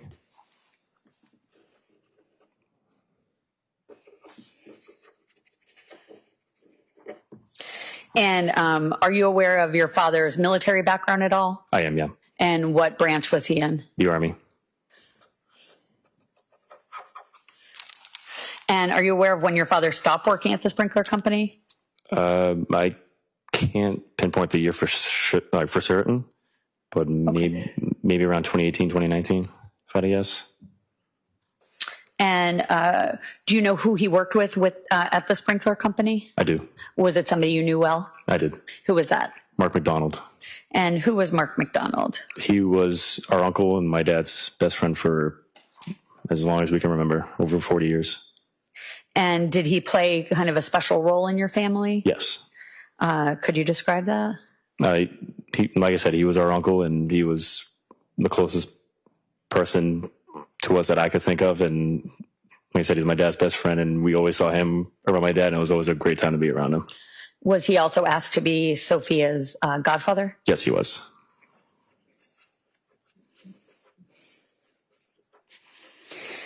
And can you describe your relationship with your father right before he passed, sir? Like the moment before, or like how? The year leading up to his death. Did you see him? I did see him, yes. And could you describe your relationship? It was distant, but it was strong. There was no ill will, no grudges towards each other. I mean, it was always an I love you anytime we try to talk on the phone or text or in person. So there's no strain between the two of us. What was your childhood like in the Richie household at 679 Moraine Street, sir, when you were a young boy? I thought it was a normal household, and didn't seem like I was going through hard adversities. And as a kid, just normal, go to school, get fed, have some hobbies, and spend time with the family. And I seemed pretty normal to me. And did you guys have like family dinners together at times? Yep. We would always watch TV shows or watch a sports game together in the dining room or the living room and eat dinner together. And who shared kind of the household responsibilities? Was it on one person or was it distributed? It was somewhat distributed between the two parents, but I would say maybe one took on a little bit more than the other, but it was definitely split between the two parents. And who would you say took on more? Maybe a little bit more my dad. Was that always how it was, or did it become that way over time? I think it maybe just become that way over time, just because I think it was more of the time when we were living in the house longer than 5 years. So we started getting comfortable with how the neighborhood was and how our house was. So we got, more responsibility to take care of. So. And was your family close, would you say? I would say so, yes. And drawing your attention to the fall of 2018, sir, what, if any, changes did you observe in your home? There's a lot of silence, what felt like tension, and an overall concern of where people were. So, what do you mean concern over where people were? I noticed that my dad was not home. He was not home for longer than usually his schedule would be as a firefighter. So it was noticeably different? Yes. And then did it change from a house filled with silence and tension to something different? Yes. Could you describe that? It was hostile, very loud, and I guess even more tension than it was before.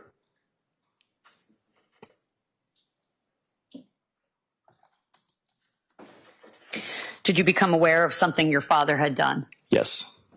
And was this the fall of 2018, roughly? I believe so, yes. And how did you become aware of what had happened? I was with my sister upstairs. I think it was in her room, and we got called by either the defendant or my dad to come downstairs because they wanted to talk to us. And we were told that my dad is an alcoholic. Was this a surprise to you? Yes.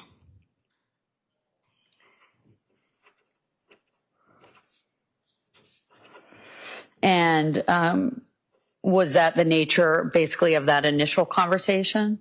Yes. And was anything else said about your dad being an alcoholic at that time?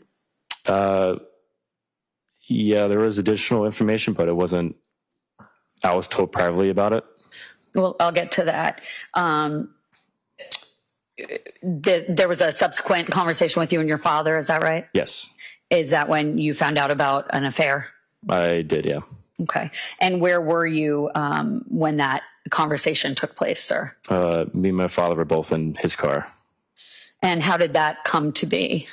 We were driving around, I think, the parking lot of Star Market, Shaw's.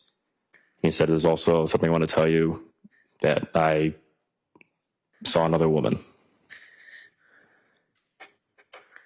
And when was that conversation in relationship to the conversation about him being an alcoholic? I believe it was the same day, maybe 30 minutes to an hour after the initial sit down that we had. And what was his demeanor when he was talking to you in the car that day?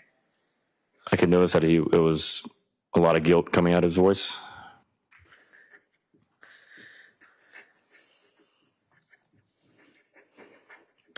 And how long did that conversation with your father in the car or in the parking lot of Shaw's or Star Market last, sir? It was pretty brief. It wasn't longer than maybe 15 minutes. And then where did you and your father go thereafter? We went immediately back to the house. And when the two of you arrived back at the house, was there any further conversation that day that you recall occurring about the affair? Not that I can recall, no. Okay. And following that particular day, when you learned about both those things about your father, did you see changes in your father thereafter? I did. Can you describe those changes, sir? He was a lot more quiet, not a lot of one-on-one time between the kids and our dad. He was there, but he wasn't present, if that makes any sense. And what, if any, changes did you see in your mother?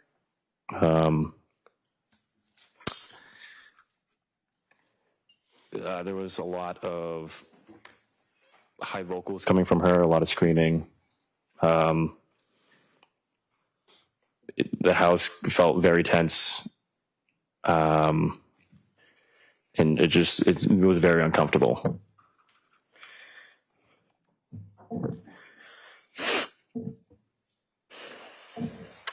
And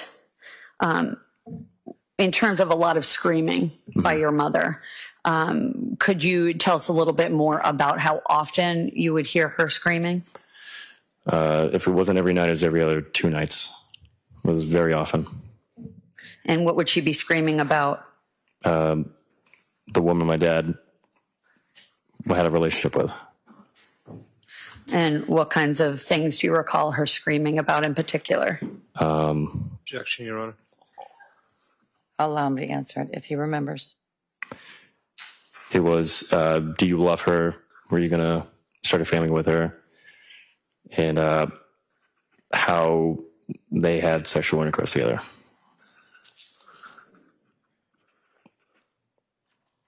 And would you hear your father respond in any way? Most of the time, yes, but it wasn't too loud to hear. It was on a high vocal. It was not a high vocal? No. Okay. Did you hear him screaming as much as your mom? Not really, no.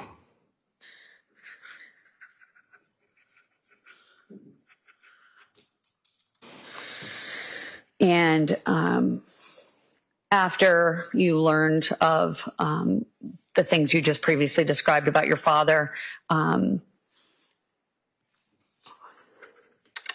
sorry, strike that. At some point, sir, did you make a decision to move out of your home? I did. When was that? June 6th of 2019.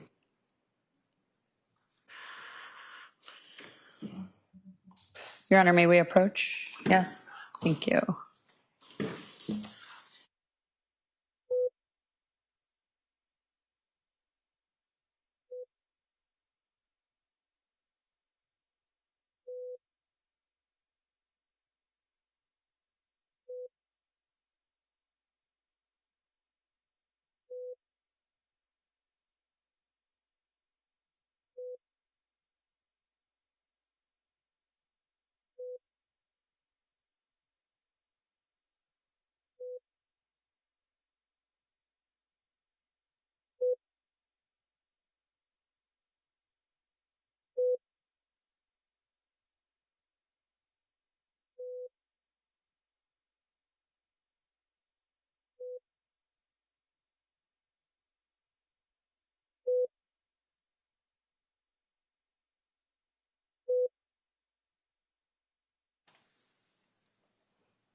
Actually, jurors, we're going to go into a new line of inquiry here, and I didn't realize how close we were to the 4 o'clock hour, so it doesn't make a lot of sense to start that right now.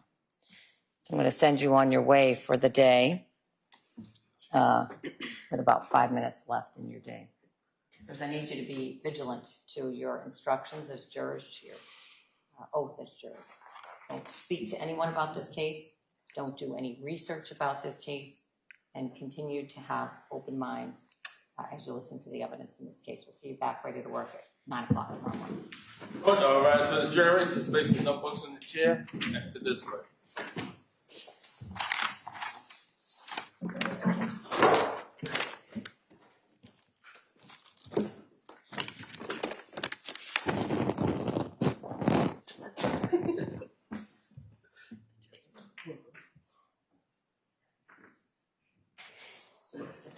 Thank you.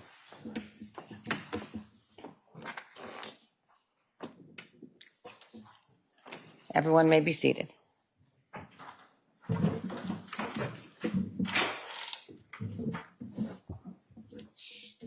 Consistent with what we said at the side of the bar, the conversations or the limitations will be expressed through Attorney Bradel. Absolutely. All right. And so, medical examiner, Mr. Ricci, anyone else tomorrow? No. All right. I want to raise some issues with regard to the jury instructions. I mentioned this the other day. I've had an opportunity to look at some of the law.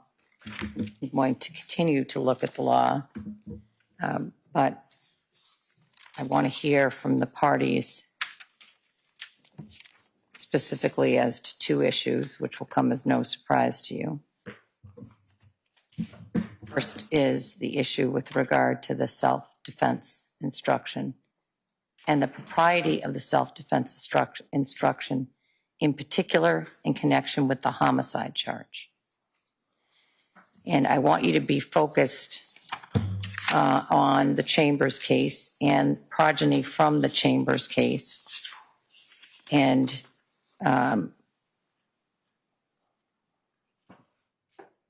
with regard to the SJC's, I'll call it announcement in that case, that in the context of a murder case, this is at the very end of page 529. There, the court is talking about, first, criminal defendants who are found to have been the first aggressor and their loss of right to claim self-defense unless they withdraw in good faith from the conflict and announce their intention to retire, citing McGuire and Harris and a few other cases. They go on to talk about, in the context of homicide, the potential, I'm reading from the case, the potential overbreadth of our earlier definitions of first aggressor, and clarified that, and I'm reading from the case, in the context of homicide, a defendant may lose the right to claim self-defense only if she was the first to use or threaten deadly force. And then it cites to the then somewhat recent new model jury instructions on homicide, 28 and 29 at note 68.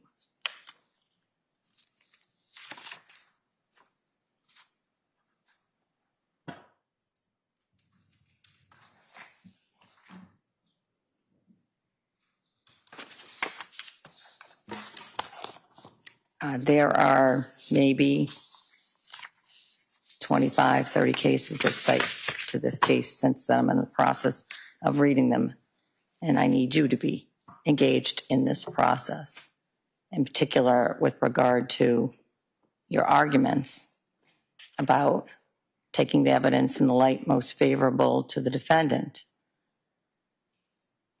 what evidence there is that the deceased was the first aggressor, if first aggressor is defined as the person that threatens or uses deadly force. To be more specific, as I understand the evidence in this case right now, and that's only where it stands right now, the evidence of what happened in that kitchen on that day is described through the words of the defendant herself as reported to the police the day that they're in the kitchen. As it stands right now, there is no other evidence of what happened in the kitchen other than some testimony with regard to banging, loud yelling. But I need you to be focused on that particular definition of first aggressor in the context of a homicide, as opposed to self-defense in the context of the ABDW charge, which is a different thing. It's something that the SJC has tried to explain, although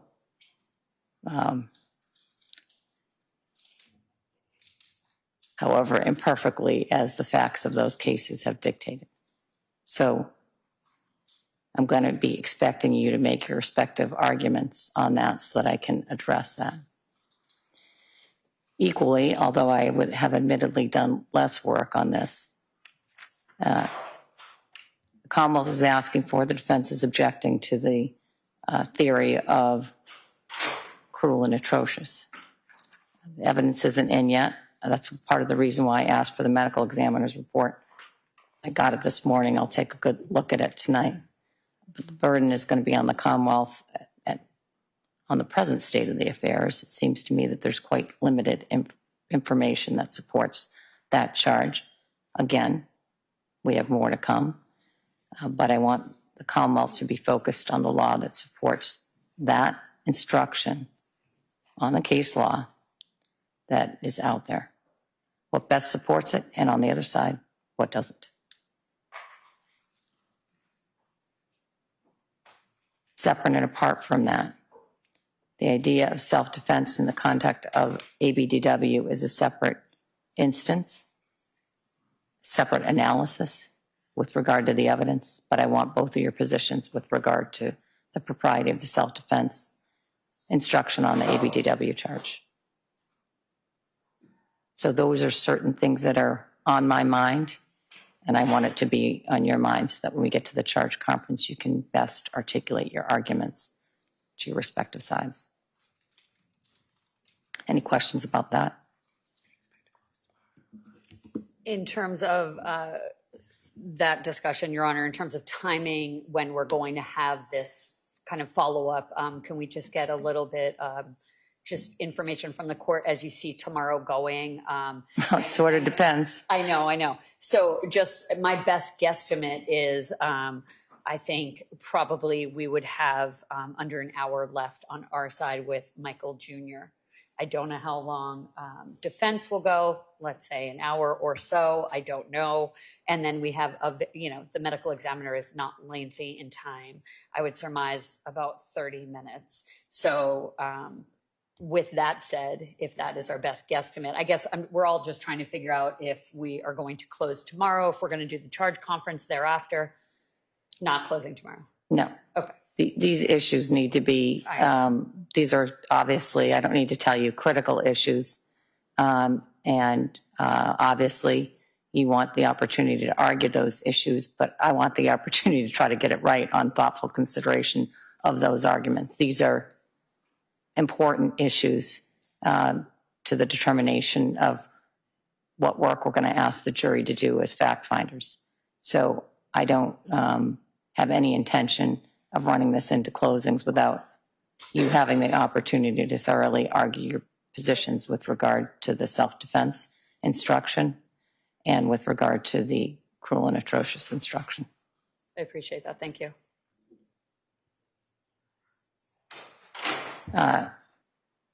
We'll start back tomorrow morning. Anything anybody needs before then? Nothing from the Commonwealth. Thank you.